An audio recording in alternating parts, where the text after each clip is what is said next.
in this event was the first to file a request to offer felicitations. I order that at the right time, the House shall record its felicitations for a maximum of 45 minutes.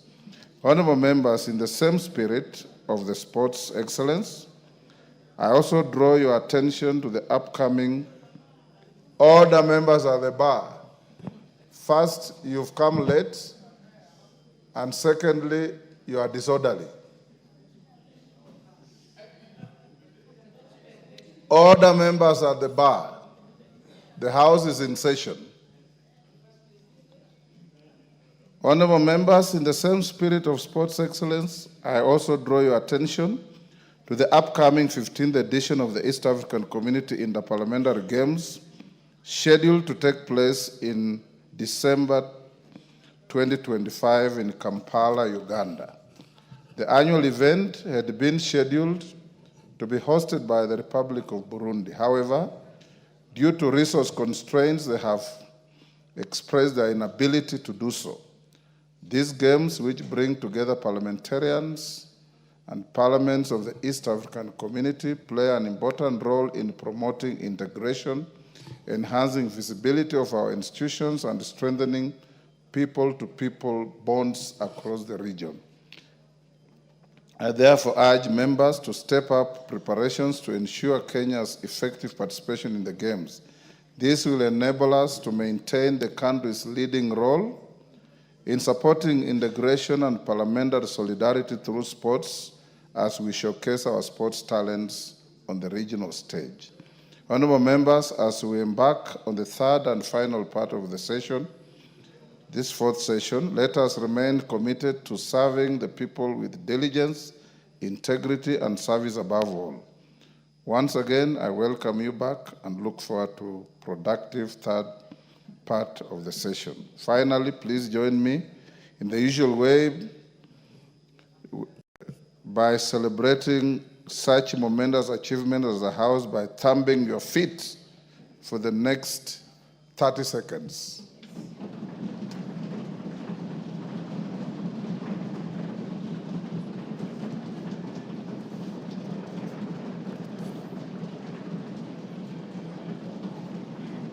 Thank you. Those at the bar, you see what you have missed by coming late. Honorable members, I also hasten to mention that I went to Kampala accompanied by a member for Raila to salvage the hosting of the IALA Games. So when it comes to giving comments, I'll also accommodate him the first opportunity to speak to this, because we are running the risk of having no host. More importantly, members, I don't want to see a repeat of Mombasa. We performed very badly, even when we were hosting. Let's start in earnest, and I've directed the clerk to avail teams, facilities, and capacity to train and prepare properly and thoroughly, so that we don't go to Uganda and be hopeless bystanders as others harvest medals and medals and medals, like we saw in Mombasa.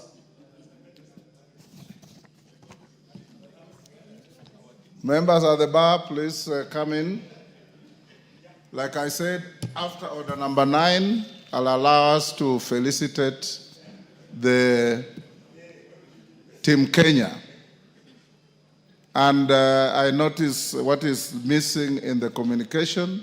At least we should also have saluted the coaches of this team that make proper selection of good athletes, mentor them, and take them to give Kenya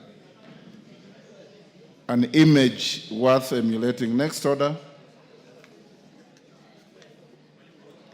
Order number 3, messages.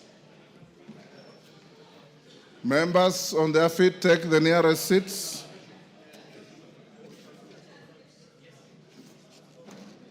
Members at the bar, take the nearest seats.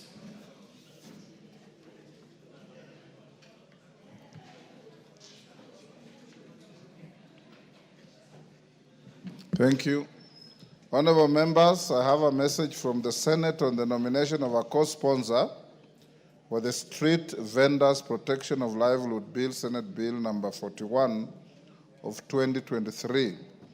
Honorable members, pursuant to the provision of Standing Order 414 relating to messages from the Senate, I wish to report to the House that I have received a message from the Senate regarding the nomination of a co-sponsor for the Street Vendors Protection of Livelihood Bill, Senate Bill number 41 of 2023. In the message, the Speaker of the Senate notifies that pursuant to the provisions of Standing Order 162 of the Senate Standing Orders, Senator Esther Okenyuri, MP, being the sponsor of the said bill, has nominated the member for Kilifi North, the Honorable Owen Bayer, CBS MP, to co-sponsor the bill in the National Assembly. Honorable members, you may recall that on Tuesday, 19th August 2025, I reported to this House a message from the Senate regarding the passage of 5 bills by the Senate, among them being the Street Vendors Protection of Livelihood Bill, Senate Bill 41 of 2023.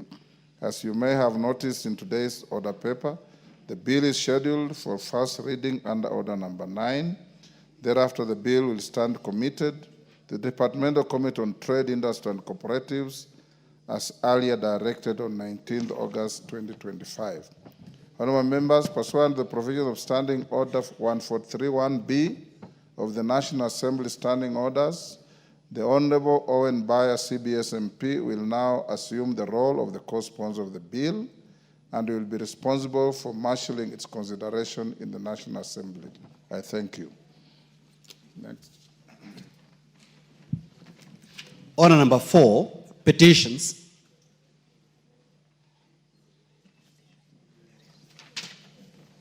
Members on their feet at the bar, take the nearest seats.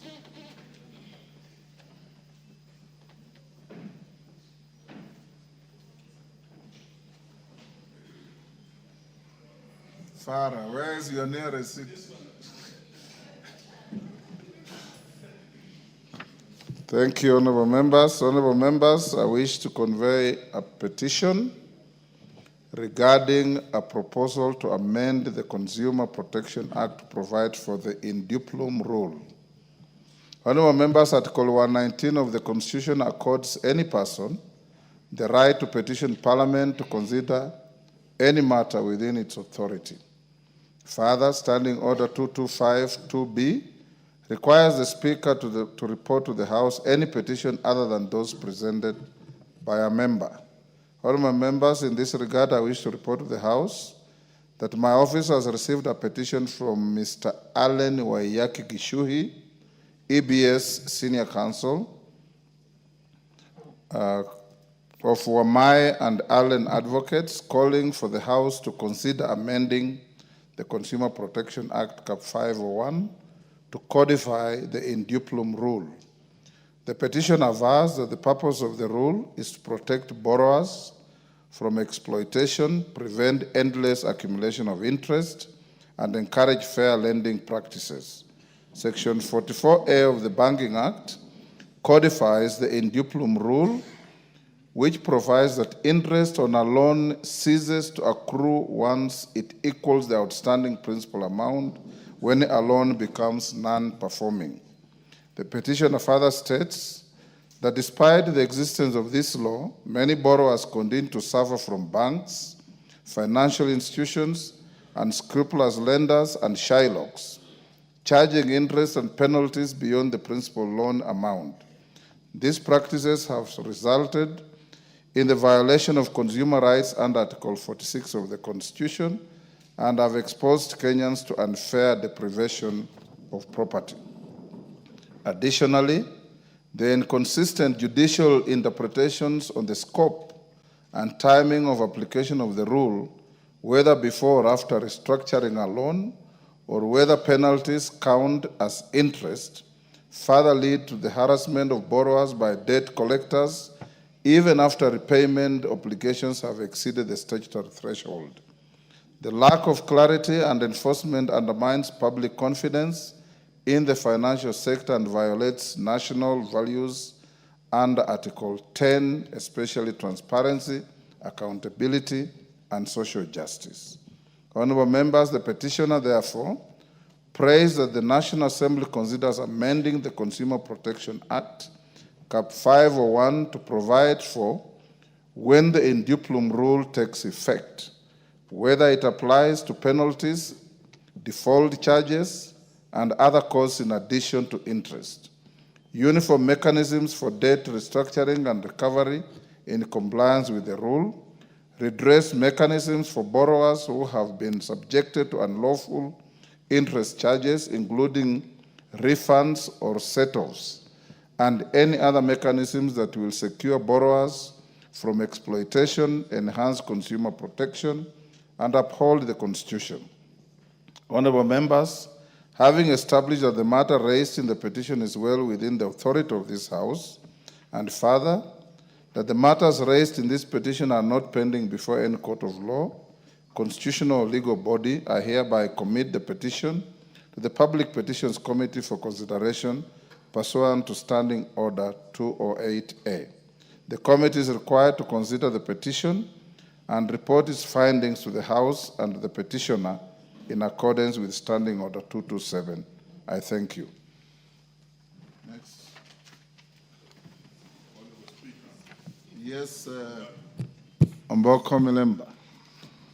I think, Honorable Speaker, thank you for this opportunity. Let me thank the petitioner on the matter concerning the Consumer Protection Act and any other relevant legal frameworks and laws that may be in existence, because I remember vividly, this is one area which one earlier legislators by the name Joe Donde really dwelt on for the longest time, and it looked like at one time, Honorable Speaker, that it had been put in law as the petitioner so requests.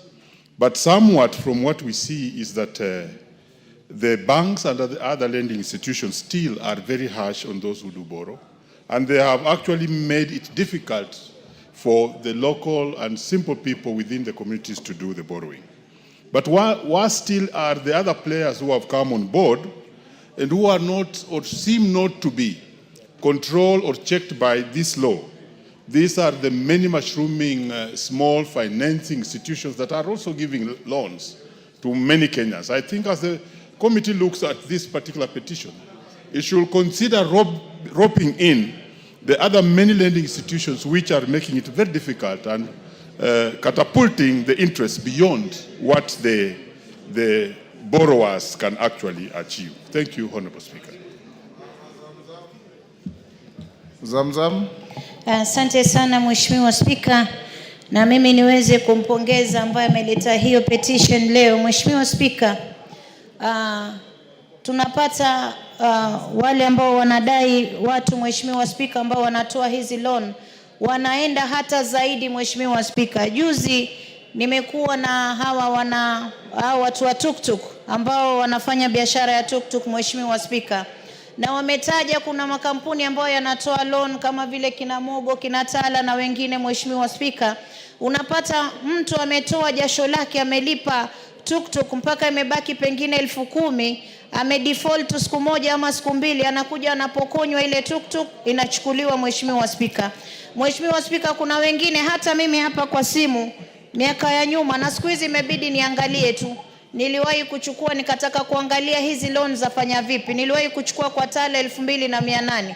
Amini usiamini Mheshimiwa Spika, nililipa 4,000, nikalipa 11,000, nikaja nikalipa 14,000, ilipofika wanandai tena 16,000 kutoka kwa 2,800. Mheshimiwa Spika, hapo ndo nilianza kuangalia, kile wakituma message mimi naangalia tu, kwa sababu ni uwizi wa dhahiri. Mheshimiwa Spika, na Wakenya wengi huku nje wanalia, wanachukua loan pesa kidogo, lakini ile interest ina accumulate kushinda zile pesa ambazo wamezichukua. Mheshimiwa Spika, Wakenya wengi wamepoteza mali zao, na hasa ino kampuni ya Mogo ukiangalia imeibia Wakenya sana pesa nyingi sana. Mheshimiwa Spika, na hizi kinatala. Kwa hiyo lazima tuweke sheria ya kuweza kuregulate, tuhakikishe hata kama wanataka kuchukua ile interest isiwe zaidi ya ile pesa ambayo mtu alikopa. Mheshimiwa Spika, wameibia sana Wakenya, na mimi niweze kumpongeza huyu ambaye ameleta hii petition. Nimwambie kama mama kutoka Mombasa ambaye na support bodaboda, na support watu wa tuktuk, na support yule mama mboga na biashara yake ndogo kwa kuibiwa kutokana na hawa watu, nitasupport sheria iweze kutungwa ili tuweze kuhakikisha tuna regulate industry. Asante sana Mheshimiwa Spika. ECOMAS. Thank you, Mr. Speaker. From the onset, let me thank Senior Counsel Alan Gishui for bringing the petition. Mr. Speaker, I wanted to bring to your attention that I wrote to your office on the 17th of this month proposing similar legal reforms. And Mr. Speaker, I do not know where now my reforms will be left now that we have committed the petition to the the Petitions Committee, because I was seeking also to introduce amendments that I are similar. confirm that I received your proposal. Thank you, Mr. Speaker. And it's under consideration. Thank you, Mr. Speaker. And this petition does not compromise your intentions. Most obliged, Mr. Speaker. Thank you. Next.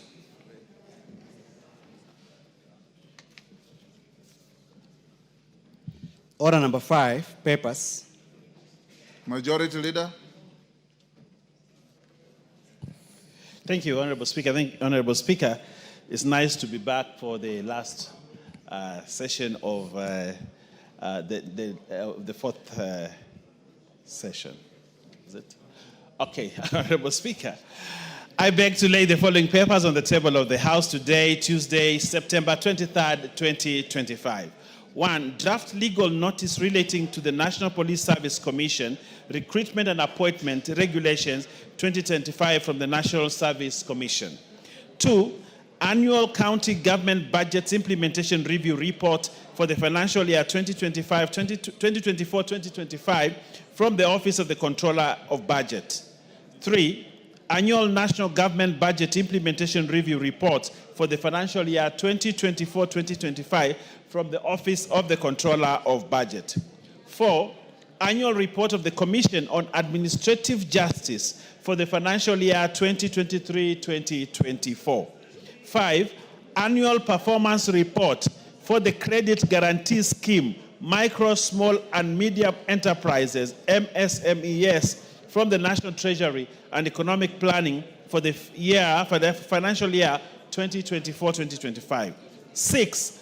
Report on performance of the special groups, youth, women, and persons with disability for the second half of the financial year 2024-2025 from the Public Procurement Regulatory Authority. 7. Auditor General's Forensic Audit Report on way leave compensation in 7 donor-funded projects by the State Department for Energy. 8. Auditor General's Performance Audit Report on management of unclaimed financial assets. And lastly, Honorable Speaker, report of the Auditor General and financial statements of a case study on integrated delivery of selected non-communicable diseases in Kenya, PHGF grant number TFOA 5636, Moi Teaching and Referral Hospital for the year ended 30th June 2025, and the certificates therein. Honorable Speaker, thank you, Honorable Speaker. Chairman, Budget. Honorable Speaker, I beg to lay the following papers on the table of the House today, Tuesday, 23rd September 2025. Reports of the Budget and Appropriations Committee on its consideration of 1. The Equalization Fund Appropriation Bill, Senate Bill number 7 of 2025, and 2. The County Government's Additional Allocations number 2 Bill, Senate Bill number 8 of 2025. Thank you. JLAC. Thank you very much, Honorable Speaker. Honorable Speaker, I beg to lay the following papers on the table of the House today, Tuesday, 23rd September 2025. Reports of the Departmental Committee on Justice and Legal Affairs on its consideration of the approval hearing of number 1, nominee for appointment as the chairperson of the Kenya National Commission on Human Rights, and number 2, nominees for appointment as registrar and assistant registrar of political parties. Thank you, Honorable Speaker. Chairperson, Defense, Intelligence and Foreign.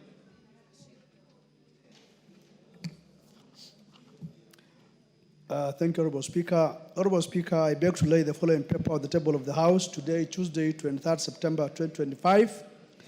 Report of the Development Committee on Defense, Intelligence and Foreign Relations on the approval hearing of 9 nominees for appointment as High Commissioner, Ambassadors and Consuls General. Thank you. Thank you. Chairperson, Public Petitions Committee, Karemba. Thank you, Honorable Speaker. Honorable Speaker, I beg to lay the following papers on the table of the House today, Tuesday, 23rd September 2025. Reports of the Public Petitions Committee on its consideration of 1. Public Petition number 52 of 2023 by the Honorable Ibrahim Abdi, MP, regarding the banning of the use of asbestos as a roofing material. 2. Petition number 55 of 2023 by Mr. Bernard Mokaya Magembe, regarding enactment of legislation to regulate the credit management professionals. 3. Public petition number 74 of 2023 by Mr. Charles Ogola Osango, regarding enactment of the Bankers Professional Bill. 4. Public petition number 8 of 2024 by Honorable Esther Passaris, MP, regarding amendment to the Penal Code to provide for the offense of sextortion. And 5, public petition number 13 of 2024 by Dr. Lukoya Atuli, regarding decriminalization of attempted suicide. Thank you, Honorable Speaker. Thank you. Before the next order, allow me, members, to acknowledge in the Speaker's gallery St. Mary's High Taita from Undanyi, Taita Taveta County. If you are in the gallery and you are mentioned, you stand up to be acknowledged. Thank you. You may take your seats. Ruathia Girls School from Kangema, Muranga. Thank you. From the public gallery, we have St. Jude Catholic Primary from Embakasi East, Nairobi, and Bright Future Vision Academy from Kabete in Kiambu County.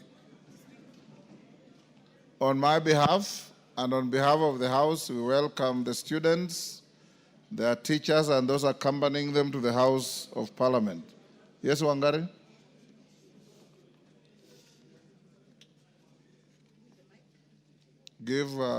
Thank you. Thank you, Mr. Speaker. I'm just joining you to welcome the students to this House, and also note, Mr. Speaker, that I schooled in Ruathia Primary School in Kangema constituency.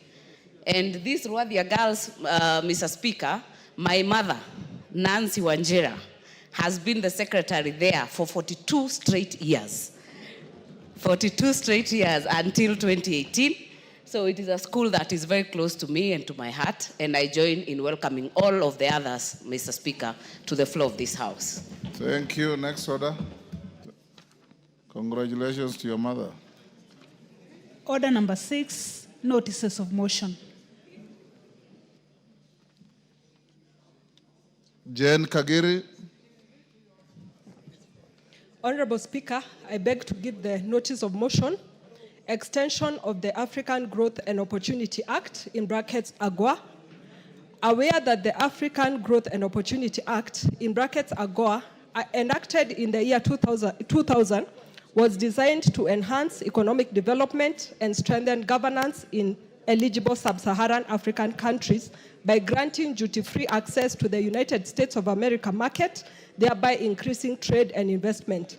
Recognizing that AGOA has played a critical role in expanding trade, attracting investment, and creating employment, especially for the low-income workers, thus fostering economic growth and social stability. Concerned that the current extension of the AGOA program, which was granted in 2015, is set to expire in September 2025, posing a serious risk of economic disruption, will cause job losses of approximately 66,000 Kenyans and many other related indirect job losses, and result in increased poverty across AGOA-dependent sectors in the sub-Saharan region. Noting that women comprise approximately 75% of the direct beneficiaries of AGOA, and that their incomes directly support education, healthcare, and poverty alleviation. Acknowledging that AGOA has significantly boosted African exports to the United States of America, including agricultural products such as coffee, nuts, fruits, and vegetables, amounting to over US dollars 500 million in the year 2020, as well as enhancing local textile and cotton industries that have generated thousands of jobs. Further acknowledging that the expiration of the term of AGOA would trigger market uncertainty, deter investment, disrupt supply chains, and adversely impact both African and American businesses that rely on AGOA-linked trade. Cognizant of the fact that AGOA has been greatly beneficial to the United States of America by supporting supply chain diversification, strengthening bilateral trade ties, and connecting United States of America businesses to opportunities under the African Continental Free Trade Area, in brackets AFCFTA.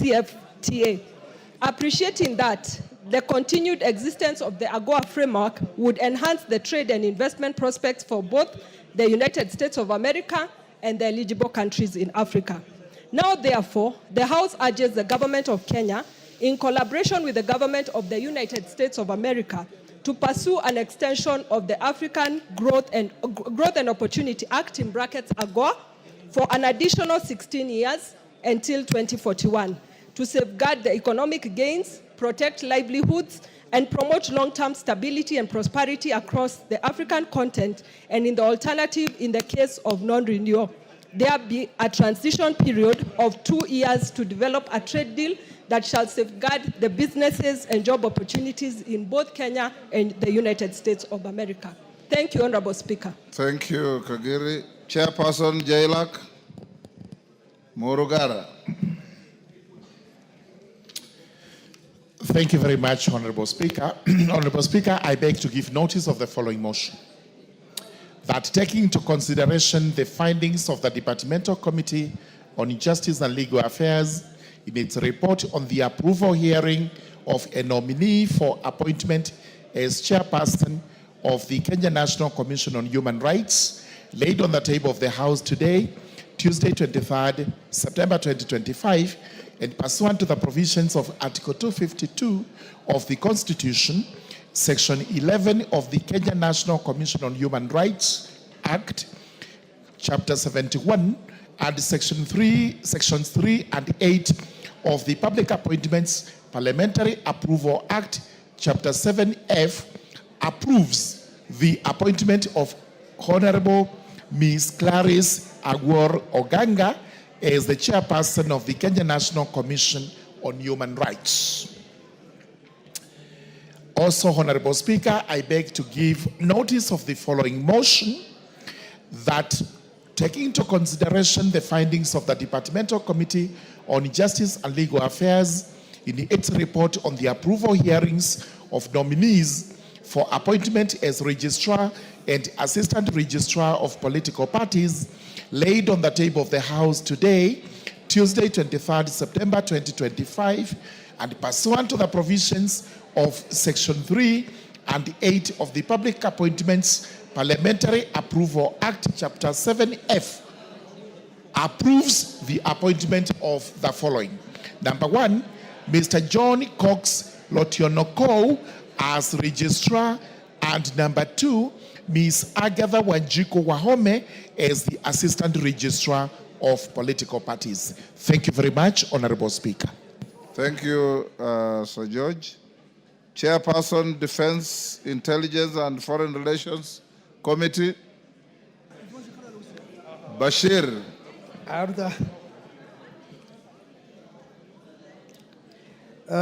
Commissioner Makau, can you disband that Kamkunji? Order. Order, Commissioner. Is that Commissioner Makau or it is a... No, it is Lendutu. Yes. Notice of motion, approval hearing of nominees for appointment as Ambassador, Permanent Representative, and Consul General. Honorable Speaker, I beg to give notice of the following motion.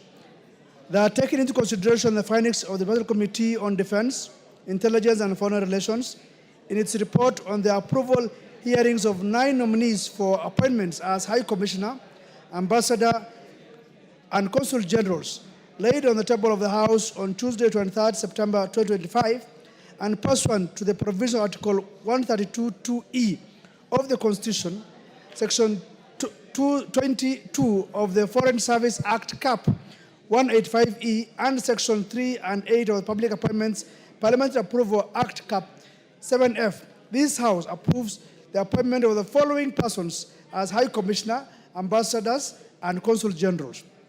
1. High Commissioner, Honorable Florence Chepngetich Bore, Mission Windhoek, Namibia.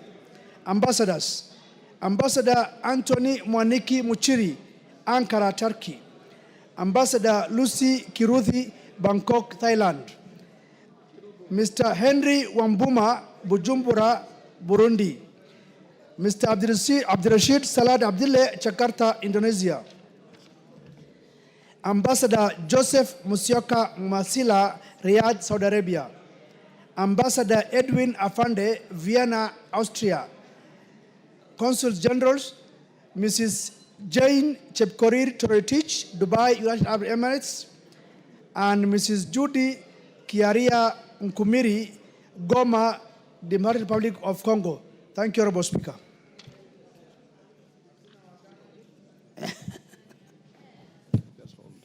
Thank you, Honorable Bashir.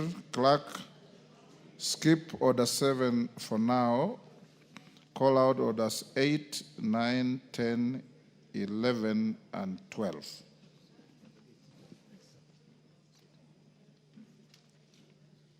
Order number 8, the Provisional Collection of Taxes and Duties Repeal Bill, National Assembly Bill number 18 of 2025, first reading.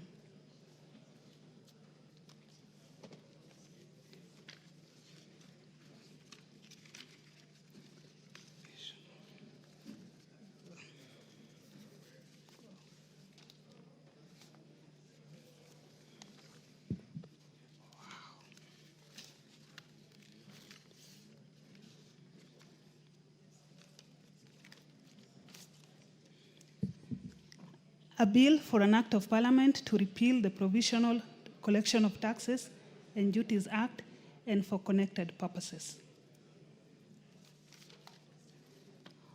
Order number 9, the Street Vendors Protection of Livelihood Bill, Senate Bill number 41 of 2023, first reading.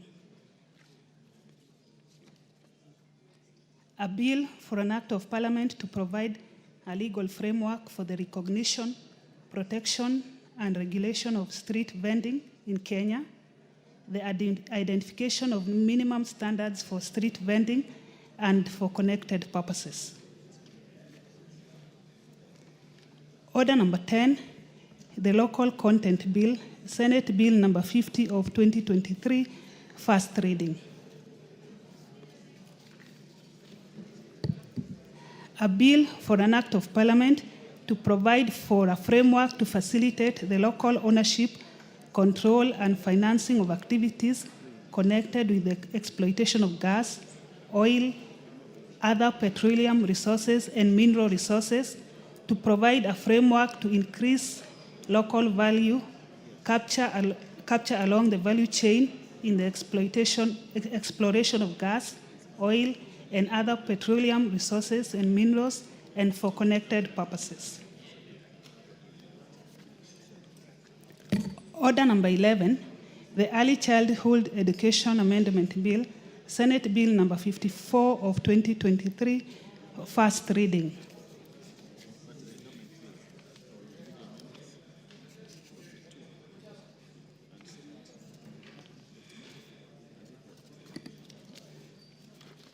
A bill for an act of parliament to amend the Early Childhood Education Act and for connected purposes.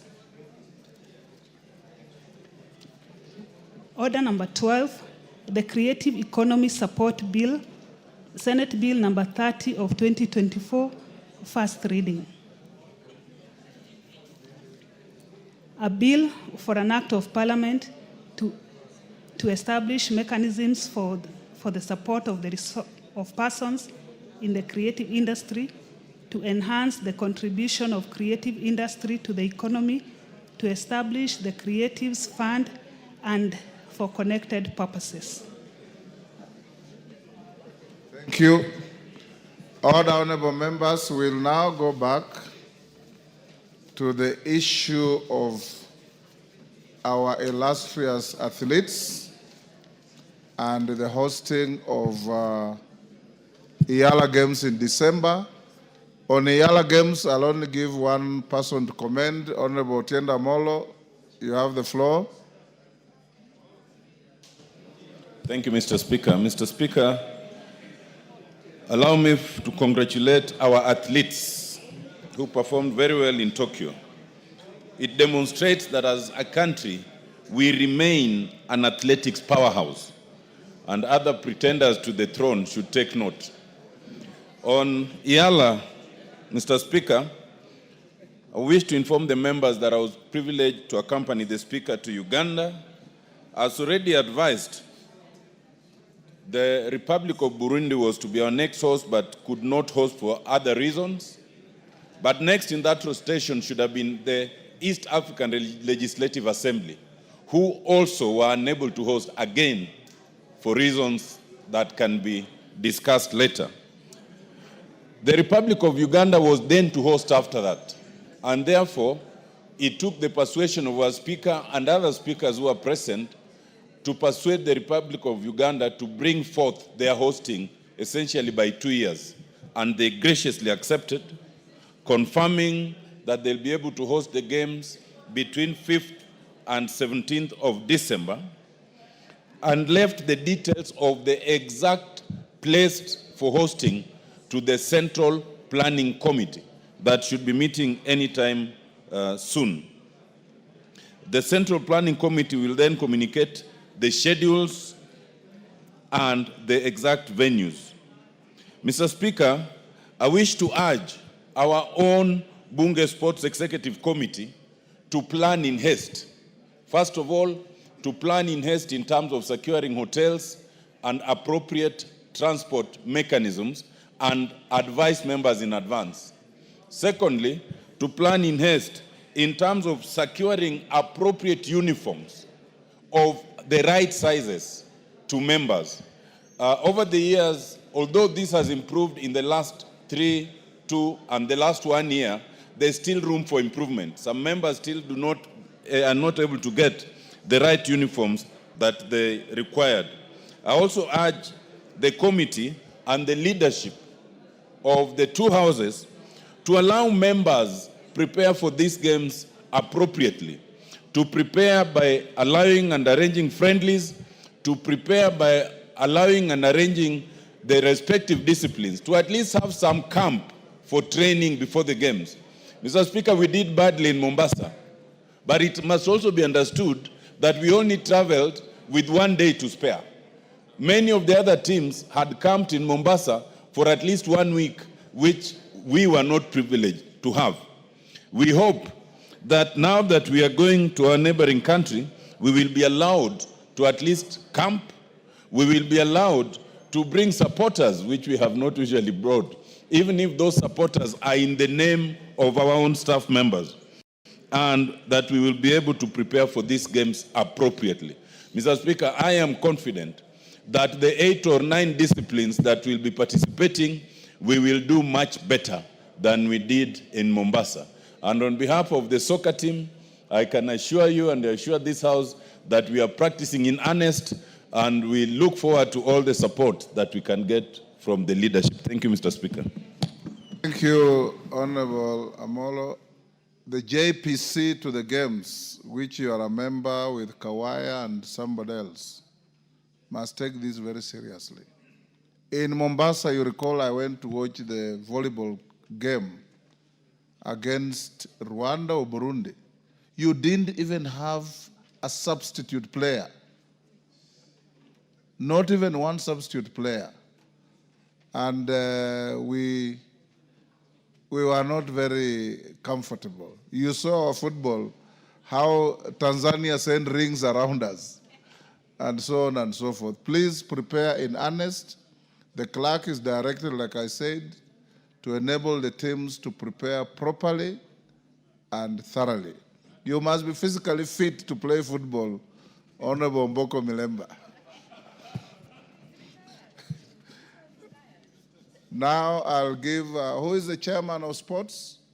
I said we'll start with the chairman of sports. Dan Wanyama is not here. Let me give Cynthia Muge, who wanted to make a statement on this. Thereafter, can we do a minute or two each? 2 minutes each? Okay, Cynthia, go ahead. Thank you, Honorable Speaker, for the opportunity to congratulate the great sportsmen and women who represented Kenya in Tokyo for the 2025 championship. Honorable Speaker, we are proud of that team because it has brought back the glory that Kenya as the powerhouse for sports and athletics, Honorable Speaker, has always been. Remember, Honorable Speaker, this is our third best performance since the inauguration of the championships, Honorable Speaker. We've had 18 medals previously, and we've had another 15 medals previously. And today, Honorable Speaker, we have 11 medals. We want to appreciate all the gold medalists, the list that you have presented to this House today, Honorable Speaker, and we appreciate their efforts that they have been able to once again, like we have mentioned in this House, that this is the team that hoists the flag of Kenya every other time. And Honorable Speaker, we have also said that they have not been appreciated enough because of the very good work that they do. Honorable Speaker, we remain the best in Africa, and it is such a proud moment, Honorable Speaker, to be African. And it is even the best moment to be Kenyan, Honorable Speaker. And every day, Honorable Speaker, our athletes continue confirming that Kenya is the absolute kingdom of athletics and championships, Honorable Speaker. And we appreciate the people that represented us as a country, Honorable Speaker. Honorable Speaker, I also want to note that over time, our athletes have been doing a very good job. Previously, Honorable Speaker, we have contemplated having them have translators. But this time around, Honorable Speaker, when you listened to Ewoy speaking, when you listened to Perez speaking, when you listened to Wanyonyi speaking, when you listened to Faith Kipyegon speaking, you felt proud as a Kenyan because our athletes are properly able to present themselves, Honorable Speaker, and express themselves. Honorable Speaker, this also calls for responsibility for us. As a country that hosts these great people, what are we doing to support the sports, Honorable Speaker? And I appreciate the government of Kenya Kwanza because of the up-to-standard stadiums that we are building. And Honorable Speaker, I am seeing a brighter future for athletes, and we want to really appreciate them so that they can continue hoisting the flag of Kenya. We want to tell all the gold medalists and the people who have participated that as Kenyans, we... Thank you. KJ. Mr. Speaker, I thank you for your communication. In your communication, you indicated that Kenya is a very small country compared to countries like America. America is probably 6 times the size of Kenya in population, around 17 times in size. And it is so, we are in our place, Mr. Speaker, to be celebrating our athletes who brought us glory. Mr. Speaker, it is to make the observations going forward that one, as you noted in our communication, our male athletes will need a boost. Secondly, Mr. Speaker, it is also to recognize that sports is a national event. It never matters who will wear the gold medal. Mr. Speaker, in the past, any community has had an opportunity to bring glory to Kenya. And so when we see a runner coming from Migori and winning gold and breaking record, Mr. Speaker, this brings our country together in such a way that we are reminded of our glory times when we knew in athletics a medal could come from anywhere. From Eastern, we have had Rose Tatamuya. From Central, we have had John Ngugi and Wanjiru. Now we are having Omanyala and Odira from Nyanza. This is to say, Mr. Speaker, that if we set up centers... Omanyala is not from Nyanza. Omanyala from Western. Omanyala from Western and Odira from Nyanza. Thank you, Mr. Speaker. I stand to be corrected. And of course, our powerhouse in Rift Valley, where we breed champions, Mr. Speaker. The point I was making is that these athletics, just like the football that just went, was just needing leadership, Mr. Speaker.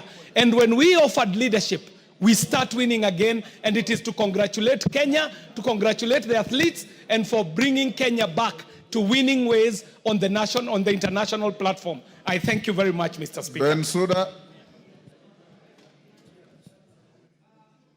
Thank you, Honorable Speaker, for giving me this opportunity. And I want to thank you because you've spearheaded the love for sports and given even a clear framework for others that are yet to come. Honorable Speaker, I rise on behalf of women in this nation to confirm that truly women can lead. And the athletes who went there have exhibited exemplary performance. And this portrays that women are capable and competent of leading and giving the mantle. I rise also on behalf of Nyanza region.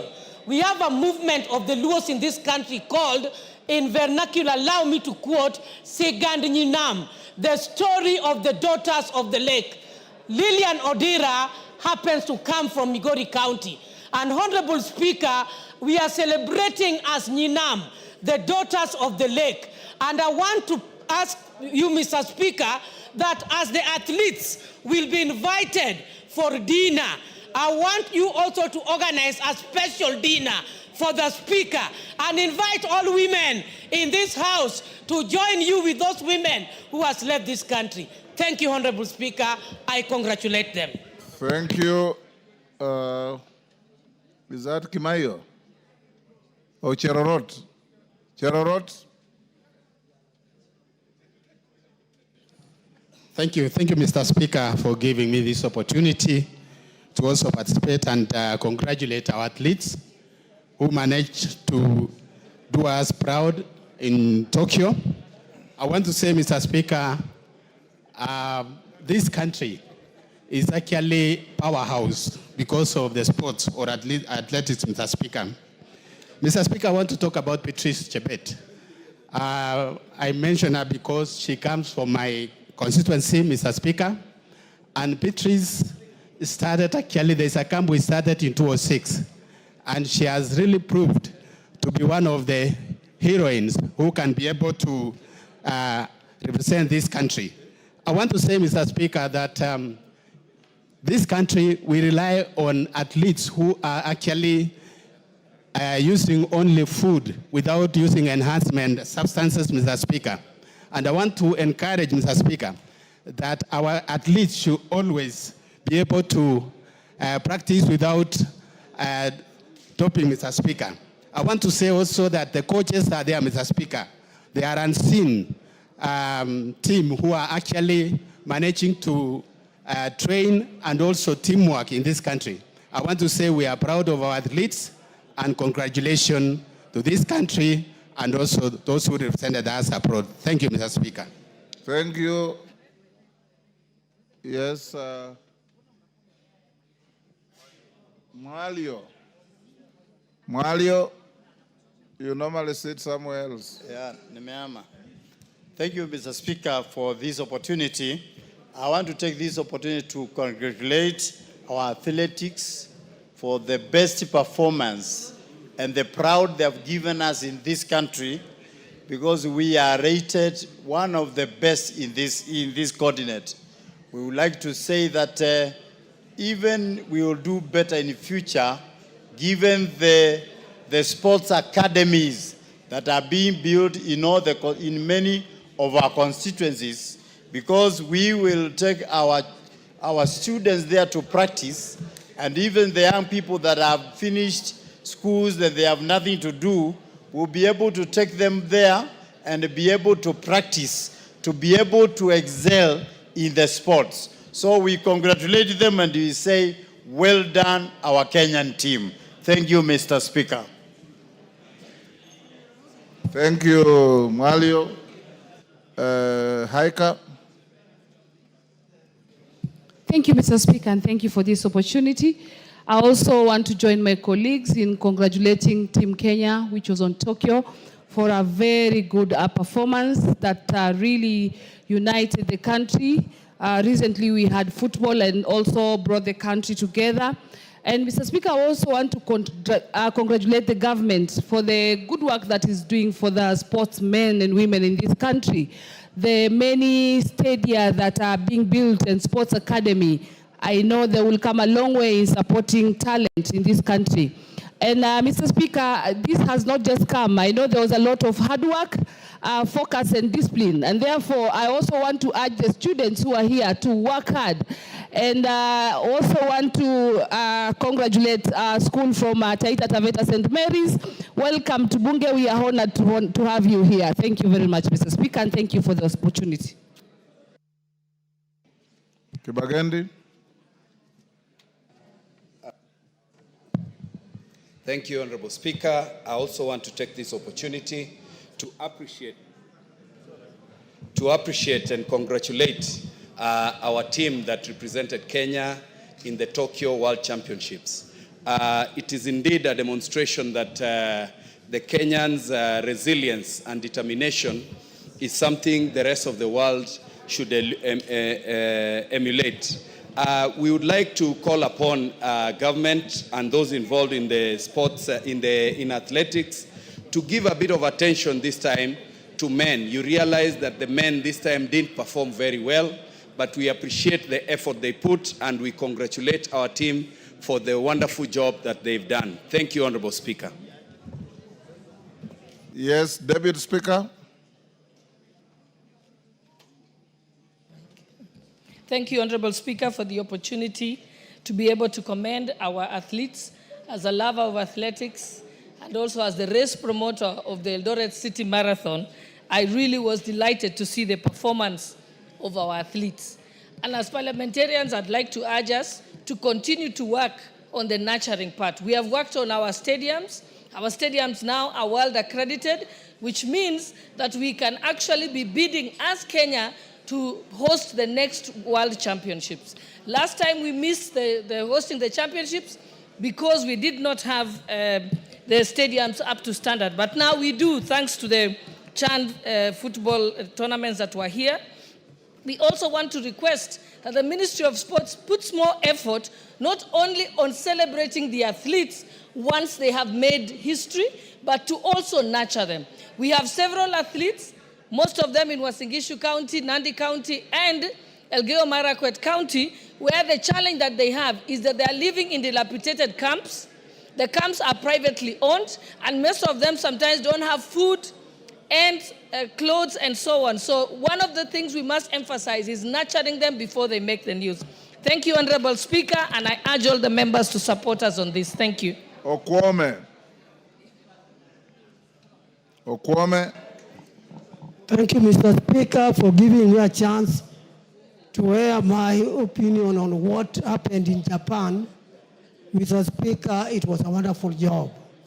My congratulations to all our teams which were there, and in particular, let me congratulate Odinga, who comes from an area where for many years the name of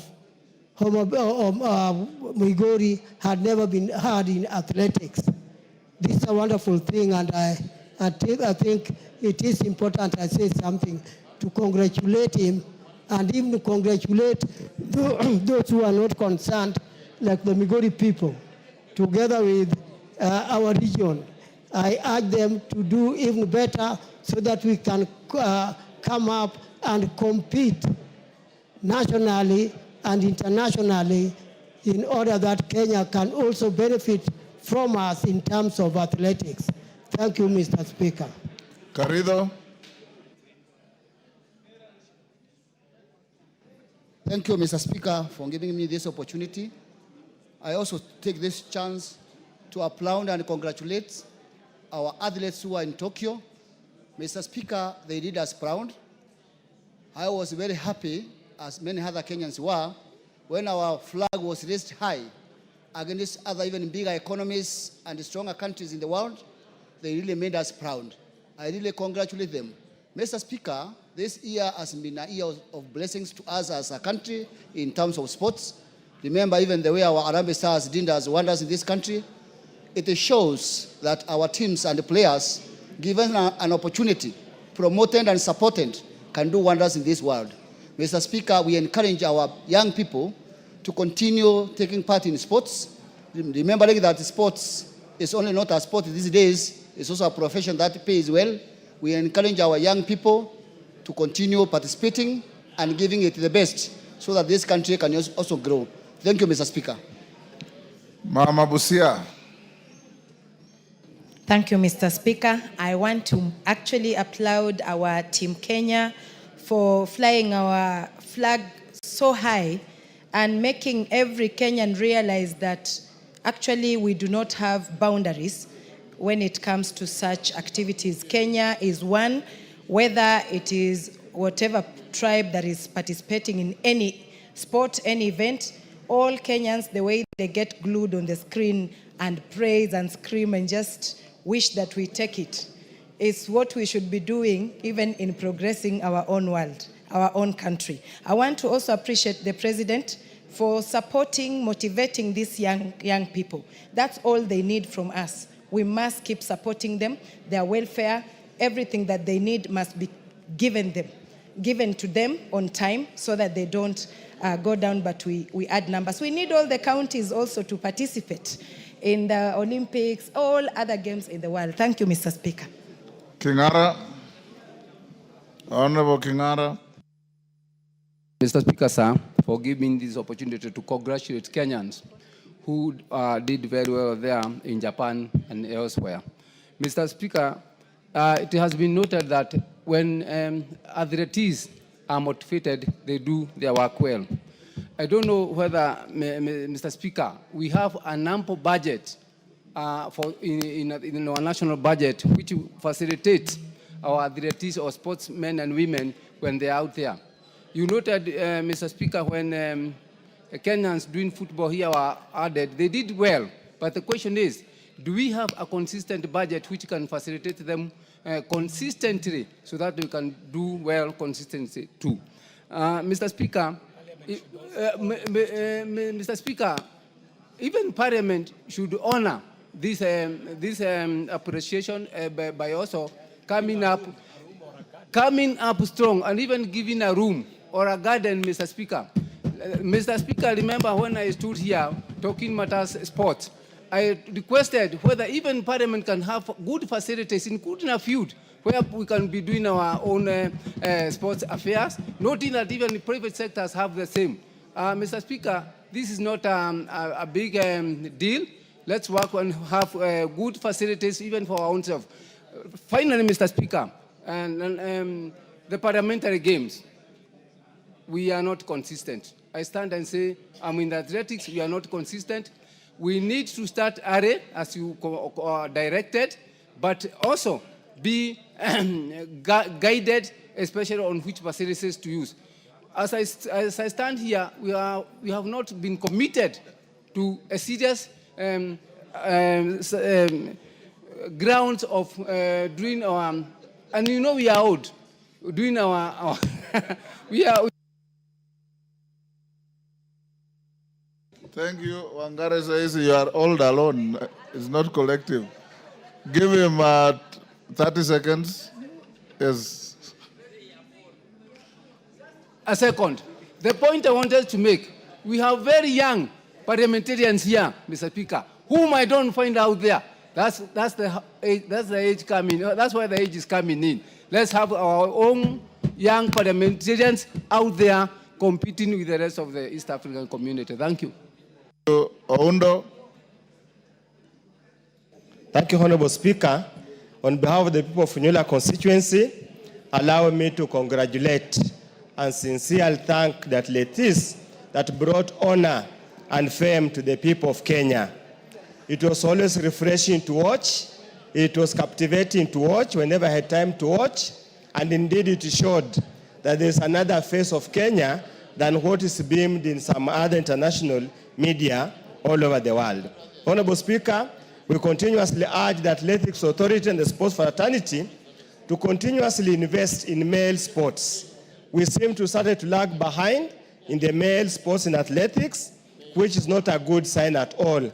Our men for many years did much, much better than the ladies. I have nothing against the ladies, but as we invest in women's sports, let's likewise invest in men's sports. And Honorable Speaker, The neglect of the boy child is now being reflected all over, be it in schools, be it in performance, be it in employment, be it in marital status. It is important that society, we must address that matter critically so that we can move at the same pace. Finally, Honorable Speaker, when you talked about the poor performance of Parliament in the Yala Games, Honorable Jacko Amboka said they didn't lose much. They might have lost on the pitch, but they scored other medals, and the time for the medals to be seen is almost this time, Honorable Speaker. Thank you, Honorable Speaker. The only medals I recognize are the ones I saw. Yes. Mutunga. Yes. Thank you very much, Honorable Speaker, for the opportunity to bring our gratitude from the people of Tigania West to thank our team that went to Tokyo and really did a great job. Honorable Speaker, the ladies who scored gold many times and our flag raised many times, and the jubilation and the enthusiasm among Kenyans was telling. Honorable Speaker, we are happy that they hoisted our flag high many times. Honorable Speaker, this week, Kenya has been on the global map for very good reasons. Our president did make a very important statement in US concerning the issue in Haiti.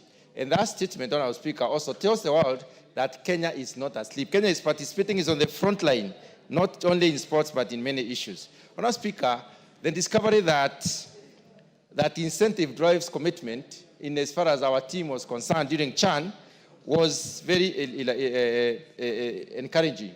Honorable Speaker, many of our team members of the Kenyan team did a great job. Were it not for the penalty, Honorable Speaker, that cup belongs to the Kenyans. I want to encourage the young people to exploit their talent. The government has invested in many stands across the country. And let this standard be used. Let us also have young people discover their talents early and nurture their talents and take sports and games as an occupation, just like being a professional in any other area. Thank you very much, Honorable Speaker. Kainan. Thank you, Mr. Speaker. Mr. Speaker, I want to join other Kenyans in commending these great young men and women for carrying our flag high in the international community. Mr. Speaker, sports play a lot in promoting tourism, in promoting diplomacy, in creating national pride, Mr. Speaker. Mr. Speaker, it is the high time that we also commend the government in motivating, in providing facilities and support to these young men and women, Mr. Speaker, which we have seen in the recent months, Mr. Speaker, in providing infrastructural facilities and also offering them other support, Mr. Speaker. Mr. Speaker, many countries pride themselves in certain unique identity, Mr. Speaker. And therefore, the Kenyan sportsmen and women have created an international niche in the field of sports for this country, Mr. Speaker. And indeed, we are very proud, Mr. Speaker. Mr. Speaker, this is also one avenue of creating many job opportunities. And therefore, mine is to say, keep on carrying our flag high, keep on doing very well. And as leadership, let's also provide an enabling facility for these young men and women. I commend you wherever you are. Keep it up. Thank you, Mr. Speaker. Ferdinand Wanyonyi. Thank you, Mr. Speaker, sir. I want to take this opportunity on behalf of my community and on behalf of this House to congratulate the ladies and the men that took part in Olympics in Tokyo. I was actually so moved that, Mr. Speaker, my request today is that I ask you and members present here to host, if we can host these ladies here, and those that took part, I think it will be one way of saying they've done very well. And I think because we are actually leaders, national leaders, I was just thinking that maybe that's the best way we can do, because everybody was very excited about what we did, and they made us proud. To be number 2, the whole world, is not a joke, it's not a walk in the park. And therefore, I take this opportunity to thank those that took part, and particularly my friend Wanyonyi, who I think I would have had my namesake called Wanyonyi, and it was being pronounced very funnily, but the boy did so well. It'd be very nice for us to actually host this athletics here. And I think members will be very happy if you have a cup of tea out there or whatever cocktail you can have with this. I think they'll be very, very proud. I want to thank you for us. Asante sana Mheshimiwa Spika, na mimi nichukue fursa hii kwa niaba ya wakazi wa Mombasa kuweza kuwapongeza wachezaji wetu ama wanariadha wetu kutoka Kenya ambao wamenyanyua bendera ya Kenya juu sana katika ulimwengu mzima, Mheshimiwa Spika. Na ukiangalia Kenya ni nchi ndogo ukilinganisha na yale mataifa ya dola kubwa, Mheshimiwa Spika. Lakini Wakenya wamejitahidi kwa ubora wao, wakaonyesha ueledi wao katika viwanja, Mheshimiwa Spika. Wametuletea medali tofauti kubwa, Mheshimiwa Spika. Na mimi nawashukuru sana na wapongeza, Mheshimiwa Spika. Na niweze kueleza kuwa, Mheshimiwa Spika, imekuwa ni ada hawa wachezaji wetu ama wanariadha wetu wanaleta ushindi mkubwa nyumbani, lakini ukiangalia wakati wao ambapo wametoka kwenye michezo, Mheshimiwa Spika, unapata wanaishi maisha duni sana, Mheshimiwa Spika. Lakini nina imani hino serikali imekuja na mabadiliko makubwa sana, na nina imani Mheshimiwa Rais atawachukua kwa uzito mkubwa sana ili waweze kuangaliwa pia maisha yao pia waweze kukaa vizuri, kwa sababu wameinua Kenya juu sana, Mheshimiwa Spika. Na hasa ni wapongeze kina mama. Kina mama wamekimbia, wameonyesha nguvu, wameleta medali nyingi, na kina mama ndani ya bunge hili tuweze kuwasherekea hawa kina mama wenzetu ambao wameinua taifa juu. Uso wa Kenya uko juu, imeshinda Amerika, imeshinda Mchina, imeshinda mataifa mengi. Najivunia sana kuwa Mkenya, Mheshimiwa Spika, na leo nawapongeza kama mama Mombasa. Asante sana Mheshimiwa Spika. Omboko Milemba. Yeah, thank you, Honorable Speaker. As a sports promoter and a sports person, let me also congratulate these athletes. The performance was very good. Though it's being ranked number 3, I thought this is the best I've seen. And being ranked number 2 was great for Kenya. And it surpassed the performance in Budapest the previous year, where we only got 3 gold and a few silvers. I also want to really thank the government, because the current government is doing something very serious about sports facilities, because the only stadiums we were having, Moi and Kasarani, and now the moribund city, were done by President Moi. And now we are seeing Talanta coming up and various others coming up in different regions like Homa Bay and Bungoma and other places. This is very good, because this is what trains these athletes to be what they are. The female athletes were very, very good, and we want to really congratulate them, but then the men must also come up. But I want to say, Honorable Speaker, most of them are very young people, and they really need support. I happened to meet Serem Edmond, and Serem was just walking the streets of Eldoret. They really need support. But finally, the Minister of Education must actually give all the pathways to schools, because under the competence-based education system, we need all the schools to have all the pathways so that the talents can come up. Thank you, Honorable Speaker. Masara. Thank you, Mr. Speaker. Mr. Speaker, let me add my voice to the ones who have congratulated our team who are in Japan, Tokyo, for the good performance. Fortunately, Mr. Speaker, for the first time in the history of Nyanza, we have gotten a lady by the name Lilian Odira, coming from Suna West constituency, Suba West Division, Ndonyo village, to have gotten a gold medal, Mr. Speaker. This is a good moment for us, and I can say through her, many young girls and boys now will be inspired to also run, because we are known back in Nyanza, we are known to be footballers. But Lilian Odira has proven that there is no limit. She had done what nobody has ever done, and I believe since Suna West there is gold. Some of the gold which were taken by the colonists, she's bringing some of them back.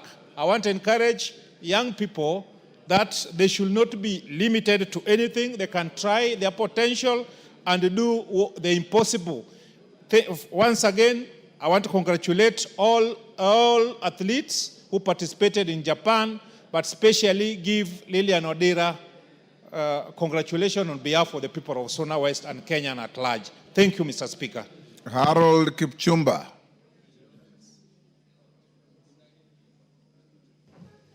Thank you, Mr. Speaker, sir. I join my colleagues to thank the athletes, and I just want to take this opportunity to wish every athlete. There are many others who are younger than those that need support. I want to thank the government for having supported sports and athletes in particular. May I also in this opportunity inform this House that there was a Confederation of East Africa and Central Africa Amputee Football Federation Championship, and Kenya amputees became the champions of Africa. And I think this is a great opportunity also to open up and consider inclusion as we promote all other sports in the country.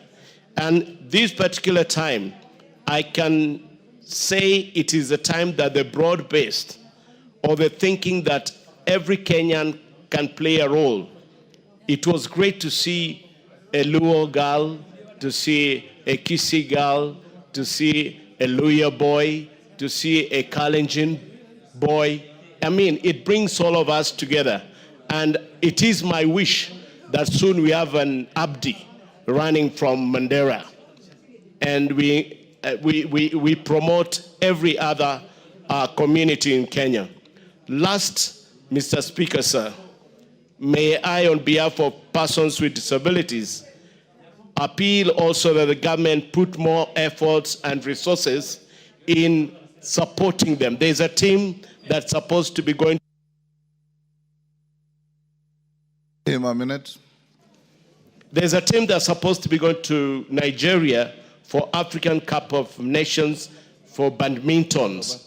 And these are persons with disabilities. I pray that the government would support them and other partners would come in to sponsor them. Thank you, Mr. Speaker, sir. Thank you. Naomi Wako. Thank you, Honorable Speaker, for giving me this opportunity to congratulate our athletes. In fact, as Kenyans, we feel proud of what they did in Tokyo. To be number 2 worldwide is a great joy to us. And even the people in the villages today are proud of our athletes. Honorable Speaker, our members were able to collect 7 gold. And especially the women who worked very hard, I want to congratulate them for making Kenya proud and for making women of this country proud of what they have done and the entire nation to celebrate. I also want to congratulate the entire team, both men and women, because they have given our nation their best. Honorable Speaker, our president has given a lot of attention to sports and he has motivated them in many ways.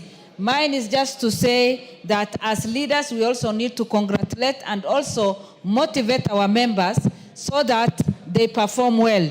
This has also inspired many other people because in the past we used to say that athletes are only from Rift Valley, but today we can say as a country, we can all participate and also win and make this country proud. Thank you, Honorable Speaker, and we congratulate our team.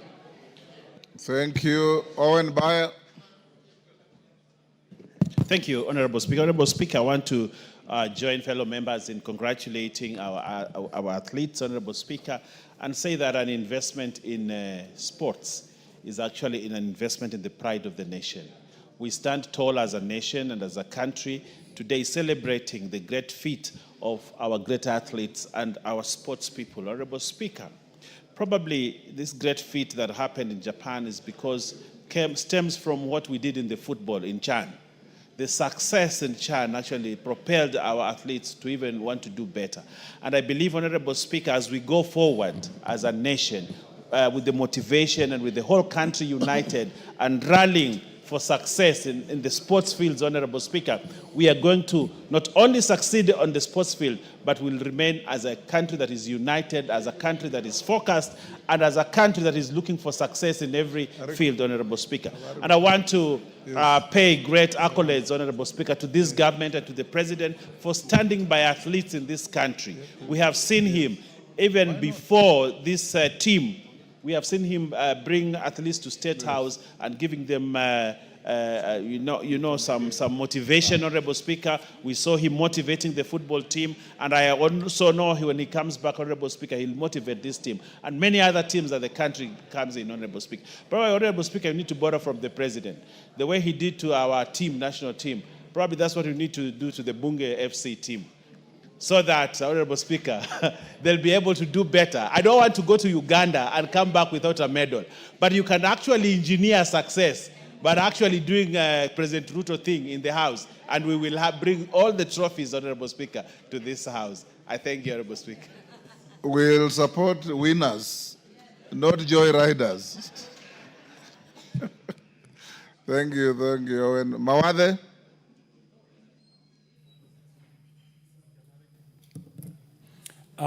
Thank you, Mr. Speaker. Sir, I also wish to take this opportunity to congratulate our athletes, especially in the ones that won in Tokyo, Japan. That was an excellent showing.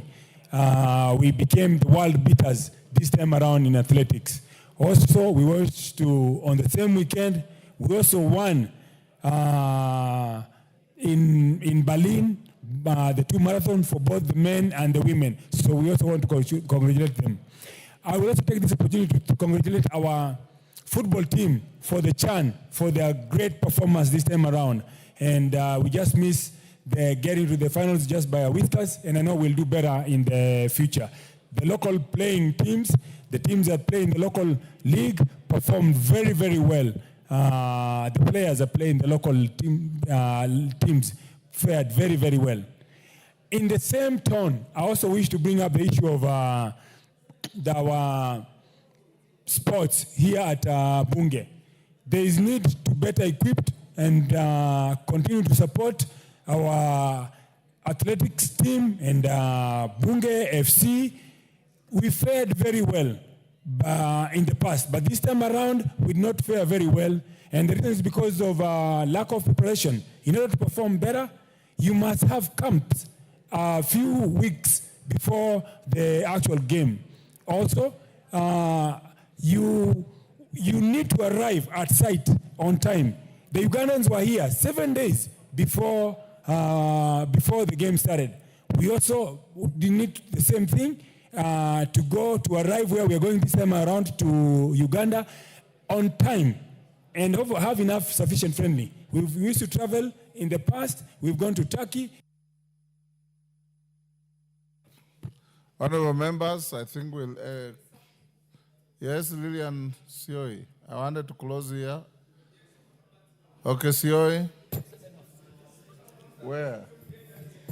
Thank you, Mr. Speaker. I also stand to congratulate our athletics for the good job they have done. But I also wanted to add something, Mr. Speaker. There is a lot of exploitation in our athletics. I don't know if they are called schools or agents that are mentoring our athletics. I just realized that they take too much money from our athletics, and I was wondering if we can come up with a law that regulates, or policies that can regulate how much money they will be charging our athletics. Because most of them really work so hard, Mr. Speaker, but towards the end of the day, even after running so fast and getting a medal or getting whatever gift they're given, it ends up in the hands of other people and not them. So, Mr. Speaker, I want to suggest that we have policies that can protect our athletics on such kind of people. Namwar. Is it Nabwin, sorry. Nabwin. Thank you, Mr. Speaker, sir. Mr. Speaker, I want to join colleagues in congratulating our teams. Mr. Speaker, you realize the lost glory in both football and athletics is getting back in this country. And as a member of the sports committee, and on behalf of my colleagues, we are proud of what is happening, we're seeing in the country. Mr. Speaker, you realize one thing that has contributed to the success we are seeing is the motivation that the country's leadership is giving to both soccer and athletics. Mr. Speaker, we want to encourage and continue to engage the executive in terms of, construction of the infrastructure that is beginning to, take place in most of the counties, like the sports academy. If we can have these sports academies in all the counties, I think, Mr. Speaker, a lot of our young people will participate in sports. Mr. Speaker, to end, I want to congratulate Dorcas Ewoye. Dorcas Ewoye won with silver behind Faith. And she could be the first Turkana young lady who has won such a medal. I want to congratulate her and thank God that she gets, the strength to move and get to the goal in the next championship. Thank you, Mr. Speaker.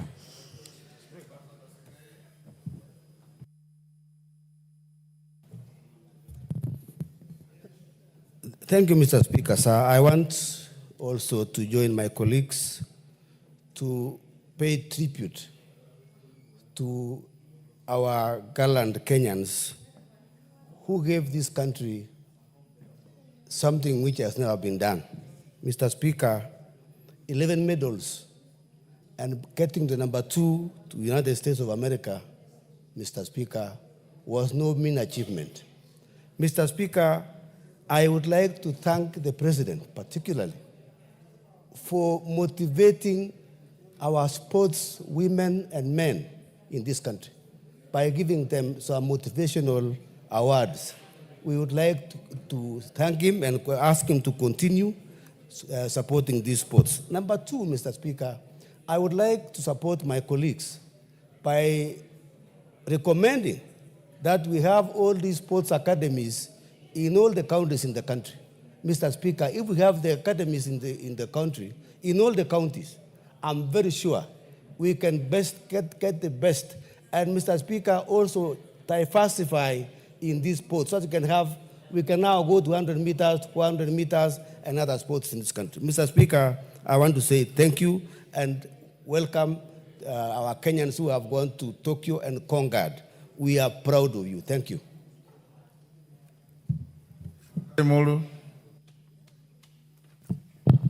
Yeah, thank you so much, Honorable Speaker. Honorable Speaker, I also want to take this opportunity to say congratulations to Team Kenya. Honorable Speaker, it was really very nice watching the athletes as they conquered the world. But more specifically, Honorable Speaker, I want to salute our women athletes, Honorable Speaker. Speak louder. I want to congratulate the women athletes, Honorable Speaker, because they did extremely well, Honorable Speaker. But, Honorable Speaker, I got disturbed that I watched the games, the athletes also, Speaker. More so, the steeplechase men, Honorable Speaker. You know, this is one of the items you have been getting all the medals. But we are no more there. We are no longer there, Honorable Speaker. So I think we need to ask ourselves what has happened to this particular item where we used to get all gold, silver, and even the bronze. But now we got nothing. I think it's an area we need to revisit, Honorable Speaker, and see how it happens. Honorable Speaker, is only the Bunga one. I think practice makes perfect. That's where we are not getting it right. People must train for them to win, Honorable Speaker. Let's train more. I congratulate you, Honorable Speaker, and congratulate Kenyans for this good performance. Thank you. Polo.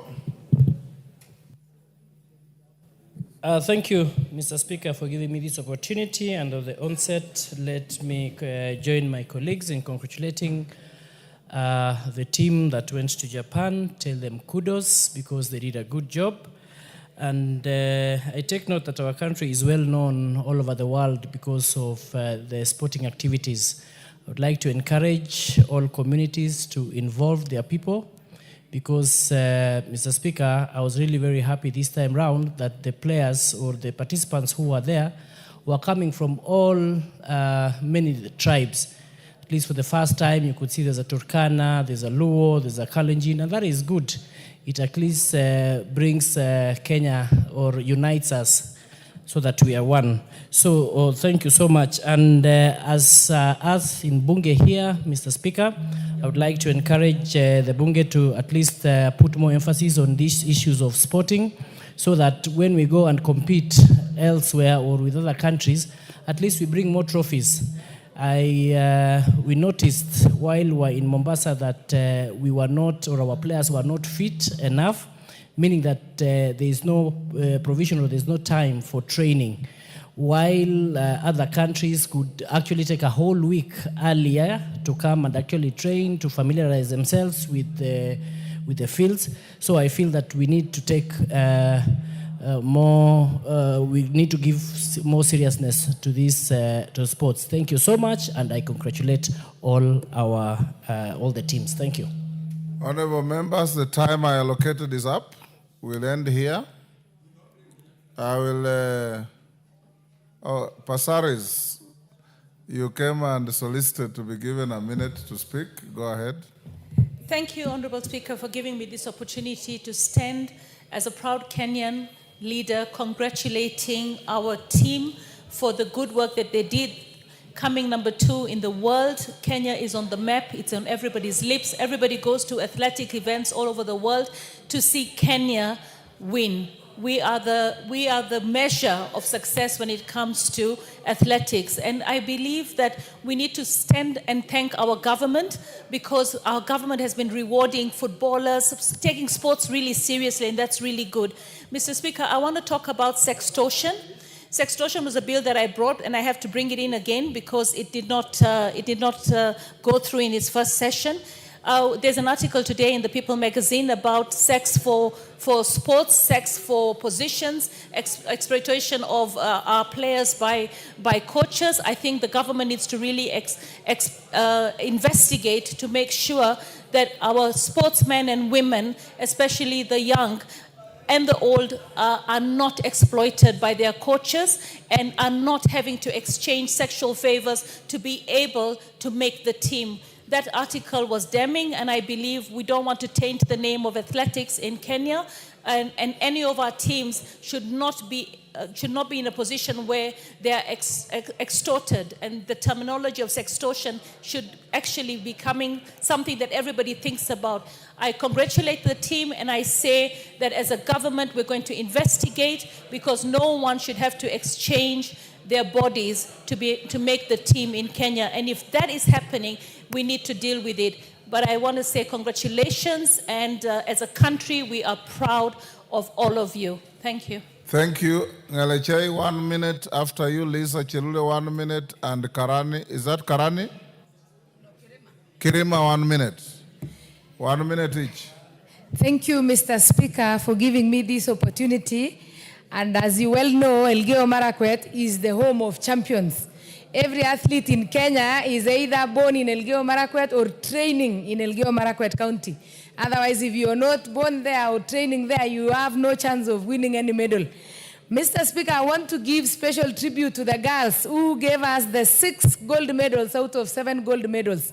And this one tells us that we can achieve anything, because if you compare the US who became the #1 and Kenya in the US is like a drop in the ocean, and we can be #2 in the continent, in the whole world.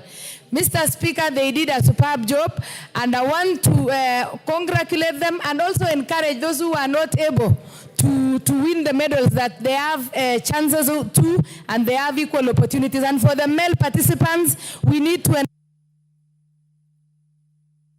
Lisa Chelule. Ngalechei, I gave you 1 minute. Chelule, 1 minute. Asante Bwana Spika kunipatia hii nafasi pia. Nipongeze wanariadha wetu kutoka nchi yetu ya Kenya kwa kushindania medali mbalimbali ambaye tumesikia na tuliwaona. Nimesimama kwa niaba ya Nakuru County kupongeza sana wanariadha ambaye walituwakilisha. Kuna mmoja ambaye anatoka Resurface South, Faith Chemngetich, ambaye amekuwa akishindania medali mbalimbali. Tunajifunia kama Nakuru, tunajifunia kama nchi. Pongezi sana, na nataka kuchukua hii nafasi kushukuru President pia kwa kuwamotisha, kuwapatia motisha ya kujenga viwanja mbalimbali ambaye watakuwa wakijifunza. Asanteni sana. Kirema. Thank you, Mr. Speaker, sir, for giving me this opportunity to contribute to this Thanksgiving to our sportsmen and sportswomen. Mr. Speaker, sir, I take this opportunity to congratulate our sportsmen and sportswomen at the Tokyo Games and say that thank you for what they have done for this country. Also congratulate the President for taking initiative of which has never been taken before by other leaders who are before him, for encouraging our sportsmen and women for what they are doing. But Mr. Speaker, sir, there is a myth that sprinting and running is only done in some parts of this country, yet it can be done everywhere, provided people get facilities which are required and people to train them. I encourage the trainers and the government to take that initiative to transfer. Thank you. Honorable members, will end here on this. And as we end, we must be very proud of ourselves and our country. How many countries can have an opportunity to have their national anthem sung 6 times in a foreign capital within 2 weeks? It is something we must salute. And as we salute the success in Tokyo, remember over the weekend, 2 Kenyans again, a man and a woman, won the Berlin Marathon. So our powerhouse in athletics is something to be very proud of. And at some point, I'll discuss with the sports committee to see if we can felicitate these heroes and heroines here in Parliament. But more importantly, for the men, the boy child is lost. The boy child is disappearing. And for the Committee on Sports, what happened, Otienda Molo, to our steeplechase? That was our race. If Kenya won 1 gold medal in any Olympics or World Athletics, it was steeplechase. Now it's at least thanks to the young girl, Faith Cherotich. The men have disappeared. Women, take your space and keep the flag flying for Kenya. Thank you very much, members. Let's go now back to order number 7. Order number 7, questions and statements. We only have responses to statements. Is Protas Akuja in the house? Akuja is in the house. Raso, do you have the response?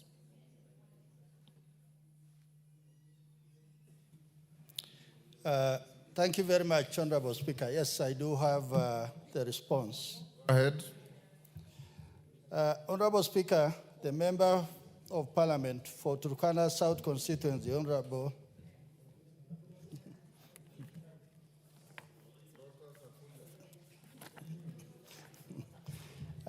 thank you, Honorable Speaker.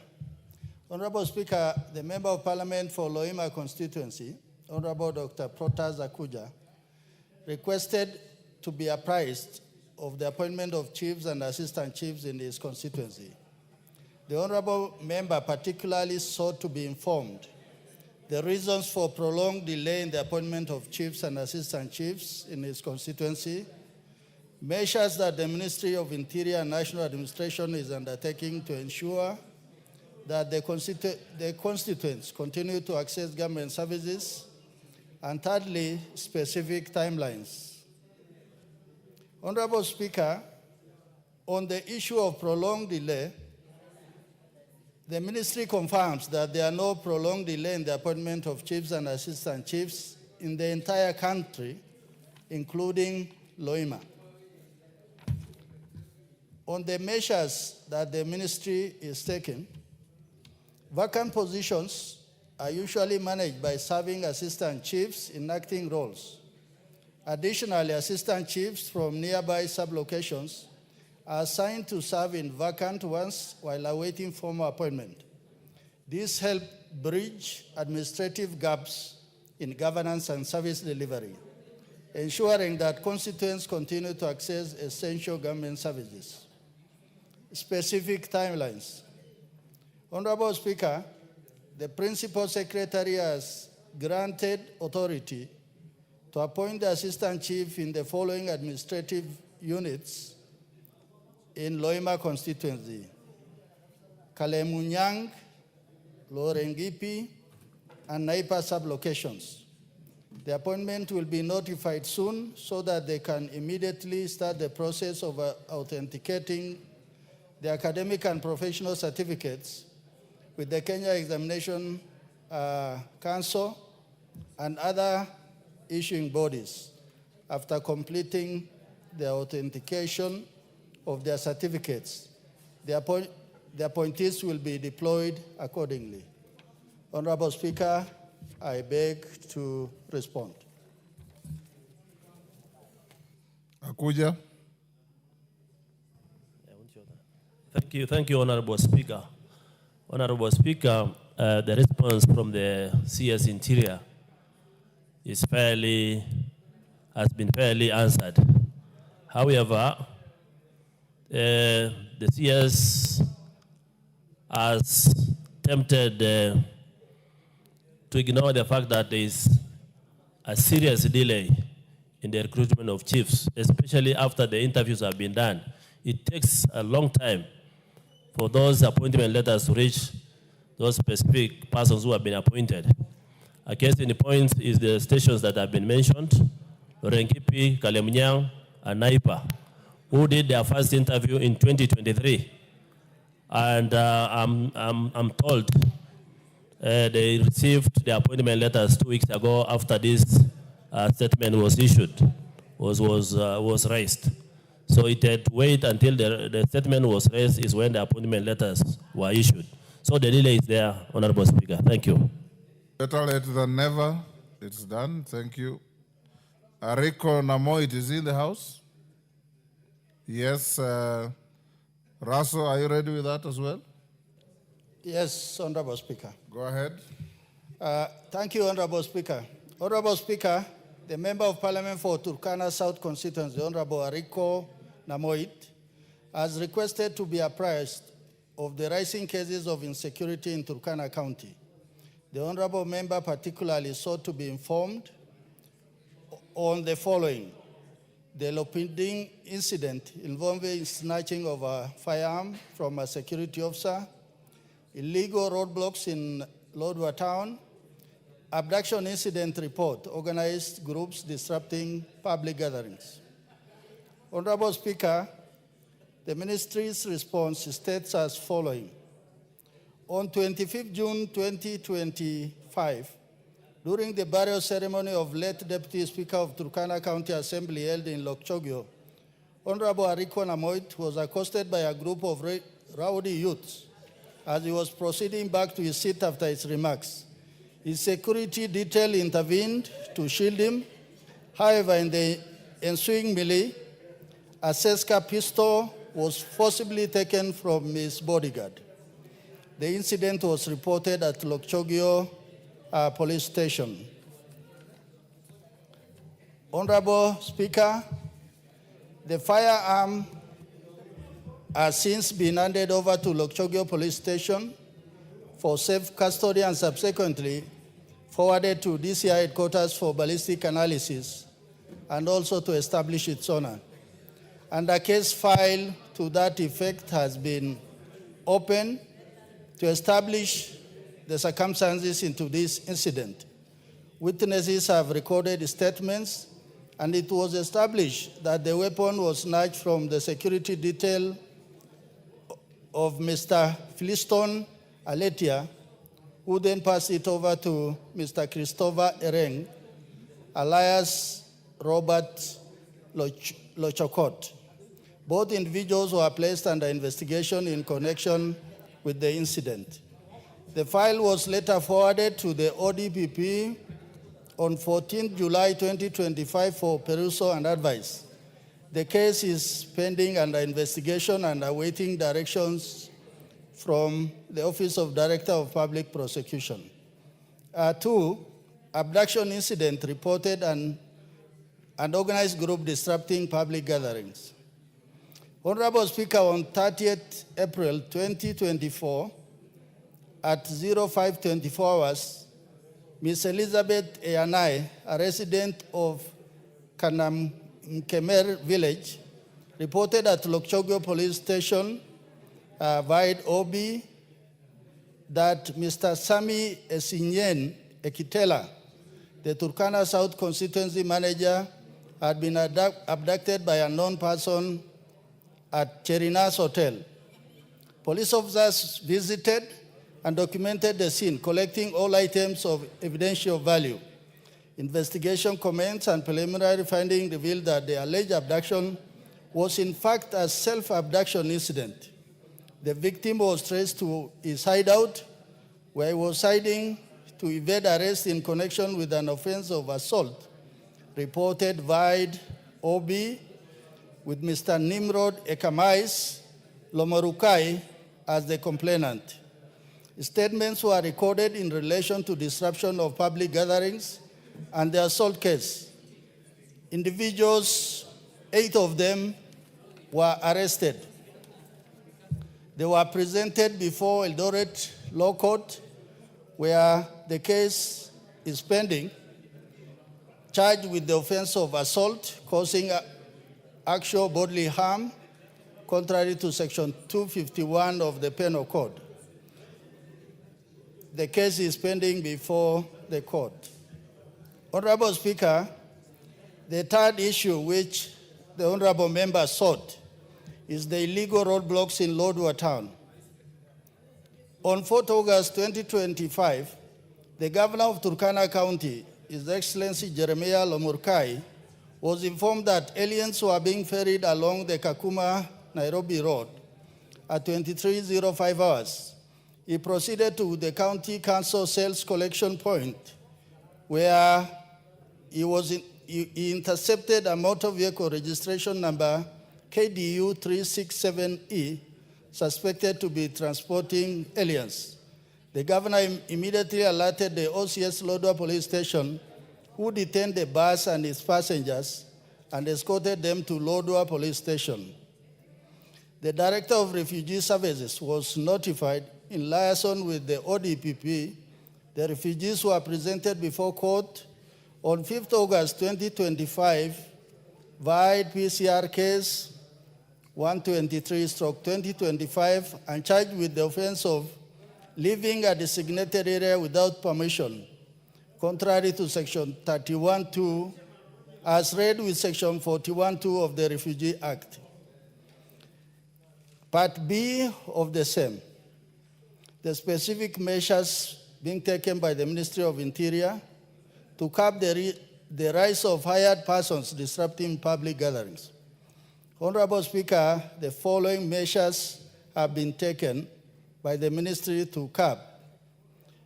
1, the government continues to sensitize members of the public on the provisions of Public Order Act, Cap 56, in which the law requires that any person intending to organize a public meeting or procession must notify the regulating officer, the OCS of the local police within the jurisdiction, and is to be held at least 3 days, but not more than 14 days before the event. 2, upon receipt of a notification, the OCS is required to develop a security plan for the planned meeting or procession. And thirdly, in the event of any security breach in the public gathering, immediate action is taken through the identification, apprehension, and arraignment in court of organizers, sponsors, and perpetrators responsible for disruption. Honorable Speaker, I beg to respond. Yes, Ariko. Thank you, Honorable Speaker. Honorable Speaker, the chairperson for security has attempted to at least present what the ministry presented to them, but actually, the Lokichoge incident, and specifically Lopidi,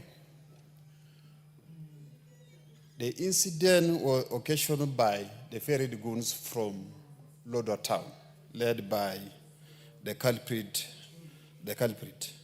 Honorable Speaker, the statement by the ministry really contradicts.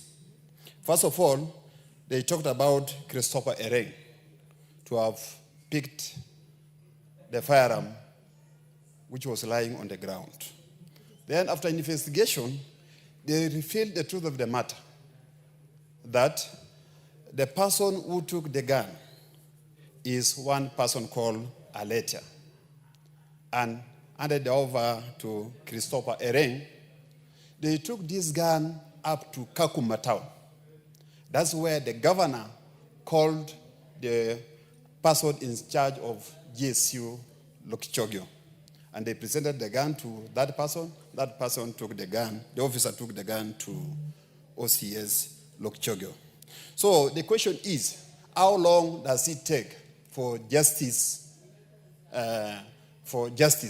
to be given to those who have suffered from the acts of these goons?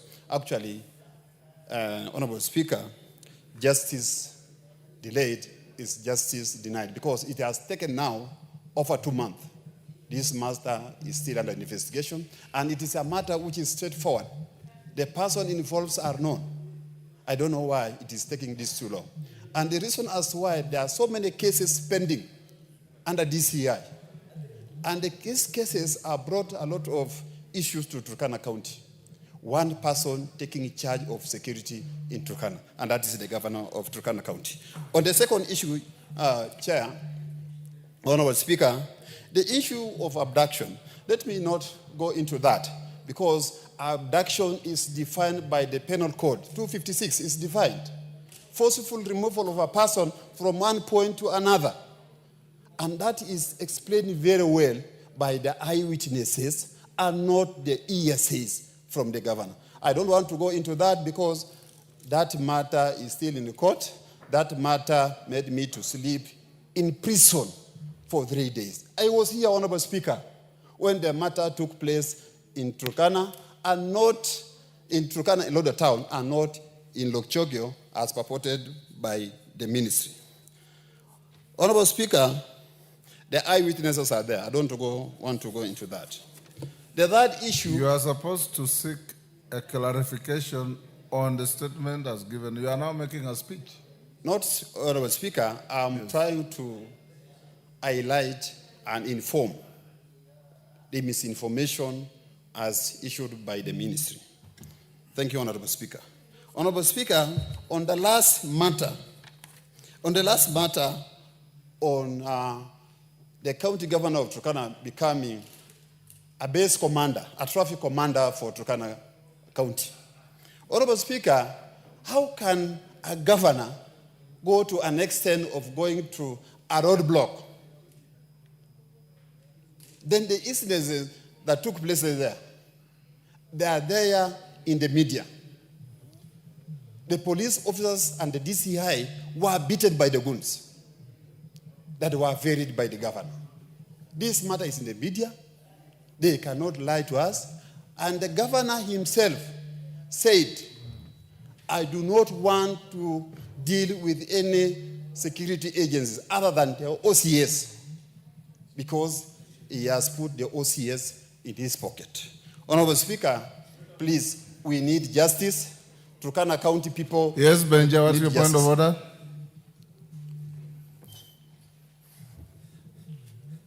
Give Lagat. Benjamin. Yeah, Mr. Speaker, you know, Mheshimiwa is my friend.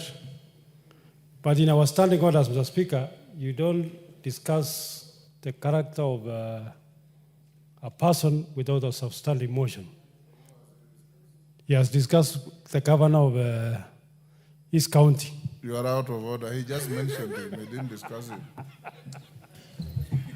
Chair, I don't know how... Which chair? You are Honorable Speaker. Sorry. Yes. Sorry, Honorable Speaker. Honorable Speaker. Go on. Rescue, how I don't know how the people of Turkana can be rescued.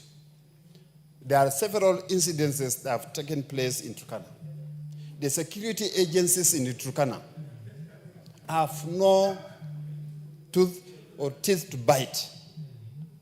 And specifically one person, and that's one person is known. Otherwise, the people of Turkana will take things on their own hands and protect themselves. Thank you, Honorable Speaker. Russell, did you hear that the goons attacked the police? Thank you very much, Honorable Speaker. Honorable Speaker, you know I am the patron of the Pastoralist Parliamentary Group, and I come from the ASAL. I think Honorable Member is in order to raise the complaints he has raised, and the ministry has attempted to respond appropriately. But there are some things which is heavily laced with local politics. Yes. But as the vice chairman of this committee, what we want to establish... Benja, you appear to know Turkana more than Kericho. Go on. Honorable Speaker, there are things he said from the floor of the House that the police do not have teeth to bite. I think the police is a neutral agent in enforcing the law. And none of us, even the Speaker or even the President, nobody is above the law. If they are lawbreakers and they are walking that land called Turkana, I think we'll ask the IG to respond appropriately. Thank you, Honorable Speaker. Thank you. Next, Waitan.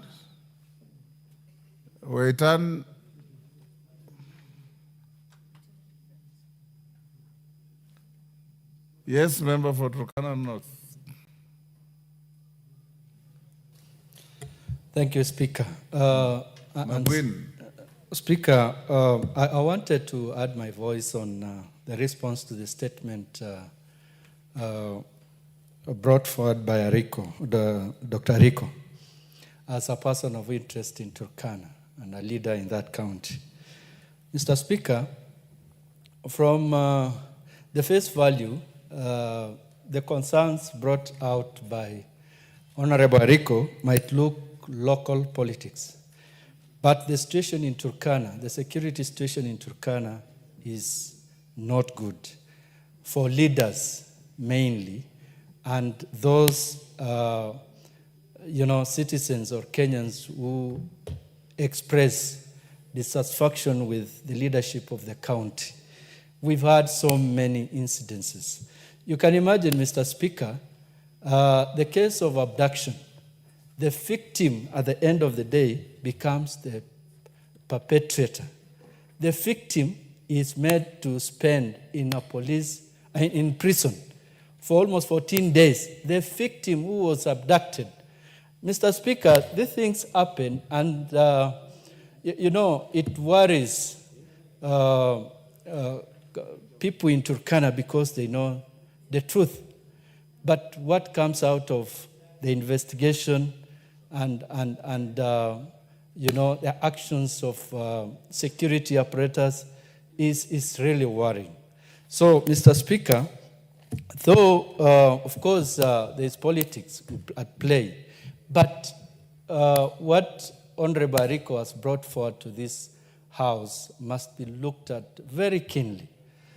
Mr. Speaker, if you look at the case in Lokchogyo during the burial, it is clear from the report by the chair of that committee that it is not true that the firearm, a government firearm, is said to have been picked from the ground, which is not true. And you'll, from the reports provided, you are told that, that firearm was collected from the ground. If you want to controvert what he said, controvert it with alternative facts so that he can be able to be... Thank you, Mr. Speaker. The truth is, the goons varied from Lodwar, and this is what happens. Every time the governor moves from Lodwar to an area where he's doing his activities, there are 3 vehicles full of goons carried to that area, not to provide his security, but to disrupt activities of, things that are contrary to what he expects to happen. Thank you. Honorable Russell, you've heard all those. You can investigate and invite the honorable members to your committee to discuss the matter further.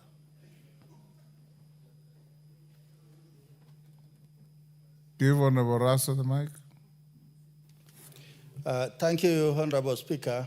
We are well guided. Thank you. The next is Waitan in the House. Honorable Waitan, there's a response to a statement about management of Hajj programs have been requested by Honorable Bashir, that consultations and discussions are still going on, and we put off the matter to next week. So the matter is stayed to Wednesday afternoon next week. Hopefully you'll have finalized what you are doing. Joyce Bensouda. She's not here. Chairman Education. Where's Bensouda? Yes, Eve Obara. Give Eve the mic. You are not Joyce Bensouda by any chance, are you? No. I am the Vice Chair for Education. So you are ready to respond? Yes. Bensouda is not here. Bensouda was here and I've tried to reach her. If Bensouda is taking tea, it means she is not interested in prosecuting her request. So it is dropped. It's not dropped. We stay to next week. You can respond. Yes, yes, Wangari? Mr. Speaker, not on... Vice Chair, hold on. Yes, on the same issue? It was on education, Mr. Speaker. So let me finish with this first. Okay. If Obara, Honorable, you can hold your response to tomorrow afternoon, subject to Bensouda giving an appropriate and acceptable apology. Because she was here and just walked out. And to other members, if you have business on the order paper, try and be here to prosecute so that we don't pile unnecessary business for the later days. Wangari? Thank you, Mr. Speaker, for indulging me. Mr. Speaker, allow me to raise a matter which I think may not wait for the normal statement route, the matter of capitation in schools, Mr. Speaker. Mr. Speaker, the recess, we have been able to interact with many schools and leaders and administrators of schools, and I can tell you, Mr. Speaker, schools are suffering. Even buying chalk, buying a biro pen is almost becoming impossible for schools, Mr. Speaker. So, Mr. Speaker, the explanation the ministry has been giving through the media does not hold water because they say they are verifying. This verification should have been done during the holidays when the children were home. Mr. Speaker, this term is very short. In fact, students should be closing by October 22nd. They are already closing school. We have 3 evaluations and examinations, Mr. Speaker. That is the grade 3 NEC evaluation. We have the KIPSEA for grade 6, and now we have KJSEA for grade 9. How then, Mr. Speaker, are schools supposed to prepare for these examinations, Mr. Speaker? Mr. Speaker, I feel that the Committee of Education and the Ministry of Education should give a way forward. If you have given wrong figures as a head of institution, can that be deducted in the next term? But we cannot afford, Mr. Speaker, to actually be able to make sure that we have held schools in abeyance. They don't know what to do in 3rd term, Mr. Speaker. Maybe you can give direction to the Committee of Education. Owen Baya, where is your committee chair? Yes, KJ? Before we get a response from leadership, Mr. Speaker, you might want also to send the business regarding our university education, together with the communication that Honorable Martha is giving, to the Committee on Education. Because as we speak right now, our students who are reporting to university had to go back home. They are sitting in abeyance, not sure what the situation is with the lecturers, not sure whether it is being resolved, whether it is being attended to. So, Mr. Speaker, as you give direction, kindly also direct the Committee on Education to look into the matters of our learners who are in the university and higher institutions of education, so that it does not look like it is a failure purely on just the new funding model, which it is not. It is a whole other issue that needs to be resolved. I thank you, Mr. Speaker. Ivo Barra, can you bring a response to this on Thursday afternoon? Yes, Mr. Chairman. Sorry, Mr. Speaker. This is a matter that has come to our attention, and I want to commit that by Tuesday next week, we should be able to give a comprehensive statement on the same. Thank you. Thank you, Tuesday. Next order.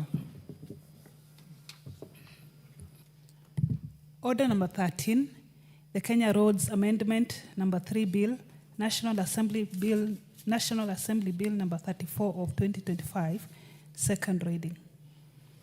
Honorable Peter Kaluma. Thank you very much, Honorable Speaker. Honorable Speaker, I beg to move that the Kenya Roads Amendment number 3 Bill, National Assembly Bill number 34 of 2025 be now read a second time. Honorable Speaker, this bill, though appearing in my name, is brought on behalf of the Legislative Caucus which you constituted to help the House with directions on legal and litigation matters that involve Parliament. That team you constituted, Honorable Speaker, is convened by the Honorable Dr. Otiende Amolo, Senior Counsel, and the Honorable Samuel Chepkonga, also Counsel. And the team, Honorable Speaker, brings together all members of Parliament who are learned, and I'm emphasizing learned, in law, who are willing on a pro bono basis to intervene as and when the Honorable Speaker requires. Honorable Speaker, I want to thank you for opening up that caucus to every person of a good legal mind who is willing to be there.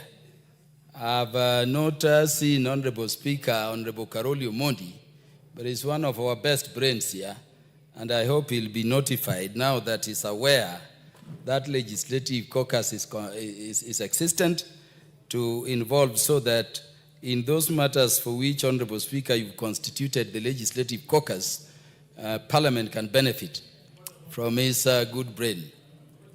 Honorable Speaker, I therefore, Honorable Speaker. What's your point of order, Honorable Owen? Honorable Speaker, you know, the Honorable Kaluma is my senior in many ways. But when he says the few learned members of Parliament, he needs to qualify it to say learned friends, because that's what it means, the lawyers. Because there are many other learned professors here. But to say learned legislators, he needs to qualify it. And when he also says best brains, he needs to qualify it as a best brain in law, because there are other best brains, Honorable Speaker.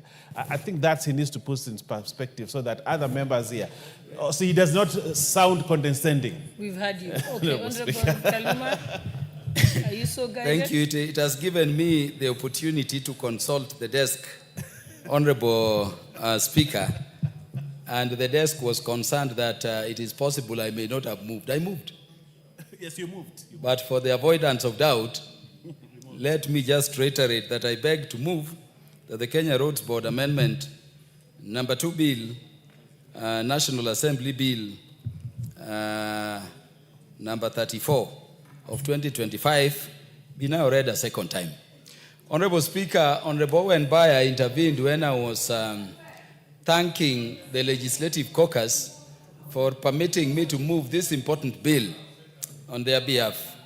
And I want Honorable Dr. Otiende Amolo, Senior Counsel, to return my compliments to the Legislative Caucus for I'm doing this on behalf of them together. Honorable Speaker, it has also been the view of the Speaker that matters which can be resolved by the leadership of the nation be so resolved without recourse to litigation. And so, Honorable Speaker, I wanted to thank you also for appointing me separately to lead a team which included the Majority Whip, the Honorable Silvana Sosoro, the Honorable Marianne Keitany, the Chair of the Committee in charge of Roads and Infrastructure, the Honorable George Kariuki, and the Honorable Naisula Leisuda, among members, to lead and engage the Council of Governors in negotiating this matter of the roads maintenance fuel levy. Honorable Speaker, I did report to you, and I want to report again that we did all the best we would do to secure that the Council of Governors, bringing together governors of our country, together with the members of Parliament, resolve this issue out of court process. And I thank that team, which, Honorable Speaker, you constituted to work together with me in that endeavor. Honorable Speaker, before I go into the meat of the matter, permit me also to thank the Council of Governors under the leadership of Dr. FCPA Abdullahi Ahmed for what I saw on their part in terms of the leadership they are giving the Council, and particularly the Chair himself. We had several meetings. The most important, Honorable Speaker, was at the Council of Governors offices. And by the way, it was clear from their attitude and ours that the venue where we were meeting to take up these important matters, as people favored to be national leadership now, away from the court, was very pleasant and was commendable. Honorable Speaker, having said all that, let me also thank the chair of the departmental committee in the National Assembly in charge of roads and infrastructure, the Honorable George Kariuki, and the membership of that committee. Not only, Honorable Speaker, for joining us in those endeavors to resolve these matters, which ultimately we agreed required the intervention of this Parliament.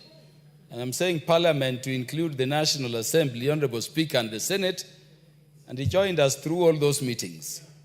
I also want to thank that committee, Honorable Speaker, that because of the urgency of this matter, the committee put aside every work they were doing, Honorable Speaker, to undertake those constitutional requirements under Article 118 regarding public participation, and they did very detailed and expeditious public participation.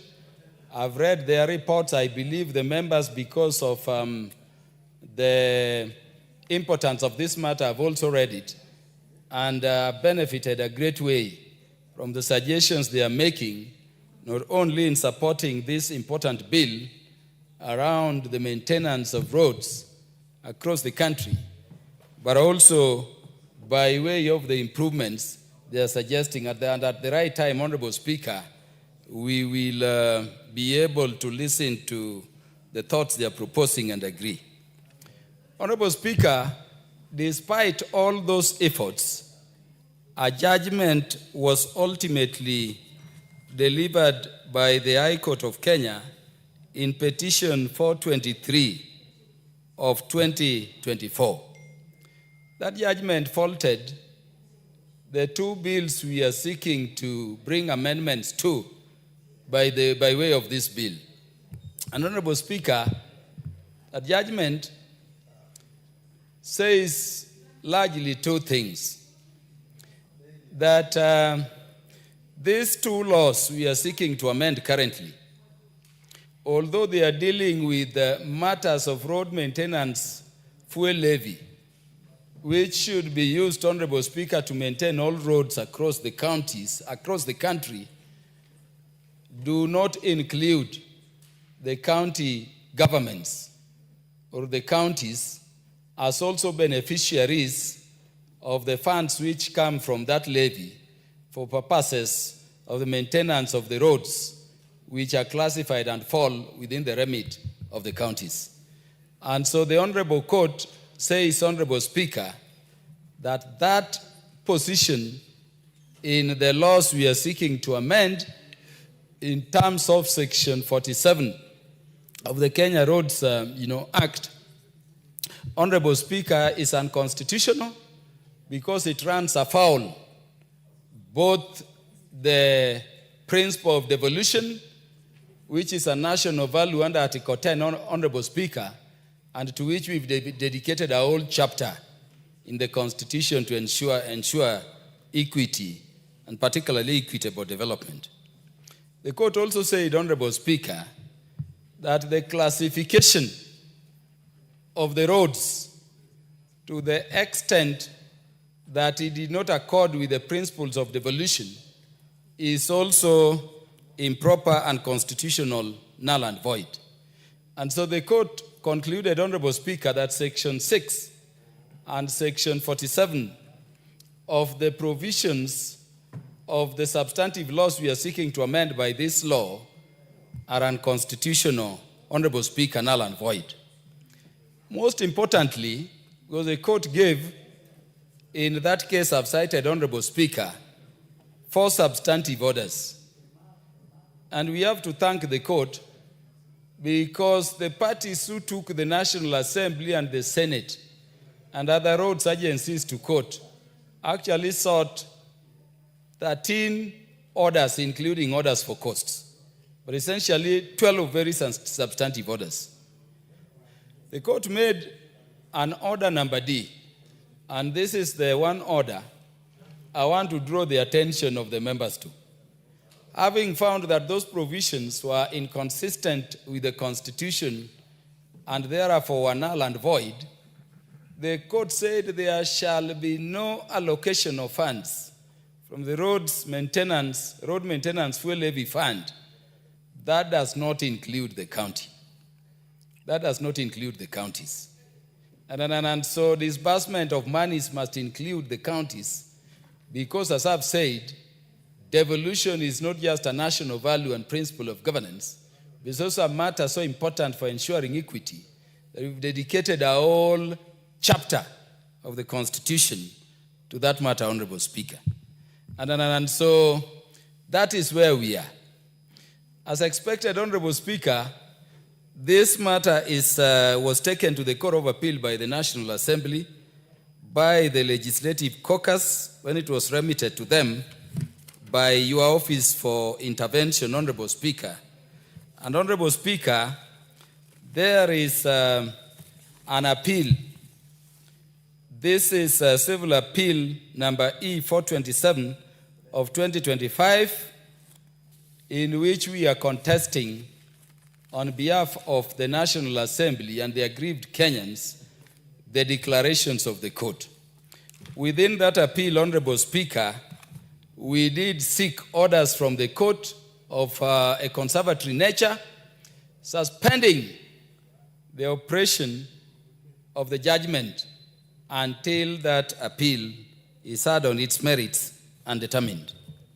Honorable Speaker, I want to report to the House, and it is already known, that that application, which was presented to the Court of Appeal for order suspending the judgment, was allowed by the Court of Appeal. And I want to thank the Court of Appeal.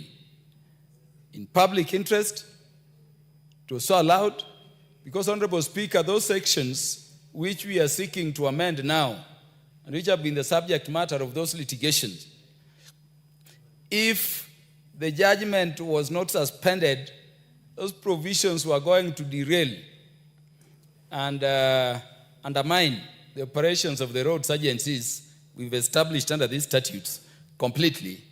And we are going to secure that even if legislative interventions were made, Honorable Speaker, as we are seeking to do, Honorable Speaker, no road was going to be maintained in that intervening period. So I want to thank them. But I want to emphasize, Honorable Speaker, that though the Court of Appeal gave that order of stay of enforcement of the judgment in terms of all those substantive orders, that order of stay was only given for a period of 12 months, beginning July, when the order was issued. So what it means, Honorable Speaker, is that if the appeal is not heard and a favorable determination made by July next year, the bad situation for which stay was sought and given by the Court of Appeal was not given. Honorable Speaker, I have absolute confidence in the success of the appeal that is pending before the Court of Appeal, filed by the National Assembly and the aggrieved roads agencies. And I have no doubt in my mind, Honorable Speaker, even as I move the consideration of this bill by the House, that there is a chance, and a very high chance, probability, that that appeal must succeed. But Honorable Speaker, there is a good reason as to why we are favored to be in leadership position at this point in time.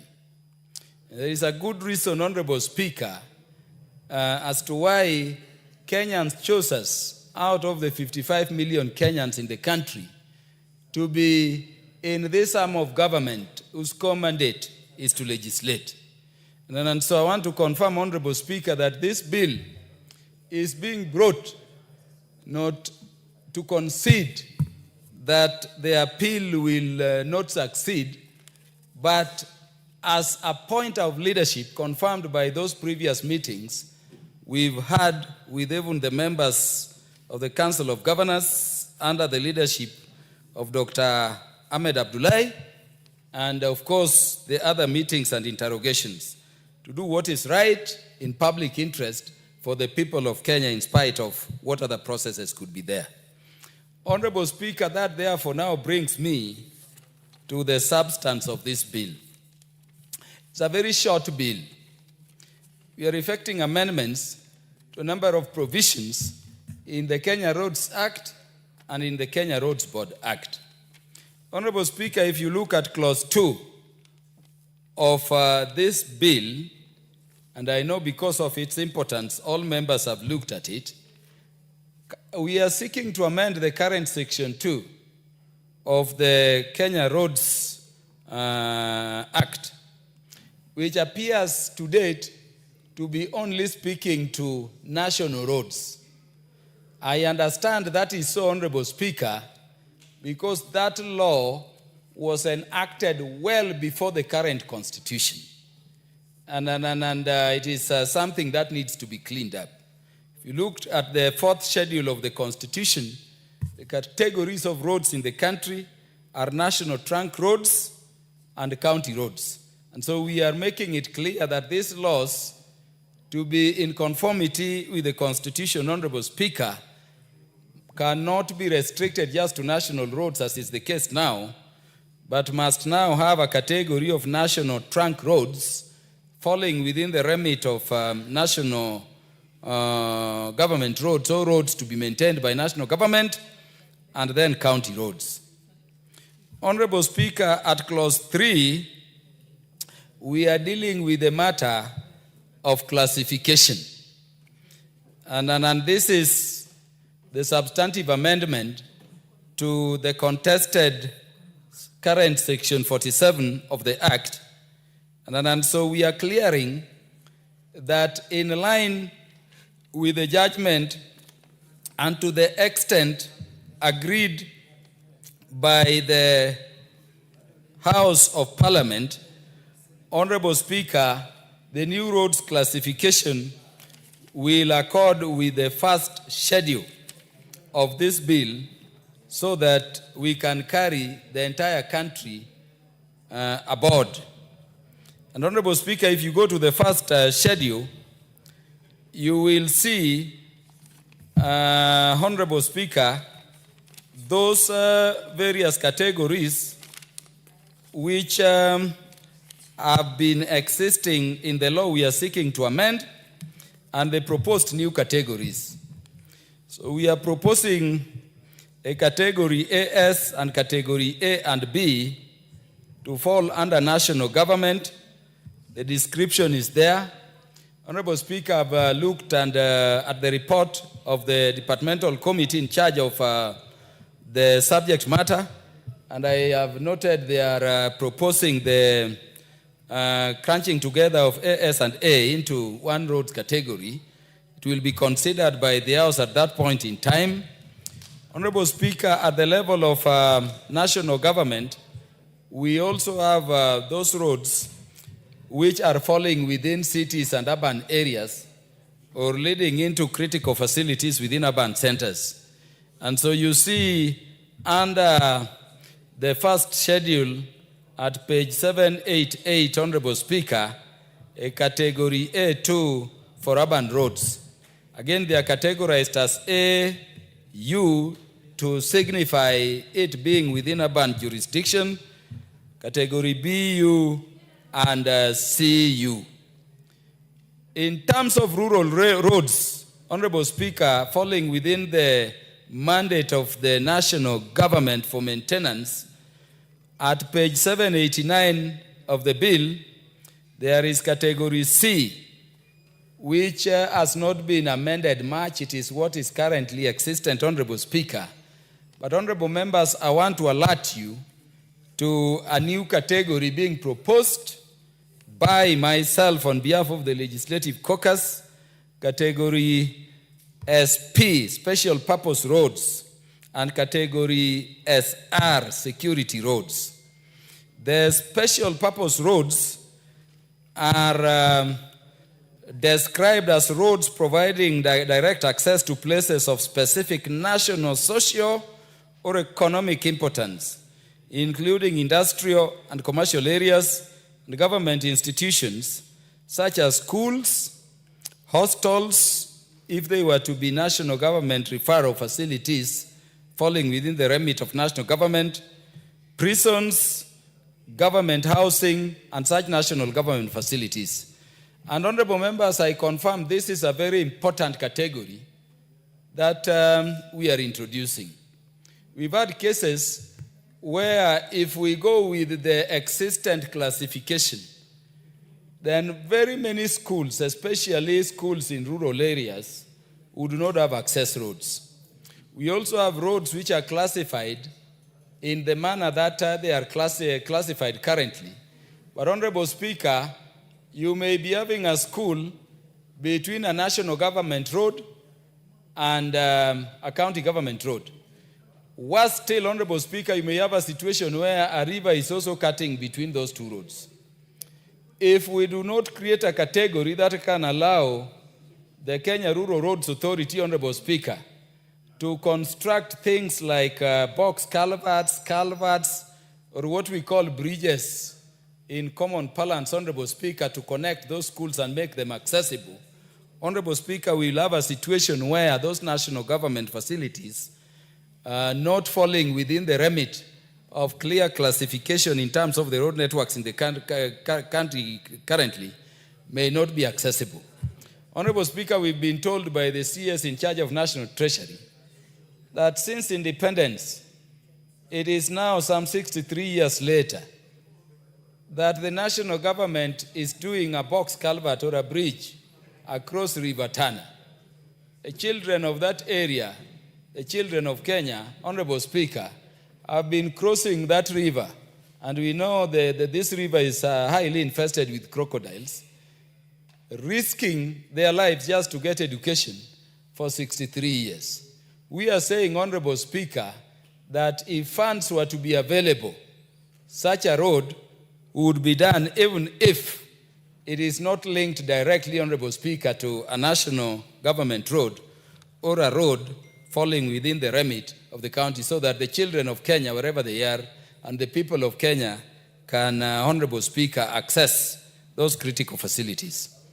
Honorable Speaker, in terms of security roads, we are leaving its determination, Honorable Speaker, to the ministry that will be in charge of internal security.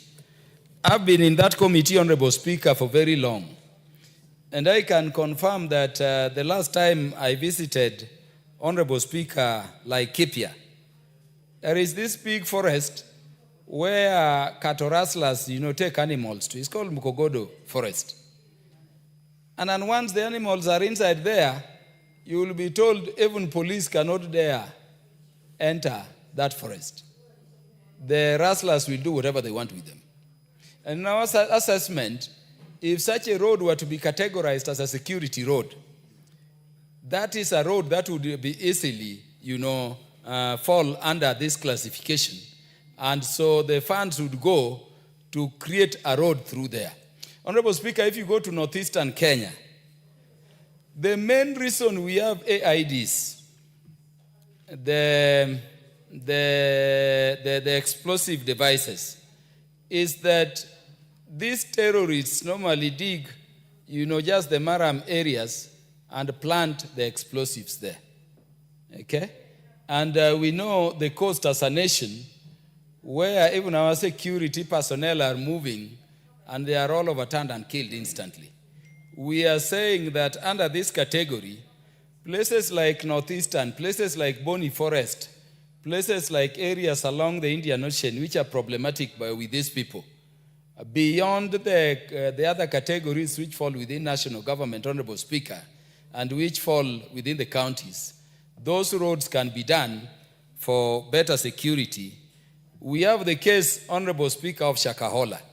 And let me say, Honorable Speaker, we visited Shakahola when the tragedies there and the atrocities which were being committed against Kenyans there, started. Honorable Speaker, it is so vast.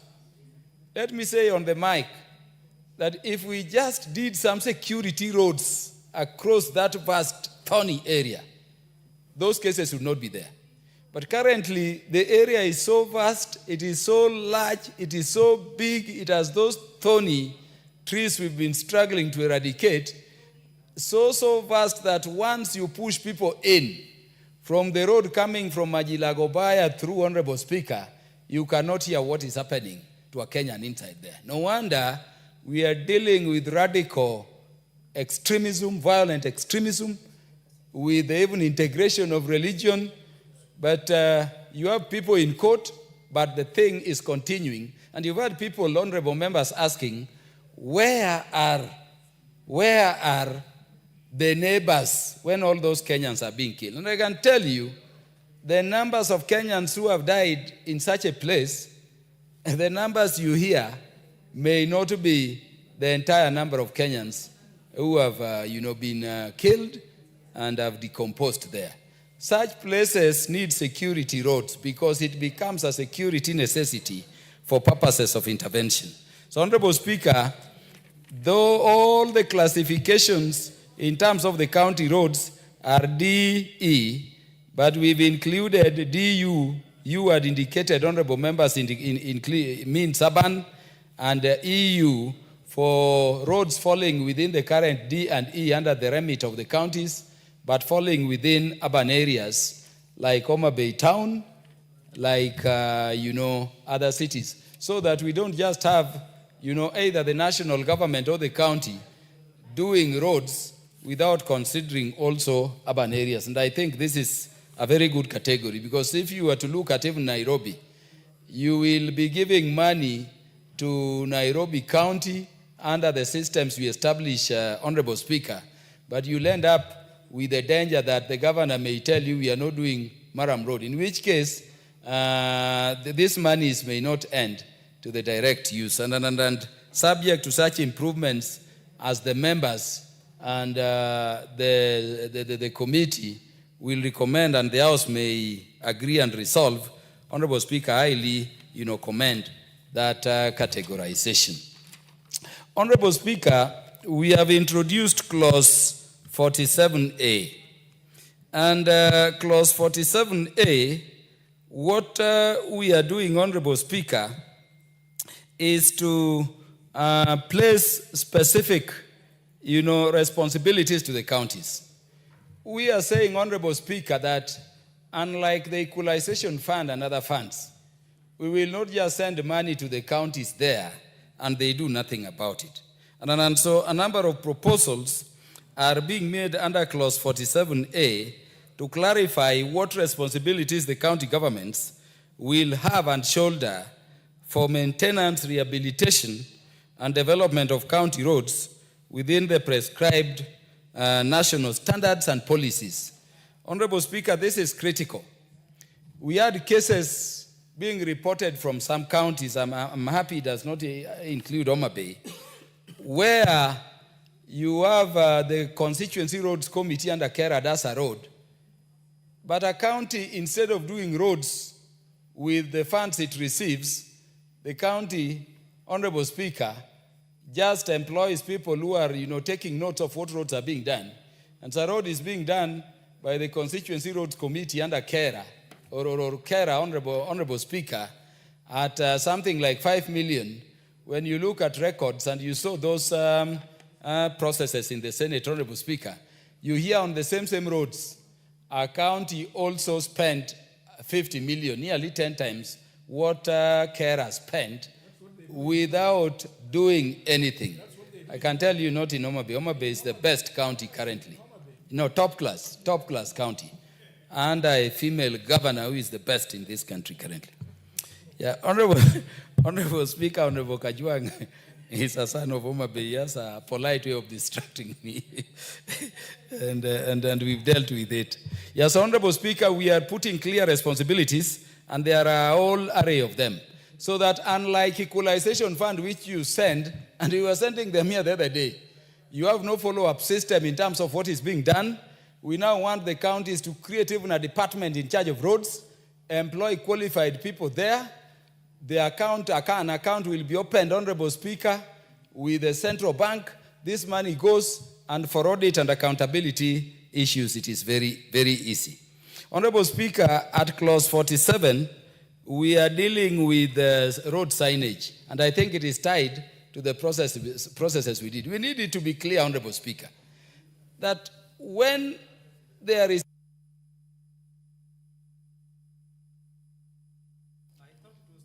You can proceed. Give him more time. Because I'm just going to the meat of the matter, but I'll be brief. Give me only 5 minutes, Honorable Speaker. I thank you. Honorable Speaker, we want signages so that it is clear. This road is a county government road. This road is a national government road. This road has been done by Kenya. This road has been done by Kura. This road has been done by KRA. So that we can avoid these issues of, Honorable Speaker, the situations where there can be, corrupt practices and want of accountability over matters roads. Honorable Speaker, lastly, and the most thing we are dealing with, and Honorable Speaker, you will see this in the bill, and I know members have looked at it, is having been, thought that we are adding the counties, we have to reorganize the percentages into which, the roads maintenance fuel levy is to be shared. And so, Honorable Speaker, the bill proposes that counties will get 5% of the total amount of funds collected by under the road maintenance fuel levy, fund. Honorable Speaker, because we have created that new category of sharing, the existing categories have to go down. So counties will get 5%. We are moving the allocation of Kenya, which was initially at 40%, Honorable Speaker, down to 36% to accommodate that share to the counties. Honorable Speaker, we are then moving the allocation, which was going to Kenya Urban Roads Authority, Kura, from 15 to 14%. And Honorable Speaker, we are then moving the allocation, which was initially being accorded to Kenya Rural Roads Authority at 32% to 31%, by 1% to accommodate that addition to the county. I know, Honorable Speaker, some would be asking, why are we giving the counties 5? But Honorable Speaker, I'm saying that this is not equitable share. Counties still receive an equitable share, a portion of which will be going to roads. This is money from the collection of fuel levies for the maintenance of roads based on the roads classifications per county, and in consultation with the ministry that is relevant, Honorable Speaker, it is confirmed to us that by classification currently, if you looked at the total, the 5% would secure that the roads falling under the remit of our county governments, Honorable Speaker, are maintained and in a good state for all Kenyans. That section 6 is what I've dealt with under that provision, and is a very critical provision. I would urge the members to accommodate it. Without much ado, Honorable Speaker, I want to thank the members for the opportunity to present this matter on their behalf. And Honorable Speaker, I know I've given enough detail. I want to thank you for the support you've given, Parliament in the exercise of this legislative, act, Honorable Speaker. And I beg to move, and permit me, therefore, having moved, Honorable Speaker, to request that the Honorable Dr. Otiende Amolo, Senior Counsel, seconds. Thank you, Honorable Speaker. Proceed, Honorable Amolo. Thank you, Madam Speaker. Madam Speaker, I rise to second the Kenya Roads Amendment number 3 Bill of 2025. Madam Speaker, there's an issue that the Honorable Owen Baya raised, and he did not get the benefit of a response. Wherever he is, he will have to know that there's a distinction between learned and educated. Even if you can be a professor of everything, you can only be educated. You will not benefit from being called a learned friend. So the Honorable Owen Baya is educated and is my friend. He's my educated friend, not my learned friend. In fact, in the English tradition, the word learned friend was actually reserved to peers, barrister to barrister. When a barrister was referring to a solicitor, they would say, my friend, not even my learned friend. You must get the history of why lawyers are called learned, then you can start questioning it. But I do not have time to go into it. Suffice it to say, the Honorable Owen Baya, that you are my educated friend, and when we go for tea, I will explain at length why you cannot be my learned friend. Madam Speaker, very briefly, this bill transcends 2 committees and a caucus. This bill transcends the Justice Committee, it transcends the Roads Committee. But it was found wise to now have it adopted by the caucus because we have the benefit of dealing with those committees and beyond. For indeed, Madam Speaker, as Honorable Kaluma has explained, the bill is a result of consensus and consultation by the executive, by Parliament, by the various roads agencies, by the governors, and by everyone who cared to listen. Indeed, even the President was involved in this discussion. Madam Speaker, the bill is necessary because it has to fill the lacuna that was created by the decisions of the court. When the court declared 2 significant sections of the relevant laws as unconstitutional, and although we chose to appeal it with success, it was still important to address the issue beyond peradventure. Therefore, it comes in to fill the lacuna that arose out of Section 6 and Section 47.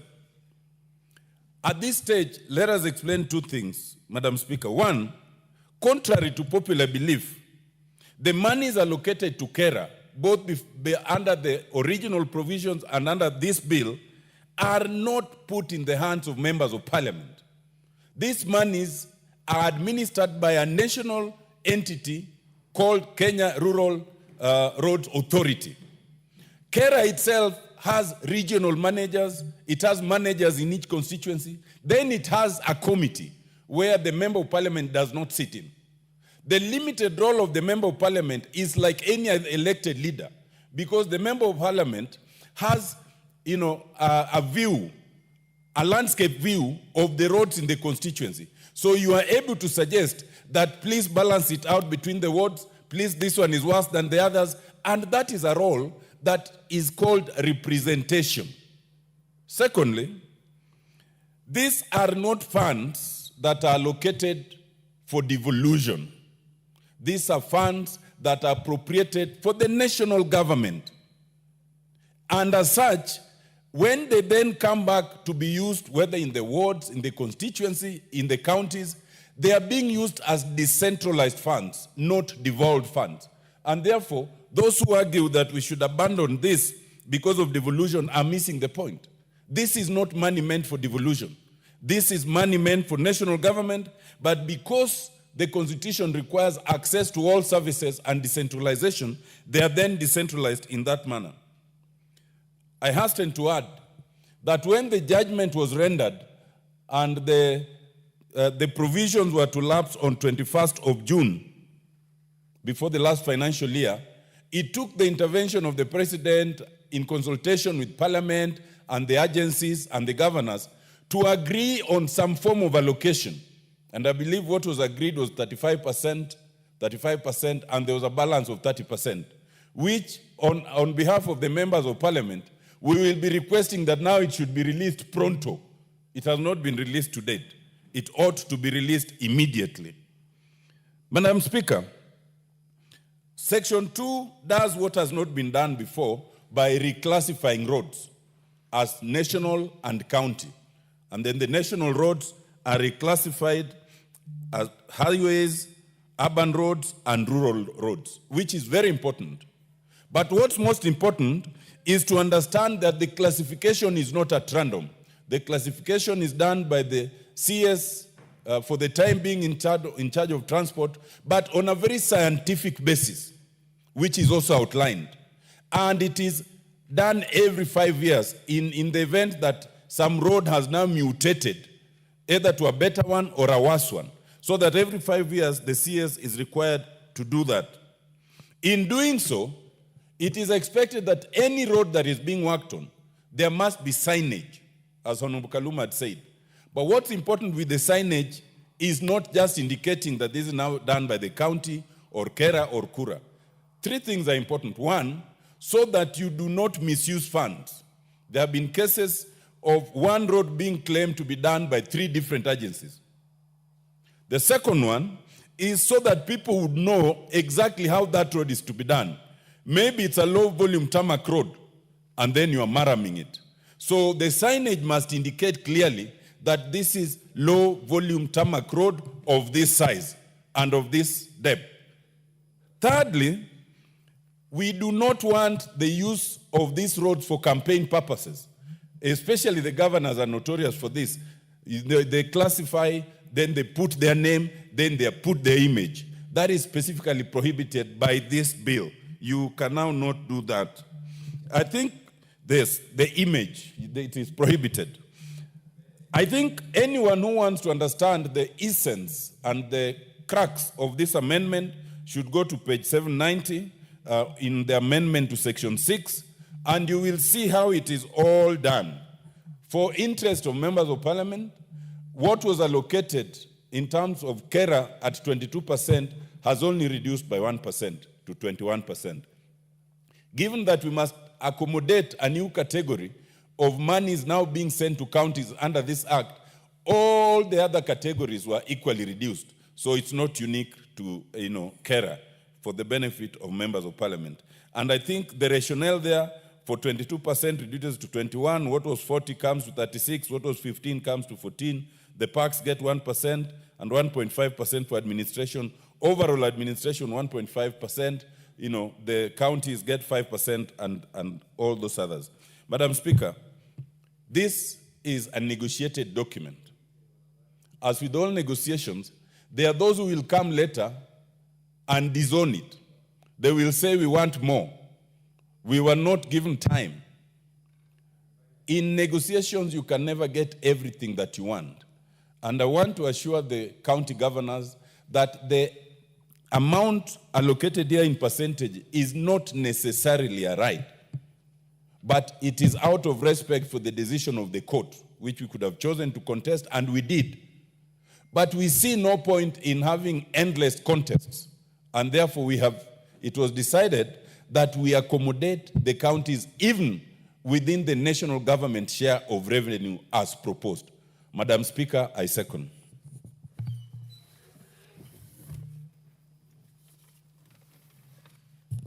Honorable members, I now propose the question that the Kenya Roads Amendment Number 3 Bill, National Assembly Number 34 of 2025, be read a second time. Yes, Honorable TJ?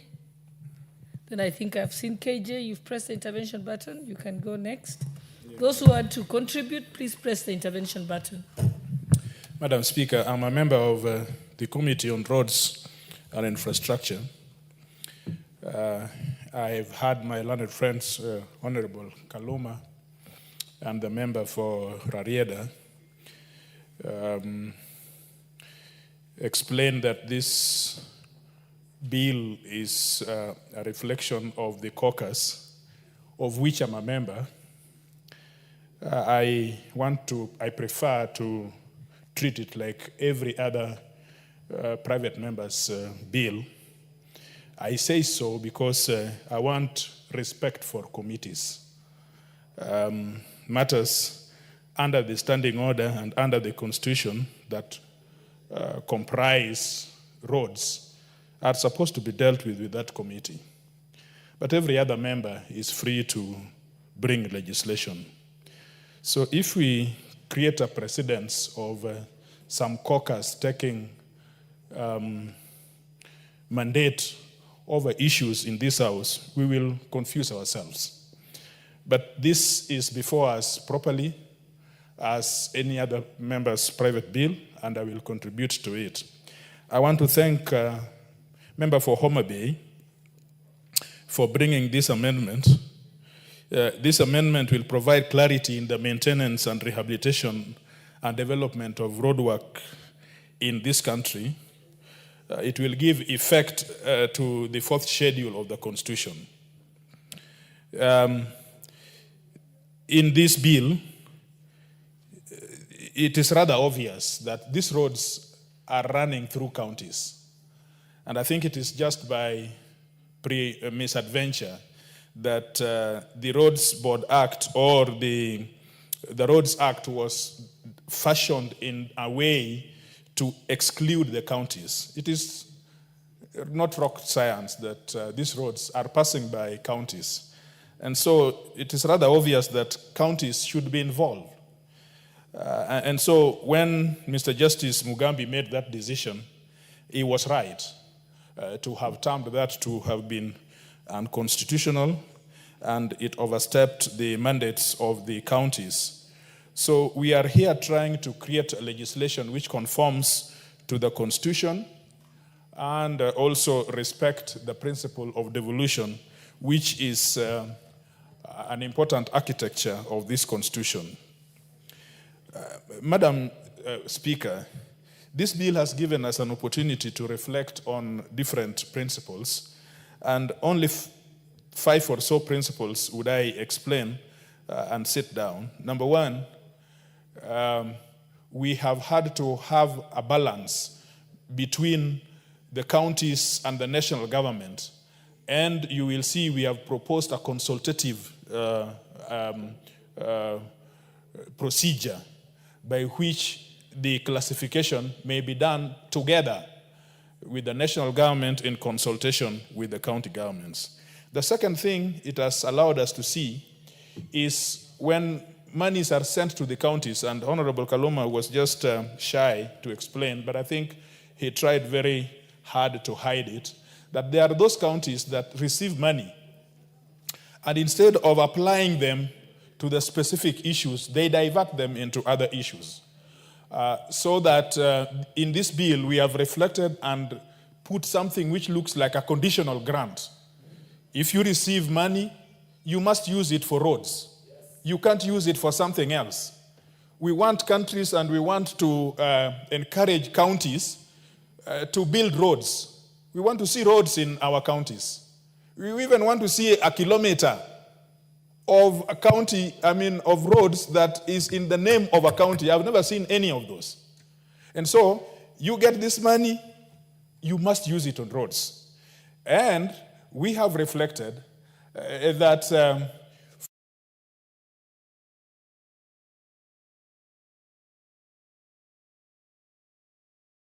have to open an account, a specific account.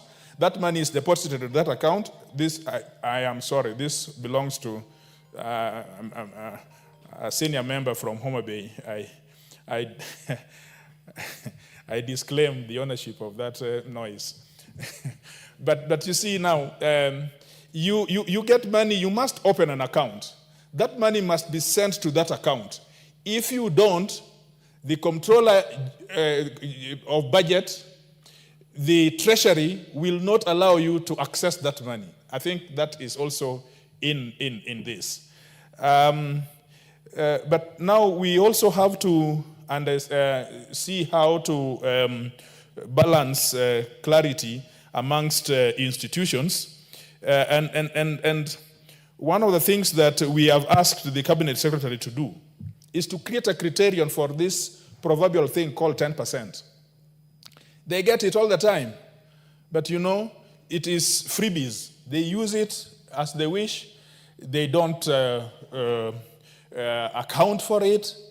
And so in this legislation, we have demanded that there must be empirical parameter by which a criteria by which this money is given. And one of those is, although it is a discretionary issue, but that discretion must be exercised in terms of maintaining the overall roads equity. Roads equity means in Dagoretti North, for example, if you go there and you find dilapidated roads, you want to balance across Nairobi and see that even though Dagoretti North received so much money, but in terms of road equity, you then balance it to be having some kind of network which is uniform in Nairobi.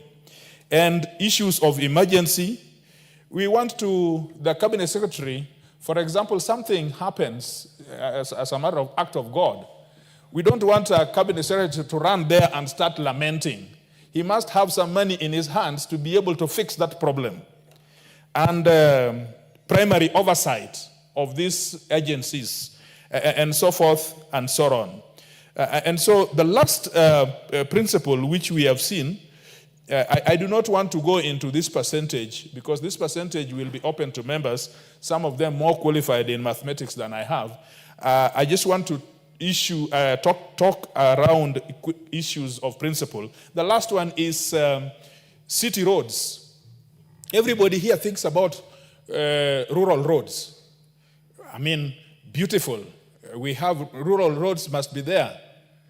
But didn't you know that if you lived in Nairobi, as all of you are living in Nairobi, once you have stepped out of Express Highway, you must reach your home. You must reach your home.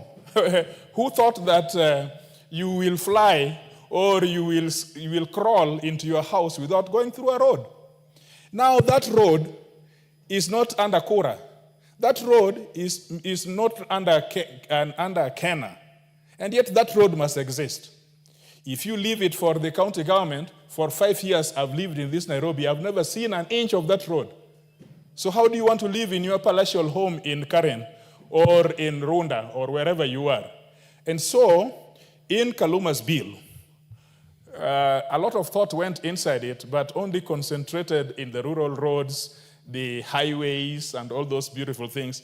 But now in the committee, we have thought through it, and we have said the last connectivity in city roads, that in cities, there will be a last connectivity if then the roads are coming from the highways to the arterials within the estates and the residential areas. So that therefore ring-fences some of those roads that are giving you the connectivity into some of your homes and in some of your supermarkets that you would want to be. I thank you, Madam Speaker, because this is coming at the right time. I would have thought that this House should be full, because this is an issue which concerns each one of us. But I really thank you for giving us an opportunity to deliberate on this matter, and I support this bill. Thank you very much. Honorable KJ, then we'll come to you. Member for Chuka. Madam Speaker, I thank you, and I thank you profusely for giving me this very pole position to debate an important piece of legislative proposal as has been presented by the Honorable Kaluma, and I must thank him for moving such a good bill, and also I must also thank Honorable Otiende Amolo for unpacking it, but more importantly, I must thank Wakili TJ Kajwang for bringing it home, defining it according to the principles that are going into this bill, as opposed to the detail of the monies and the math of how it is going to be split, because that is neither here nor there. We are here because of the principles behind the matters that have got us to this place. And Madam Speaker, I must also thank Honorable Kaluma for assuring us that whatever is happening in the courts has its place. But Honorable Speaker, this matter belongs in Parliament. Parliament is not supposed to be a house of lamentation. This is where we make the laws. And if there is an issue that is affecting the people that we represent, then let's bring it to the House, let's canvass it, and let us debate it and pass it as should be passed, Madam Speaker. So I am glad that this is finally before us after such a long season of lamentation, and especially that which was occasioned by the issues around RMLF and our contest between Parliament and the governors. Madam Speaker, this bill, as I am seeing it, is seeking to primarily first align the whole road sector with our new constitution. Madam Speaker, when we were doing the laws as country, around the laws, we are seeing that some of these laws are coming after the constitution has been passed, but they're not aligned to the new constitution. So, Madam Speaker, one of the things that we are seeking to do is to first align this to the new constitution so that it speaks to new realities of the new constitution, the counties, the devolution, and so on. Madam Speaker, another main issue that makes me want to support this is the classification and the attempt at classification of our roads. Madam Speaker, what has been happening is criminal even. Madam Speaker, there are instances where we have seen county executives going to look out for roads that have been done by Kera, roads that have been done by Kura, and they go and erect signboards claiming to have done these roads. A criminal offense, Madam Speaker. They knowing too well, only too well, that there might not be any person coming after them to check whether that road was done by the county or whether it was done using national government resources. And I want to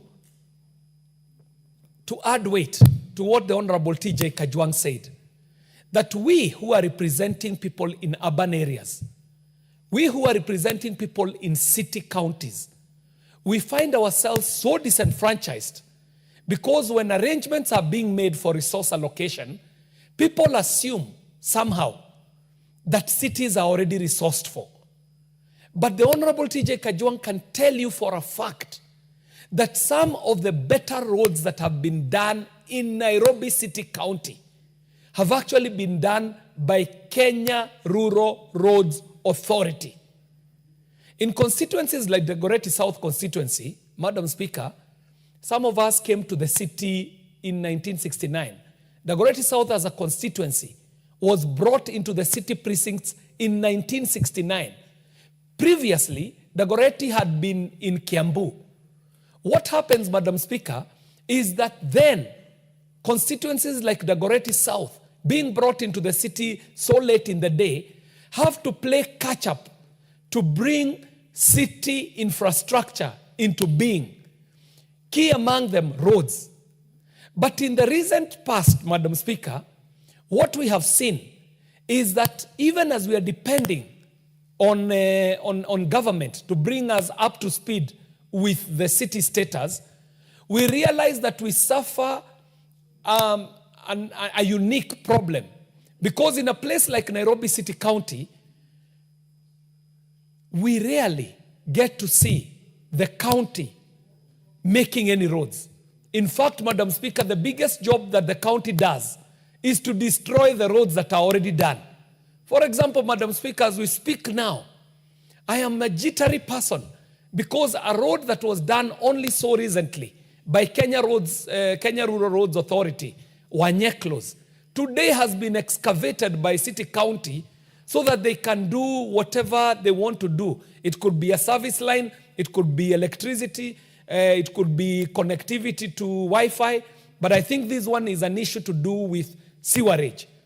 But every time that the county destroys the road, putting these facilities, they rarely come back to repair the road. And in fact, Madam Speaker, I'm saying it from the floor of the House here today, that we're putting the county, Nairobi City County, on notice that each time you destroy these roads, please come back and repair them to the status that you found them in.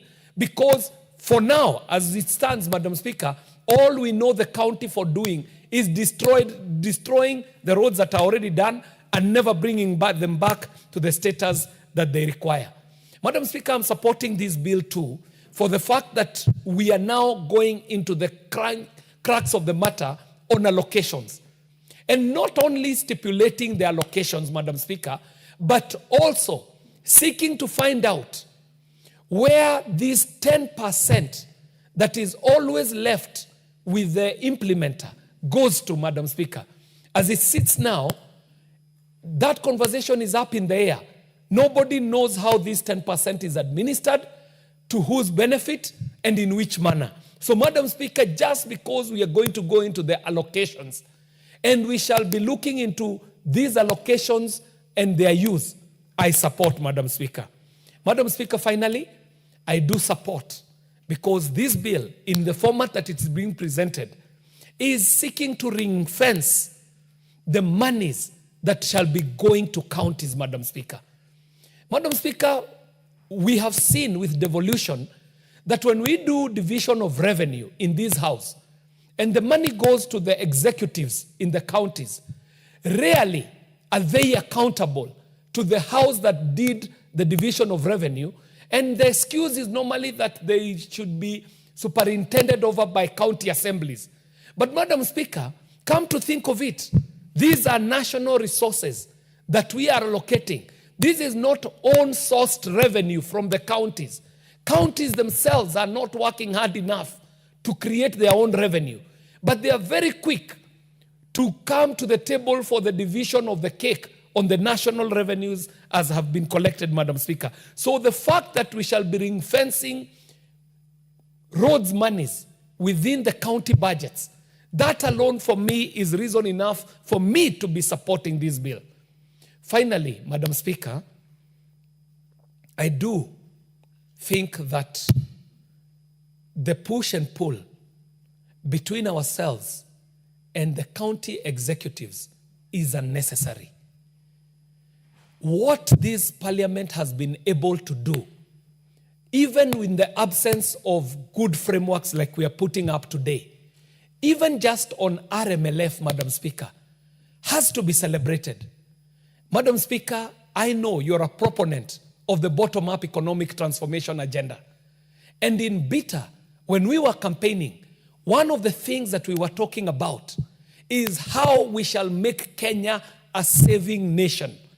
And Madam Speaker, this parliament was agreeable that a certain percentage of RMLF must be set aside for savings. And Madam Speaker, what has happened? In a few short months, the amount of money that country has been able to save by just setting apart a piece, a very small percentage of RMLF to go to savings is something that shall be celebrated for generations to come. So, Madam Speaker, I do stand to support this. I support, first, because it is going to align us with the Constitution. Secondly, because we shall go into good classification. Thirdly, because we shall make allocations clear and transparent. And finally, the fact that we shall be able to ring-fence the roads monies that go to county are good reasons enough for me to support. And in the third reading, Madam Speaker,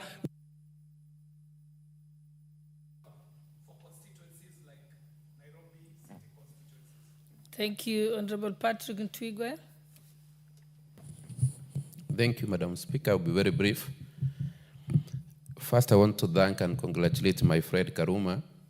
Now I've learned that I can't call him my learned friend because I'm not learned. I'm educated from the medical sector. From the medical sector, because he has really moved this bill in a very elaborate way. It was so clear, even to those who might not have learned the bill, the way he has gone through it now, it's so clear to everybody. I want to say two things. One, there has been so much corruption in the road sector because of poor classification or not very clear classification of roads. Because county governments, calling themselves government and independent, you do a road, tomorrow they process documents and pay. So this classification of roads is very good, and it has come out very clear on how roads will be classified. And I want to thank my neighbor at home, Justice Mutebe, who made that ruling, because it opened our eyes as members of parliament that we needed to register and stop crying. Finally, we are there now. Instead of crying, we are there. We are having a law now that will guide how monies will be shared. And my friend Karuma was very clear that the court ruled that any disbursement of money must include the county government, must include. So the court did not stipulate a figure that should go to county government. And that committee, where Honorable Karuma sits and the other learned colleagues, has been so magnanimous even on the 5%, because the court did not dictate on a percentage. But I believe that 5% is good for county governments. But even as we say we have ring-fenced the 5% for roads, we passed a law in this parliament again ring-fencing money for primary health care, FIF. I've just been around the country. The money is not ring-fenced. It's going to hospitals, and the governors are asking for it to be returned back to the county accounts. So even this for loans, we ring-fence the 5%.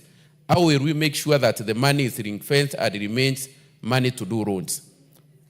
Thirdly, as this debate was going on between members of parliament and governors, at times I would listen and wonder when governors say loans, loans are in counties.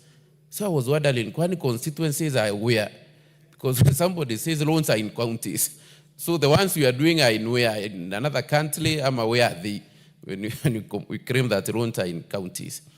Secondly, there's a point that was listed by Karuma that was very important, that loans that go to critical infrastructure like schools, like hospitals, like police stations. Because, for example, in my constituency, using it as an example, we have so many livers at the liver bench, you find there is no road leading to a school, but we need a bridge to connect children to that school. So when it rains, you find children have to go loud, like 10 kilometers to reach a school that is 100 meters away. But you can't do a bridge there or a culvert because there is no road classified at the Kera there. But now with this classification, it's easier to build a bridge and say this is leading to a critical infrastructure. We have a school in that place. And finally, I want to say that in urban centers, like it has been said by my friend from Dagoretti, we have had a big problem in urban centers because you find Kura has taken very few roads in urban center. The rest don't fall at the Kera, and you are told that is a municipality. That's where most of the population is. You can't help, you are helpless because you can't do a road for them. So this classification will sort so many issues that we face as members of parliament. And finally, I think as members of parliament, we have been pushed to a corner that every time we are defending ourselves, that Kera money does not come to a member of parliament, CDF does not come to a member of parliament. We have been pushed to a corner that it looks as if a member of parliament is not to go near money anywhere. So we are always defending ourselves. And I always ask myself, When we say money will remain in national government, so does it remain with the president? When we say money will go to counties, is it given to the governor? Or why is this we are so afraid of that when money goes to KERA, when money goes to CDF, we are always defending ourselves that it is not coming to us. So where is the law of representation? Because we see members of parliament also represent people. Because it seems as if we have been pushed to a corner where we are so shy that we must always keep on defending ourselves. Do governors defend themselves that money that goes to county does not go to governor? So the president should keep on defending himself that money that remains in national government does not come to me. And we also need to understand the place of decentralized funds. I think Adam Kibaki is when we started decentralizing little funds in education, in loans, and that's where even the issue of devolution came. We saw this is something that can help. Go to any county today. If you see a good road, don't even look for a signboard. Know that that is a KERA road. You don't even need to look for a signboard. If you see a motorable road in our rural places, you know that is a KERA road. So I support this bill, Madam Speaker, and I stand to say that now let this debate last. And Karuma has raised a very important point. I was wondering, are we in court and still doing this law? But I said it's a two-pronged approach, hoping for a best determination in court, but having a lasting solution through this bill. I support, Madam Speaker.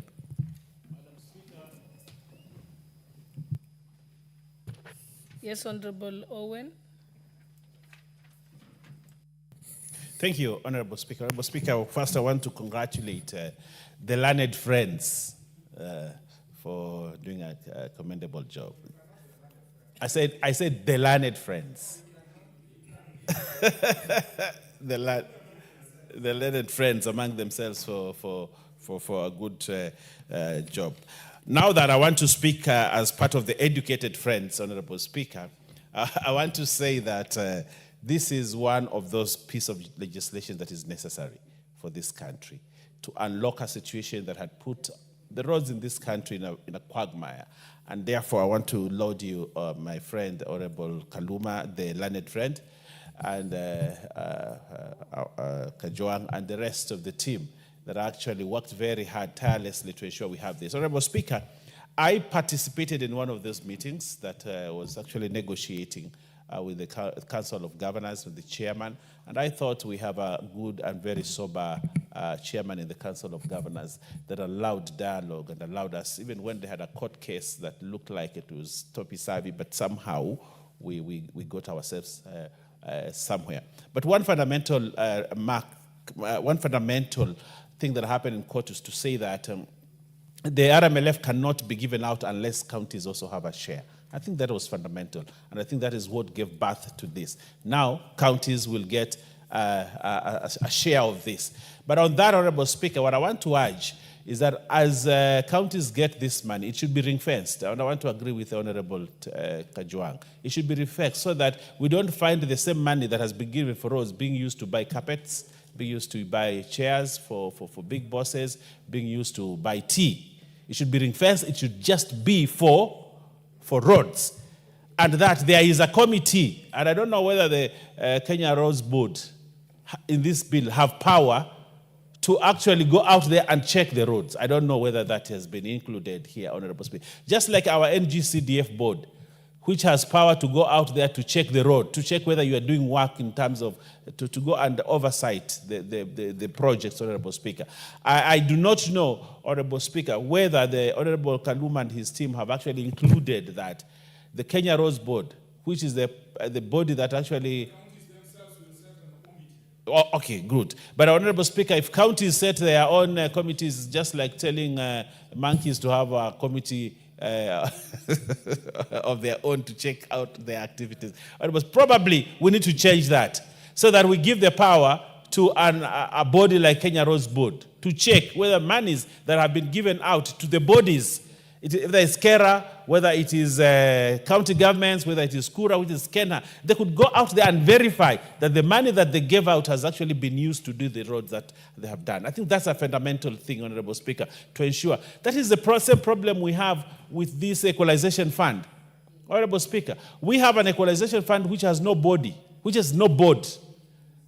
It's only people at the ministry. So they disburse fund when they want, and when they don't want, they do not disburse the fund. That's why 20 years, we are almost ending the 20 years with the window for equalization fund in the Constitution. And yet when you walk around, you don't see anything, Honorable Speaker. I've advocated that this equalization fund must also have a board that can actually ensure that the money has been put into the account and the money has been spent for the purpose for which it was meant. Honorable Speaker, that is one, Honorable Speaker. So I hope Honorable Kaluma and TJ, you may want to consider my suggestion and bring that to an amendment so that any money, whether given to Kura, whether given to Kera, whether given to Kenha, whether given to the county, can actually be accounted for, and we have a report in this parliament table that we allocated these funds and the roads were done or they were not done, Honorable Speaker. I think that's a fundamental thing. Secondly, Honorable Speaker, I want to say this, that roads are important for this country because when we have roads, they open up development, they open up place for growth.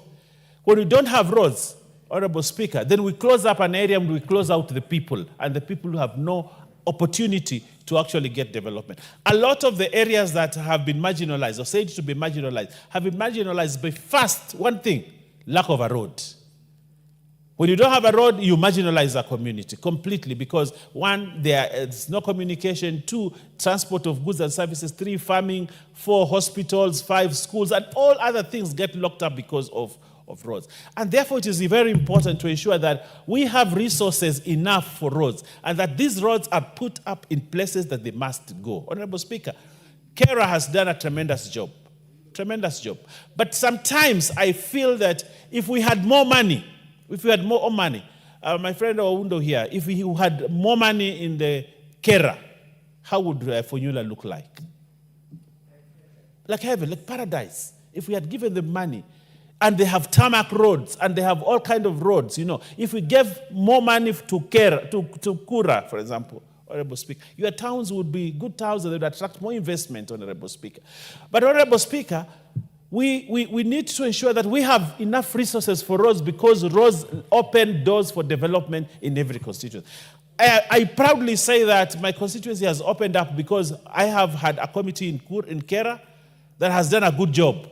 And the engineer in my county has done a good job, Honorable Speaker. And areas that would never have seen development have seen development because of the resources. And therefore, Honorable Speaker, when I look at Schedule 1, and I think that is the fundamental thing in this bill, Honorable Speaker. If you look at Schedule 1, and you see the division, how roads have been classified, Honorable Speaker, I am impressed. There's some good thought have gone into it to ensure that we have roads that go to parts including roads accessing wheat growing areas. And I like that. When I saw that you actually have Class W, roads accessing wheat growing areas, and classified rural roads including mining roads. The only thing, Honorable Speaker, that I would have loved to see, and I want to draw the attention of the Honorable TJ Kajwang, you will speak your language later on, my friend, with TJ. Why don't you have roads leading to fishing grounds? Because my place and your place, one of the mainstays and economic activities is fishing. And a lot of times, the roads that lead to the areas where people are fishing are not there. Actually, fish get spoiled on the way because they are very perishable. Because there is no road leading to the ocean or to the fishing ground or to the lake. Honorable Speaker. But I do not know what triggered the thought of saying we have roads accessing wheat growing areas, roads accessing coffee, roads accessing settlement, national park, but yet, and sugar growing areas, tea growing areas. Why did we leave fish? Honorable Speaker, why did we leave fish? Yes. So, Honorable Speaker, I think this is something because if I have money, I can't put it in tea because I don't have tea. I can't put it in wheat because I don't have wheat. But I have an ocean, and you have the lake. Yes, Honorable Speaker. So, Honorable Kaluma, I don't know if you come from Homa Bay, but you left to put a classification on roads that leading to fishing grounds. I think that's a big thing that you left. And that amendment, Honorable Speaker, needs to be put in here, Honorable Speaker, so that it is specific, so that when I go there and I tell the county government you have money, and that money allows you to do a road to to the fishing ground, Honorable Speaker, or to the landing site for fish, Honorable Speaker, I can authoritatively say you received 10, 20 million, put that money on that road. And they will not budge out of it because you have instructed them through the law, Honorable Speaker. So that is one thing, Honorable Speaker, that we must put. I'm sure my friend, he has always wanted to baptize me. I want to tell him I'm a baptized Anglican. But he always, every time he sees me, he says, oh, I want to baptize you. And he says he has orange water that he wants to use to baptize. To baptize me. Honorable Speaker, interestingly, Honorable Speaker, I think this is a midwife law, and I think apart from the several amendments that I have picked, Honorable Speaker, which we must do, Honorable Speaker, so that we can strengthen the law. My Speaker, and I want to call you my Speaker, this is a very important piece of legislation that will usher development into areas that for many years have never had roads. And where you have put a road, you can put a water pipe. Where you have put a road, you can put electricity posts. Where you have put a road, Honorable Speaker, but Honorable Speaker, I also like the fact that there are certain schools which are inaccessible. Schools which are inaccessible. But Honorable Speaker, if we put them here also, we are going to open development in the area. And I want to thank the team, and I say I support it, full support. And I want to say, like one of my friends here who keeps on saying, I want to support it with my all body parts. I thank you, Honorable Speaker. Yes, Honorable Oundo, what's your point of order? Honorable Speaker, looking at the time that left before the end of the session, and noting the importance of this particular bill to the people of Kenya, especially rural Kenya, I request that the Speaker, in your wisdom, allow that the debate be now adjourned to another time so that as many people, as many members of Parliament can talk to this matter while addressing their members, their constituents, so that we have enough time. We don't have much time left. Thank you, Honorable Speaker.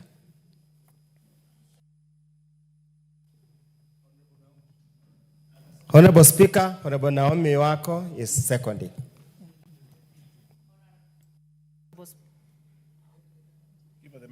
Honorable Speaker, I second because we need many members to contribute to this, because this is a very important matter to be debated by all the members because it concerns the entire nation, and I second.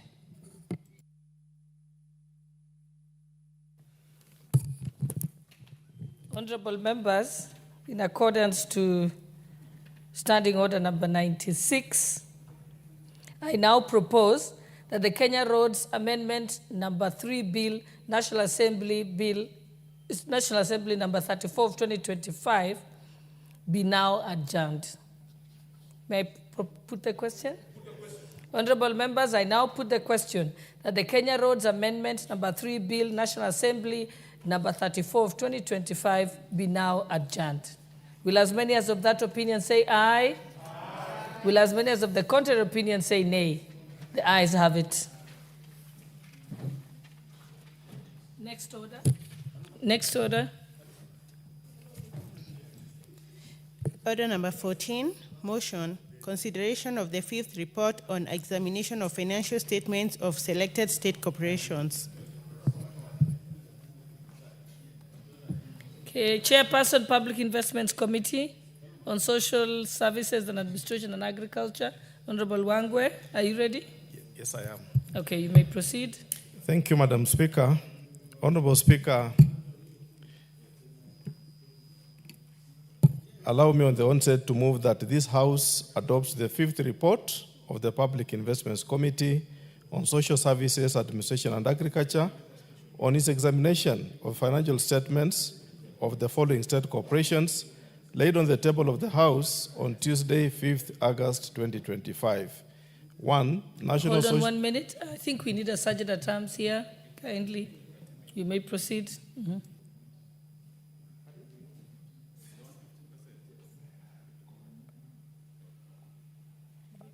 Thank you, Madam Speaker. 1. The National Social Security Fund for financial year 2020-2021. 2.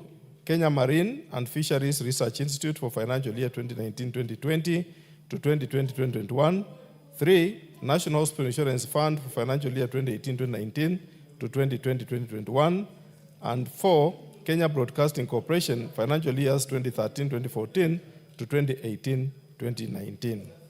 Honorable Speaker, allow me to appreciate the commitment of my members, the members of the Public Investments Committee on Social Services, Administration and Agriculture, for taking their time to really concentrate and come up with this very wonderful report.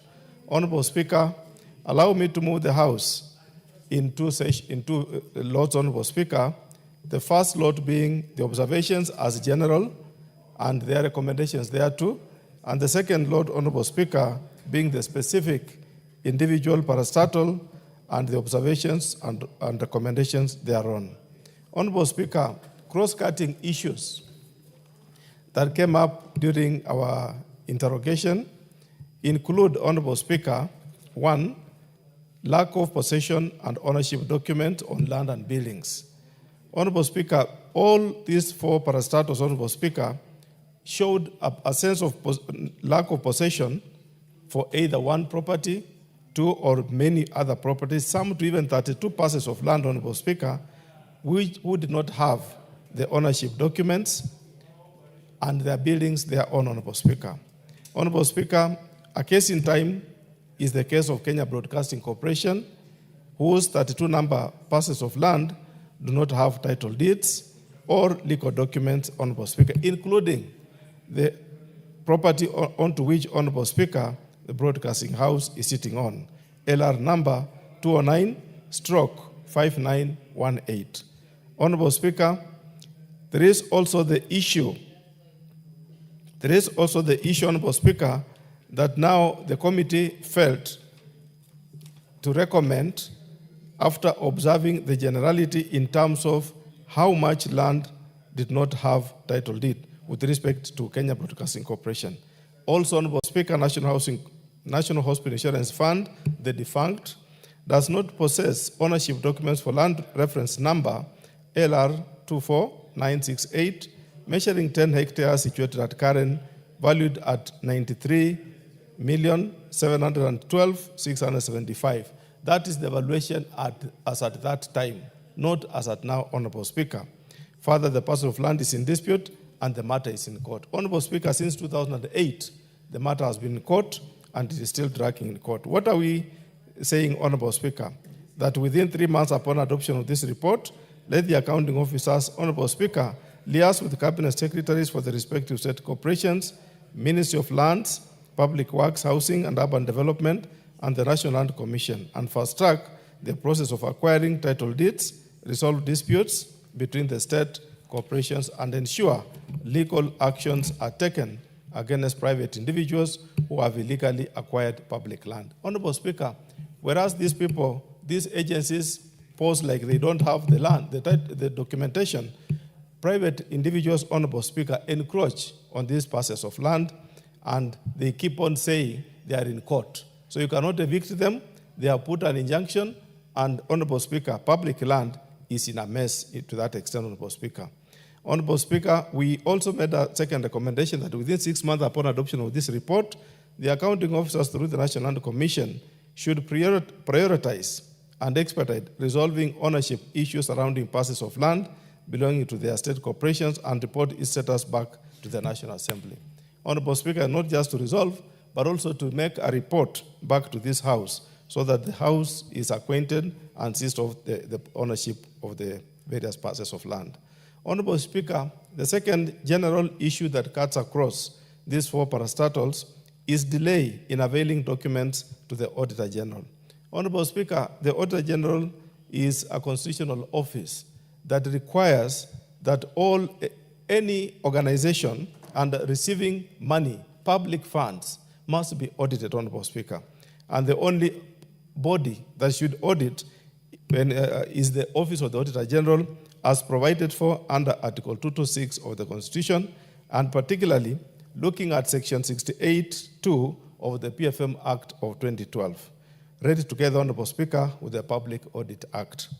Honorable Speaker, during the audit, it becomes very difficult that the Office of the Auditor General, Honorable Speaker, upon entry and assessing all the audit papers plus the provision of the necessary exit report. Remember, Honorable Speaker, an audit is not just an event of one day.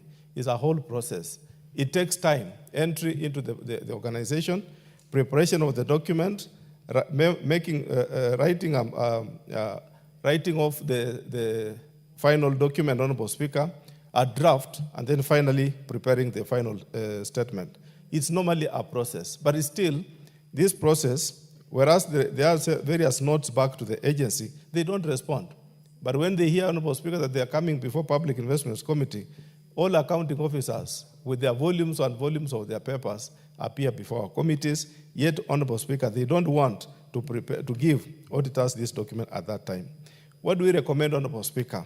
That the accounting officers should always comply with the provisions of Section 68(2) of the PFM Act 2012 and submit the required information for audit within the stipulated timelines.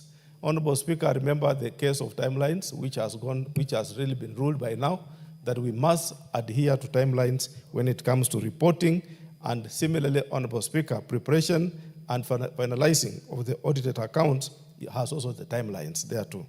Honorable Speaker, we also made a recommendation that the accounting officer who fails to provide required information for audit pursuant to Section 62(1) of the Public Audit Act, Cap 412B, should be prosecuted for the offense pursuant to Section 62, Part 2 of the Public Audit Act, Cap 412B. Honorable Speaker, the ruling on what to do is in that section. It has already been predetermined, and therefore, Honorable Speaker, the parties who don't comply should just be enforced using that act, Honorable Speaker. Honorable Speaker, there is also the other issue that cuts across matters pending in court. Honorable Speaker, we observed that quite a number of litigations concerning ownership of various properties, debts or debtors, creditors are in court. And the state corporation and other legal matters have been pending before the courts of law for long, despite resolutions of the House through previous PICs. Honorable Speaker, today we are prosecuting our fifth report. There are decisions the House will make, and we have made recommendations on what to do. But still, Honorable Speaker, this matter, when the Committee on Implementation pushes it to court through the various agencies, EACC and the DCI, the matter is pending in court for as many years as possible. Therefore, Honorable Speaker, Kenyans have become very clever that when the matter is before court, no any other person can interfere. And Honorable Speaker, it is pending in court forever. For example, the issues I raised with NHIF, the land in Karen, it has been there. And each year, Honorable Speaker, the case metamorphosizes into another case, from one case to another case, Honorable Speaker. The question is, when are we going to conclude this? This is a matter we cannot force the judiciary to make a ruling.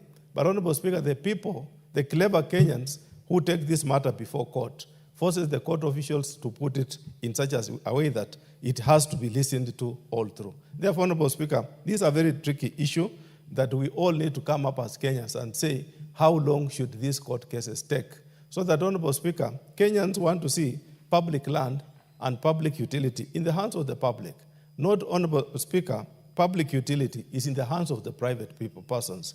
That makes it very tricky. Therefore, Honorable Speaker, we recommend as follows, that within 3 months upon adoption of this report, the Inspector General, Inspectorate of State Corporations, should carry out a review of all entities with the pending court cases, prepare a comprehensive status report, and submit to the National Assembly with a copy to the Attorney General, who will initiate the process for fast-tracking the conclusion of the cases within reasonable time.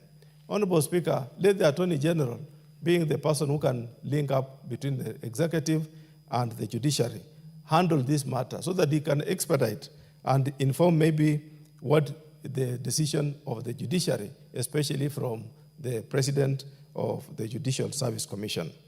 The accounting officers, Honorable Speaker, should strive to embrace alternative dispute resolution mechanisms in the resolution of disputes before going to court.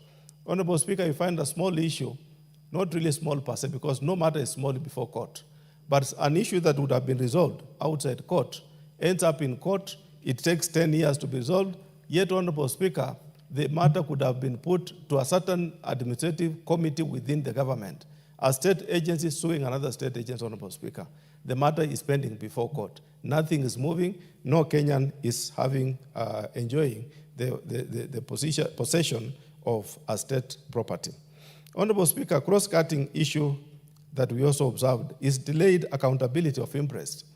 Honorable Speaker, most of the civil servants, or rather employees of these parastatos, are fond of, Honorable Speaker, making travels. And when they make travels, Honorable Speaker, which is within their budgets, not outside their budgets, but they don't surrender their interest, Honorable Speaker, on time. So what happens, Honorable Speaker, the interest keep on being outstanding year in, year out. And Honorable Speaker, another clever way that we noted within this review, especially from the Kenya Fishing Industries Limited, where they gave scholarships to about 4 officers, Honorable Speaker, who went to overseas to study. When they come back, Honorable Speaker, after 2 years or 3 years for this case, they were so clever to have earned a job elsewhere while they were on overseas study. So that, Honorable Speaker, by the time they come back, they don't report to the organization. Instead, they move around, get a job elsewhere, and now the accounting officer has to follow up on how to collect that interest, Honorable Speaker.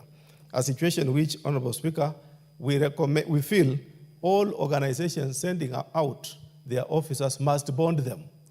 And if they are bonded, Honorable Speaker, they have to live within the terms of the bond so that they impress what is really within the law. What we recommend, Honorable Speaker, that the accounting officers, to ensure that interest advance to officers is surrendered within the stipulated period of 7 days. Honorable Speaker, the law talks about 7 days after return to the workstation in accordance with Section 93 of the Public Finance Management National Government Regulations 2015. The second recommendation, Honorable Speaker, we felt was that within 6 months of adoption of this report, the accounting officers who will have failed to take necessary steps to ensure that all outstanding interest within their jurisdictions are recovered from the due date should be surcharged the full amount due. Honorable Speaker, the accounting officers are the persons that give this interest. Again, they are the ones, Honorable Speaker, that pay any other dues to the same officers. So if they are not put to pressure to recover this money, Honorable Speaker, they end up just admitting laissez-faire attitude on collection of this money. The other general issue, Honorable Speaker, we found out was the underfunding low budgetary disbursements. Honorable Speaker, this house is a budget-making house. But Honorable Speaker, we don't just make budget on that one day. Budget-making, Honorable Speaker, is a process. It begins with the sector working groups, Honorable Speaker, who oversee the sector requirements. Before, Honorable Speaker, they submit a cabinet memo, the cabinet approves, before that budget moves into this house. Therefore, Honorable Speaker, if the user has requested for 200 shillings, why should you give that user 50 shillings?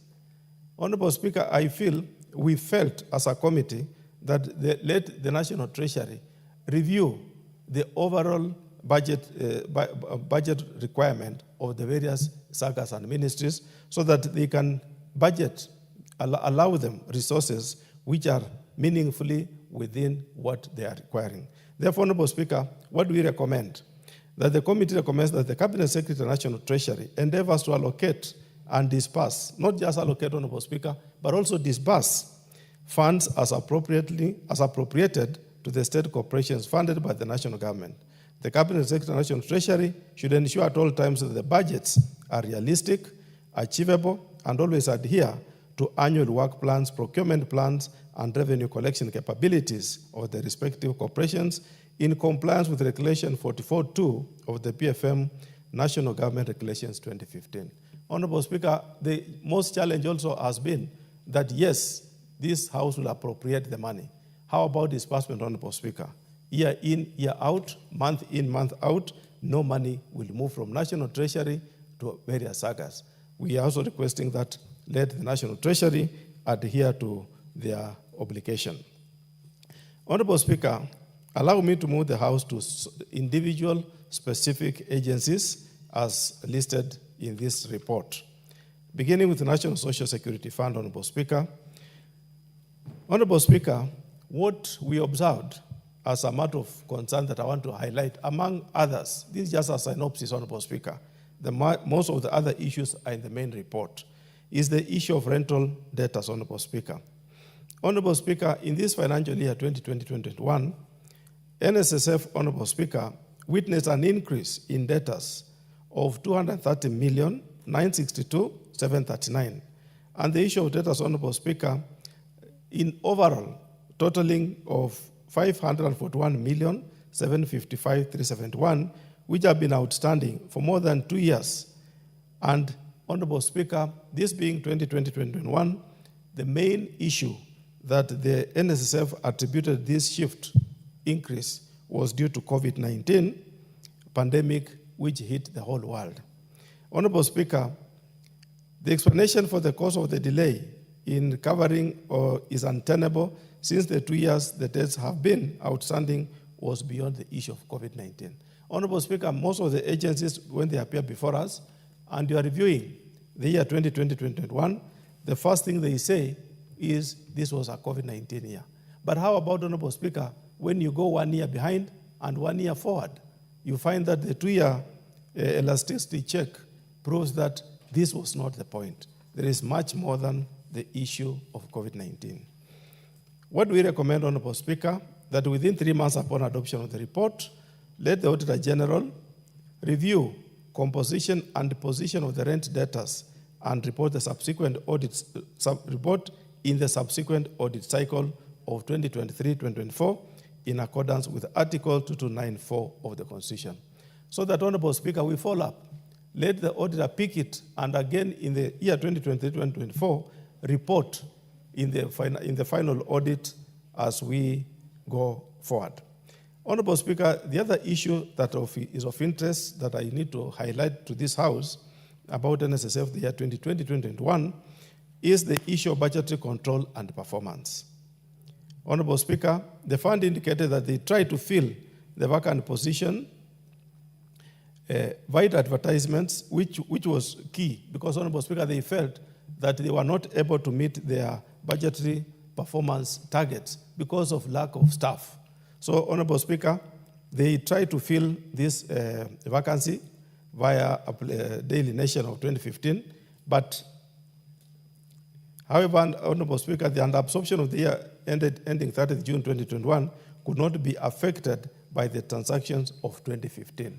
Honorable Speaker, the explanation they did say was that since the year 2015, they had been attempting to fill staff, but to date, they did not have enough staff who could support the checks and balances and the performance of the organization. And they also said, Honorable Speaker, that the delayed recruitment of senior managers and delayed implementation of the Funds Collective Bargaining Agreement, CBA, associated with the court cases may imply that the management had been breaching the legal provisions leading to court cases that even led to wastage of funds, money in form of legal costs. Honorable Speaker, without casting aspersion to the legal professionals, a lawyer, Honorable Speaker, whether he wins the case or not, you'll have to pay him. Whether the matter is successful in court or not, you have to pay. Therefore, Honorable Speaker, upon engaging a legal mind, you know that it's a cost. Therefore, Honorable Speaker, these costs were injurious to the financial performance of the NSSF. What do we recommend, Honorable Speaker? That the accounting officer, to ensure all times that the budgets are realistic, achievable, and always adhere to annual work plans, procurement plans, and revenue collection schedules. 2, the committee, Honorable Speaker, reprimanded the then accounting officer for delay in having the human resource instruments approved on time. Honorable Speaker, whereas they were struggling with engaging the staff, the human resource instruments were not yet approved to really warrant that the NSSF could hire staff at that time. A situation, Honorable Speaker, I want to applaud the current management of NSSF. Now they have the instruments in place. We can see in the recent past there have been engagements of some staff, and we look forward to seeing a new face NSSF, not NSSF of 2020-2021. Honorable Speaker, allow me to move the House to the Kenya Marine and Fisheries Research Institute, KEMFRI, for financial year 2019-2020 and 2021. And Honorable Speaker, pick a few things that were observed by the committee. There was one issue, Honorable Speaker, that there was a loss of Deep Sea Observatory rover. Honorable Speaker, the loss of this rover, whose value then was 13,242,599, negatively affected the value of total assets of the institute. There was no documentary evidence that the rover was insured and that a claim had been launched. Honorable Speaker, this implied that the management had breached Section 72(1) of the PFM Act Cap 412A and Section 1601 of the Public Procurement and Asset Disposal Act Cap 412C. Honorable Speaker, these acts require that the item must have been insured. Honorable Speaker, the institution should have owned the property. But Honorable Speaker, as at that time, they lost the property and they cannot claim the property, Honorable Speaker. In the prevailing circumstance that the recovery of the assets or compensation of the same is remote, the management ought to have initiated the process of seeking write-off of the assets value 13,242,599 from the Institute books of accounts. Honorable Speaker, whereas the management is aware that this item is lost, they have kept the figures in the books. They have not even sought the write-off because there is no way they are going to recover this asset, which dropped in the ocean, in the middle of the ocean, Honorable Speaker, and to date, it has not been found. What do we recommend, Honorable Speaker? That within 3 months upon adoption of this report, the accounting officer, KEMFRI, should ensure that the write-off process is undertaken in line with the provisions of Section 69 of the PFM Act Cap 412A. Number 2, the committee reprimands the then accounting officer for failing to ensure the institute assets and breach of Section 72(1) of the PFM Act, Cap 412A, and Section 1601 of the Public Procurement and Asset Disposal Act. Honorable Speaker, the other issue that we observed in the books of Kenya Marine and Fisheries Research Institute was the cash and cash equivalent, where, Honorable Speaker, the institute lost 165,112 reportedly held at the Baringo station through theft or pilferage by its staff, could not be prosecuted and sustained in the court, and hence the alleged culprit acquitted. Honorable Speaker, despite the fact that the money was just lost in the cash office, this is cash money, Honorable Speaker, how could it be that the culprit cannot be prosecuted? Nobody can give evidence that the money was lost. There was no breakage. The facts in the court, Honorable Speaker, could not allow the judge to give a verdict of somebody who has stolen the money. So, Honorable Speaker, what does it mean? There is definitely no administrative measures in the office that can support handling of corporation resources and protecting corporation resources. Therefore, Honorable Speaker, the management was in breach of Regulation 165 of the PFM National Government Regulation 2000 on risk management, fraud prevention, and internal controls. Honorable Speaker, those three elements, they demonstrated lack of management of risk, fraud prevention, and internal controls, Honorable Speaker. Therefore, Honorable Speaker, what do we recommend? That the committee reprimands the then accounting officer for breach of Regulation 165 of the PFM National Government Regulations 2015. The buck stops with the CEO, Honorable Speaker, where the employee or any other employee is not doing the right thing and the government is losing resources, the buck stops with you. Point number 3, Honorable Speaker, was the DORIA operationalization. Honorable Speaker, the then accounting officer irregularly transferred 37,886,770 to the State Department for Fisheries, which was in breach of Section 54(1) of the Public Finance Management Regulation 2015, which prohibits payment made out of funds earmarked for specific activities for purposes other than those activities. Honorable Speaker, when we are budgeting, we budget for specific activities. But the accounting officer, Honorable Speaker, decided on his own volition to route 37,886,770 back to the ministry for a project called Doria operationalization. Honorable Speaker, to date, this money has never been refunded back to Kenya Marine Fisheries Research Institute. For what reason? He says the corporation CEO said that it was instruction from the principal secretary then, whose evidence was not adduced, Honorable Speaker. What does the committee recommend? The committee, Honorable Speaker, reprimands the then accounting officer for breach of Section 54(1) of the Public Finance Management, National Government Regulations 2015. Honorable Speaker, the third agency we want to present the report is National Hospital Insurance Fund, especially financial years 2018-2019 and 2020-2021. Honorable Speaker, the organization reported in this financial year a deficit of 1,156,934,012. Honorable Speaker, this is a huge figure, resulting in reduction in retained earnings to 18,237,948,239. That's a huge, a very material representation, Honorable Speaker, of a deficit. Further, Honorable Speaker, as at 30th June 2021, the fund reported a revenue shortfall amounting to 22 million 790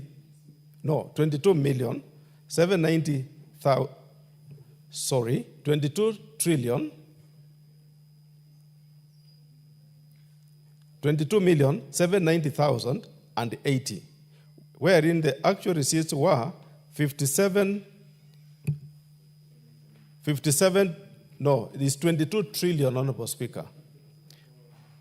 790 million 80,000, wherein the actual receipts were 57 trillion 918 358,000 against budgeted receipts, Honorable Speaker, of 80 billion, it's not a trillion, it's billion, 80 billion 709 million 438,000, whereas the actual expenditure for the year amounted to 75 billion 198 million 84,000, pointing to a dismal performance in the year, and therefore the strategies envisaged, Honorable Speaker, to improve performance did not work, or there were undisclosed revenue leakages. Honorable Speaker, what do we recommend? That within 3 months upon adoption of this report, the accounting officer to submit to the Auditor General for audit comprehensive and well-documented handing over report detailing all the assets, including investments and properties in dispute and liabilities as prepared by the outgoing NHIF management to the incoming Social Health Authority management. The Auditor General, Honorable Speaker, shall audit and submit the report to the committee. Honorable Speaker, this is the year of transition, and so those figures, Honorable Speaker, have to be consistently taken into account and shall form both the closing balance and the opening balances for SHA. Therefore, Honorable Speaker, during the review, when we will be reviewing the audits of SHA, we will be cognizant that these figures must be represented accordingly. Honorable Speaker, under plant and property, there was the issue we noted, Honorable Speaker, of construction of multi-story car park. Honorable Speaker, this is a story that has been around for some time. The project, Honorable Speaker, we visited the project on 20th February 2024, and the committee observed, although the accounting officer indicated that some organizations were currently occupying the building, including Ministry of Environment, Kenya Fishery Services, NACADA, Cabinet Affairs Office, National Land Commission, Kenya Copyrights Board, Water Services Regulatory Board, Cabinet Secretariat, Kenya Roads Board, Kenya Water Towers Agency, and other small private firms, as well as NHIF Nairobi branch office. Only judiciary had stored its documents in one of the floors, and other tenants had vacated the premises. Therefore, Honorable Speaker, when you visit the building, Honorable Speaker, you see a host, what I would call a ghost property, whose occupation does not warrant how much that was invested. This matter, Honorable Speaker, had been dealt in the previous PIC reports, the 16th, 19th, and 21st report, wherein the committee observed unprofessional manner in which the project was executed. So, Honorable Speaker, this comment is not just for me, for my earlier colleagues observed in the 16th, 19th, and 21st as being unprofessional manner in which the project was executed. The previous PIC's Honorable Speaker recommended that the EACC investigate the procurement process of the project and comes up with appropriate recommendations regarding any breach of the law. But, Honorable Speaker, no much has moved, no much has been reflected through the EACC, and therefore we also further made the following recommendations: that within 3 months upon adoption of the report, we also insisted that EACC should fast track the investigations on how the project was initiated, feasibility done, construction works procured, how the contract price was varied. Honorable Speaker, throughout my life, I had not seen a project with a variation of 337%.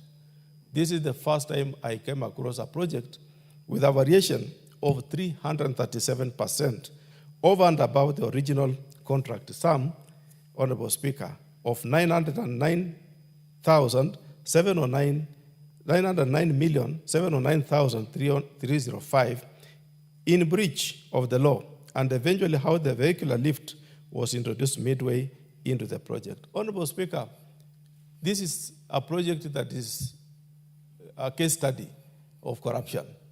This is a project that anyone who would want to undertake corruption should have a case study of this project so that he can do it better rather than doing it in an open, blatant way. What happened, Honorable Speaker? There were lifts in the name of which could lift vehicles to any floor. They were begun, they never took off. The building began upside down. And, Honorable Speaker, it is better said through a professional investigator by EACC to come and tell Kenyans what happened. Rather than a naked eye, through the books, you cannot really understand what the matter is. Because when you visit the project and see how much the project moved and see the variation of 337%, Mr. Speaker, it's a story that no Kenyan can understand. Honorable Speaker, please give the Speaker. What are you saying the nation was the contract price for the project, and what were the contractors demanding as their payment with the variations? Honorable Speaker, the contract upon signing reads the figure 909,709,305. As at the time of conclusion, Honorable Speaker, this project has costed 3.9 billion, transforming into thereabout 333%. And how much has been paid? The entire amount so far is paid.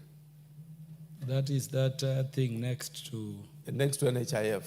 Which was to be a parking. Which was to be a parking, and the entire money is with Kenyans. And that's why it's important, Honorable Speaker, that EACC makes a follow-up to really understand and tell Kenyans how do they lose their money. Have you recommended prosecution? Yes. Yeah, My recommendation, I want to read it. Then you may proceed. Yes, thank you. Thank you, Mr. Speaker. Honorable Speaker, Kenya Broadcasting Corporation as my final agency, where we did observe that the issue on ongoing concern was deliberated in its third PIC report, which was my own report, Honorable Speaker, and upholds the observations and recommendations therein. Honorable Speaker, in this report, we observed that the corporation's corporate governance is considerably weak, thereby exposing the corporation to potential losses, in addition, reputation and operational risks. Honorable Speaker, the corporation is technically insolvent, and its existence as a going concern is dependent upon the support from the government and its creditors. Honorable Speaker, I'm looking at the general view of the financial years 2013-2014 to 2018-2019. Therefore, that is a cross-cutting issue of those various years of KBC. Honorable Speaker, the third issue I look at is the Kenya Broadcasting Corporation took a loan from the Overseas Economic Cooperation Fund, OECF, Japan, in 1989. The National Treasury has over the years serviced on behalf of the corporation.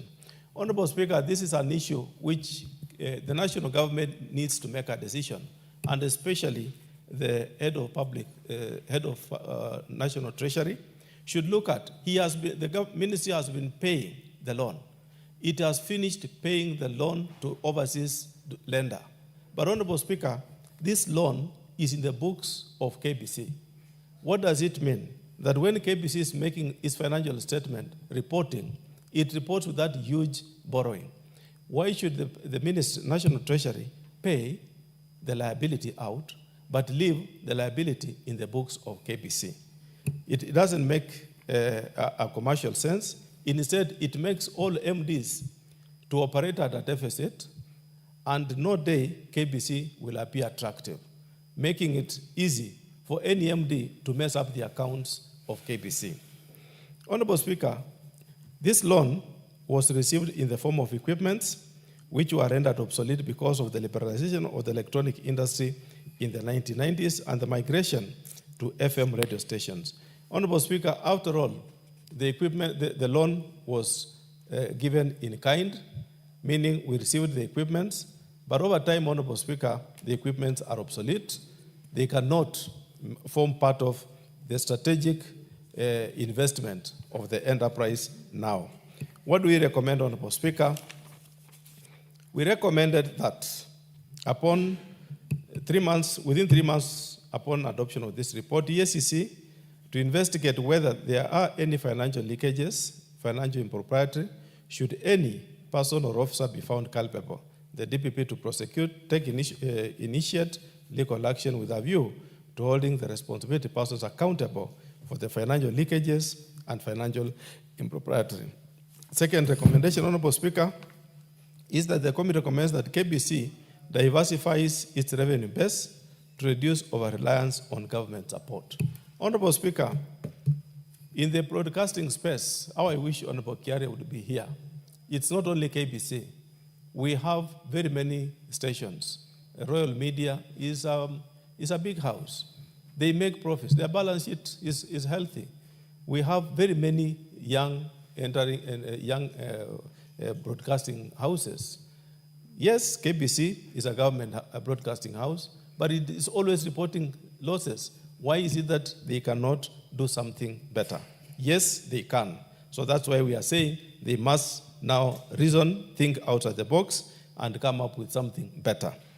Honorable Speaker, on the issue of land and building, the corporation does not possess ownership document for land and building valued at 6,616,759,000. All that land, Honorable Speaker, they have. They do not possess, most of it, they don't possess corporation documents. Honorable Speaker, corporation parcel land reference number 75893/111/66A, situated at Voi Township, measuring 3.7 acres, could not be located by the valuer at the time of valuation of assets in November 2014.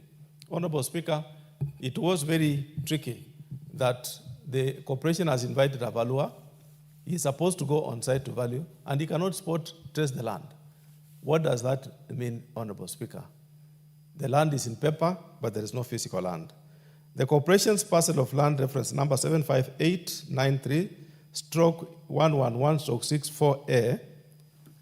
The other one was 66A. This is 64A, measuring 0.7413 acres, located at Voi Township and valued at 1,600,000, had been taken over by the Ministry of Mining. Honorable Speaker, the title is in possession by KBC, but the Ministry of Mining is in possession of the land. Those are transcrossing issues.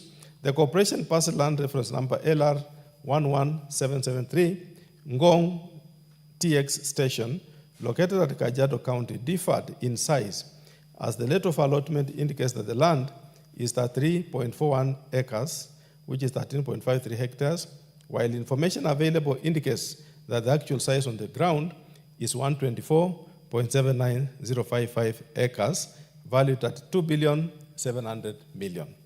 Honorable Speaker, those are issues that need to be called to order so that we know how much land KBC owns. Honorable Speaker, KBC Jamhuri Park land, reference number 15090, measuring 100 acres, was allegedly grabbed, out of which 60 acres was recovered by Kenya Anti-Corruption Commission and was allocated, or rather reverted to Kenya Forest Service, while the corporation was reallocated to 9 acres, leaving land measuring 11 acres, which has not been accounted for as the date of this report. Honorable Speaker, those are issues which need to be clarified. The Kenya Forest Service complains like it has some lien on some land, and the land was 100 acres. Part of it is gone. A few of it, about 11 acres, is not being accounted for. Honorable Speaker, in Kenya, there is nothing as good as land. So when we say 11 acres is not accounted for, it means somebody else is sitting on the 11 acres. The only person who can tell us is the investigator to really look into this matter and advise where is the Kenyan people's land that is owned by KBC. Kenya Broadcasting Corporation, Sauti House, which houses Mombasa office, has a pending court case, and part of its land has been grabbed by Housing Finance Company of Kenya. AJFCK, Honorable Speaker, has some lien on this land in Mombasa. Whether it is grabbed, whether it is done what, but the title reads KBC, but AJFCK is the one sitting on that land. How it can revert back to the people in form of Kenya Broadcasting Corporation is very, very necessary. KBC land in Nyali, TXLR number 1476-1, measuring approximately 22.8 hectares, was encroached into by squatters. Honorable Speaker, these are prime lands. It's now under squatters. We want this land back to the people owned by KBC. So we must help KBC, Honorable Speaker, through this House, so that the issue of land, National Land Commission, Honorable Speaker, through you being at the chair, must call to order National Land Commission so that they move in and recover back the land that belongs to the Kenyan people into their corporation status. It's not just only KBC. Honorable Speaker, all of my reports I'll be presenting here touches on the issue of land. National Land Commission should do justice to Kenyan people. What do we recommend, Honorable Speaker, that within 3 months upon adoption of this report, the accounting officer KBC, in collaboration with the National Land Commission, should expedite the processing of the corporation's title deeds for all the parcels of land owned by KBC. Honorable Speaker, there's no shortcut. We must call National Land Commission to order, and they must make available the title deeds for the land, because KBC is not any other thing but the government itself. We must get it right. That within 3 months upon adoption of this report, the accounting officer should present to the National Assembly comprehensive report on the status of its land parcels with regard to acquisition of ownership documents. Honorable Speaker, our recommendation still insisted that we must have it, and KBC must report back. Honorable Speaker, what is surprising is the asset register of most of these agencies is not updated. And that's why, Honorable Speaker, my colleagues will ask, why should we say they must report back to Parliament? It's because, Honorable Speaker, the only place you capture the assets of a corporation is through the asset register. But when you get the asset register of KBC, Honorable Speaker, it's not updated. Instead of us going for the individual assets, instead of us going to the global assets of the organization, let us individualize and say, let the assets touching on property, plant, and equipment, particularly land, be filed back to Parliament. Honorable Speaker, in 2016-2017, there is an issue of legal fees, which has legal pending cases between Channel 2 Corporation and KBC. Kenya Broadcasting Corporation, Honorable Speaker, entered into a JV with Channel 2 Group. The agreement allowed Channel 2 Group the right to operate and create broadcasting movies and other programs on KBC stations, formerly known as Metro Television. For those of you who are here, those years, we used to see the Metro TV in Kenya. The total costs arising, Honorable Speaker, out of then, Honorable Speaker, we made the following observation, that the national broadcaster procured the services of 3 firms to provide consultant services on transmission, matters at a cost of 9,500,000.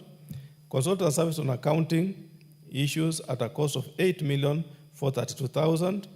Consultant service on marketing issues at a cost of 15,785,000, all totaling 33,717,040 shillings. However, the management failed to provide explanation on the reasons for engaging 3 firms, considering that arbitration process had failed. Honorable Speaker, these are detailed matter. I wish my colleagues can read the report. This is my summary, but Honorable Speaker, the whole detail is covered in the report. And this is the matter, Honorable Speaker, in a nutshell, which you saw. Another one of the CEOs ended up writing $550,000 as part of the payment to that effect, Honorable Speaker, which made the CS then to dismiss that CEO. What is our recommendation? The other observation, Honorable Speaker, the accounting officer was in breach of Article 227 of the Constitution and Section 91, Part 1 of the Public Procurement and Asset Disposal Act 2015, which requires that open tendering shall be the preferred procurement method for procurement of goods. Honorable Speaker, procurement process is not just only in the Act. It's part of the law. It's in the Constitution of Kenya, particularly Article 227, which gives us how accurate and precise and transparent one is to undertake procurement.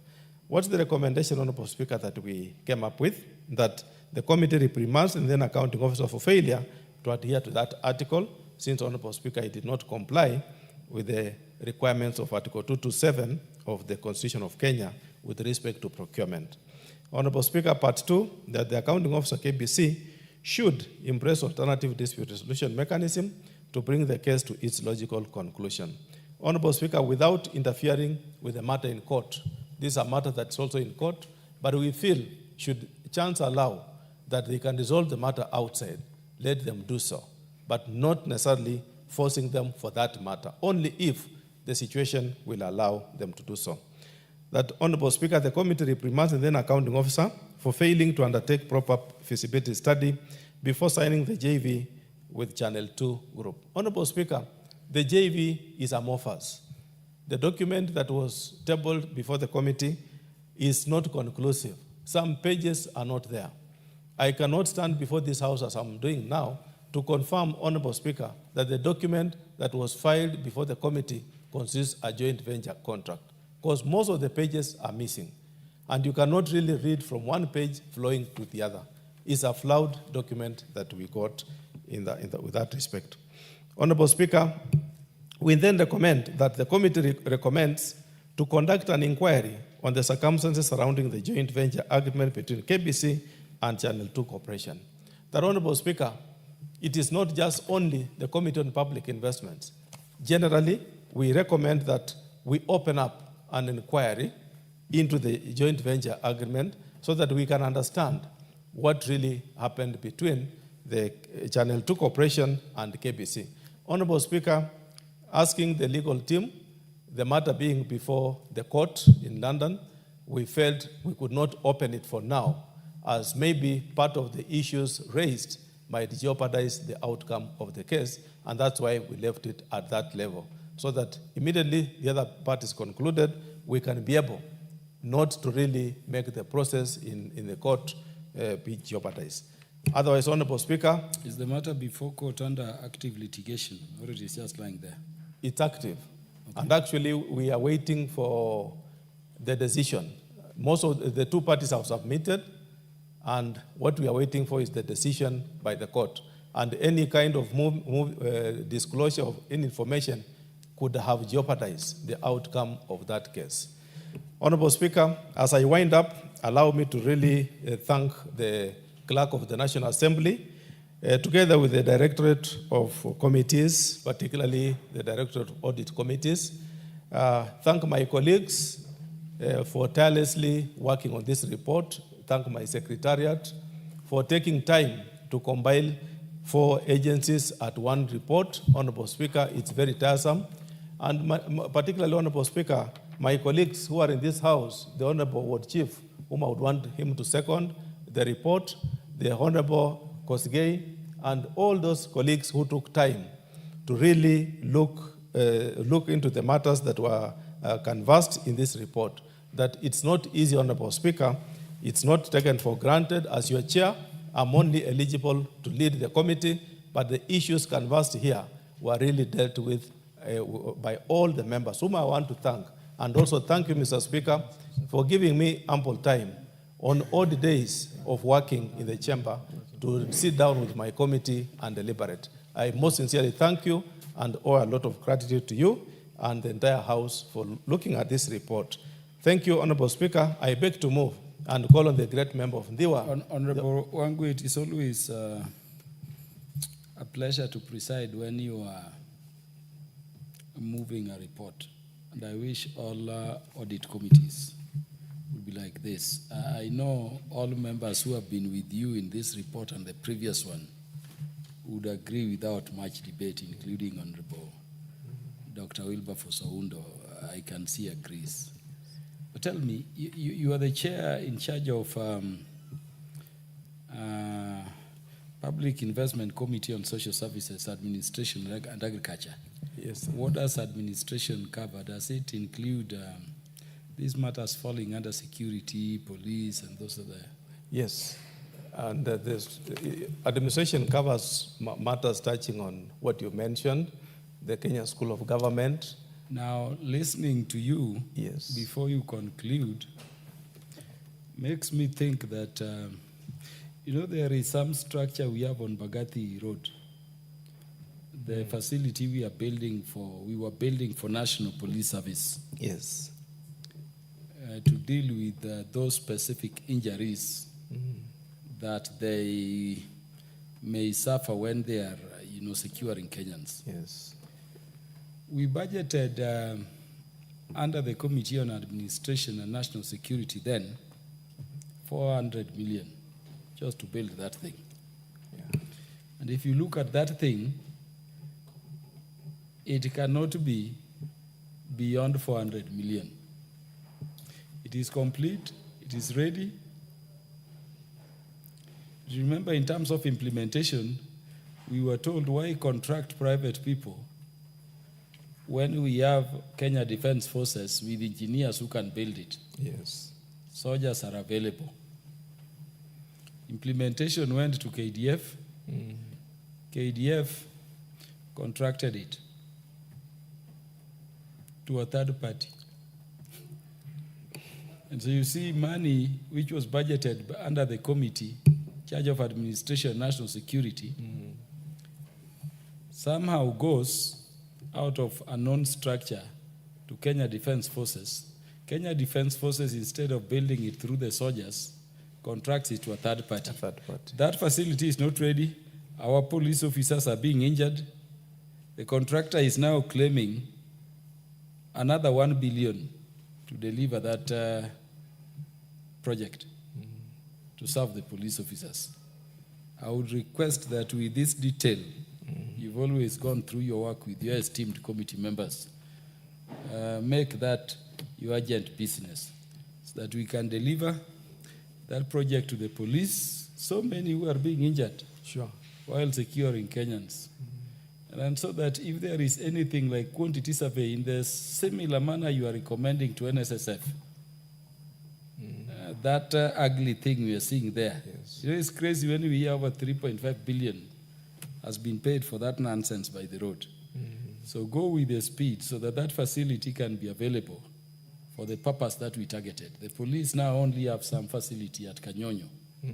It's not helping all those police officers. Sure. And so that you can also, protect what I see is a possible, loss of money we would be suffering if you don't intervene quickly. Otherwise, I'm very grateful. You may conclude and call whoever you want to second to do so. Thank you, Honorable Speaker, and thank you for that further assignment. Allow me to pick it up from the answer upon your communication that we've done so. Allow me then to invite my good friend and colleague, the Honorable Ward Chief, I beg to move and ask the Honorable Ward Chief to second.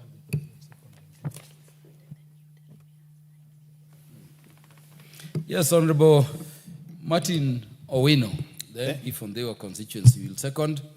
Thank you, Honorable Speaker. as a member of this PIC committee, I'm very, very happy and privileged to have a chair like Emmanuel Wangwe. Very, very prominent and up to the task. Honorable Speaker, I rise to second the motion. Consideration of the fifth. Honorable members, Honorable Martin Owino, you'll have 9 minutes to second when the matter will next be listed to be transacted by the House Business Committee. Honorable members, on the time being 7:03 p.m., this House stands adjourned until Wednesday, the 24th day of September 2025 at 9:30 a.m.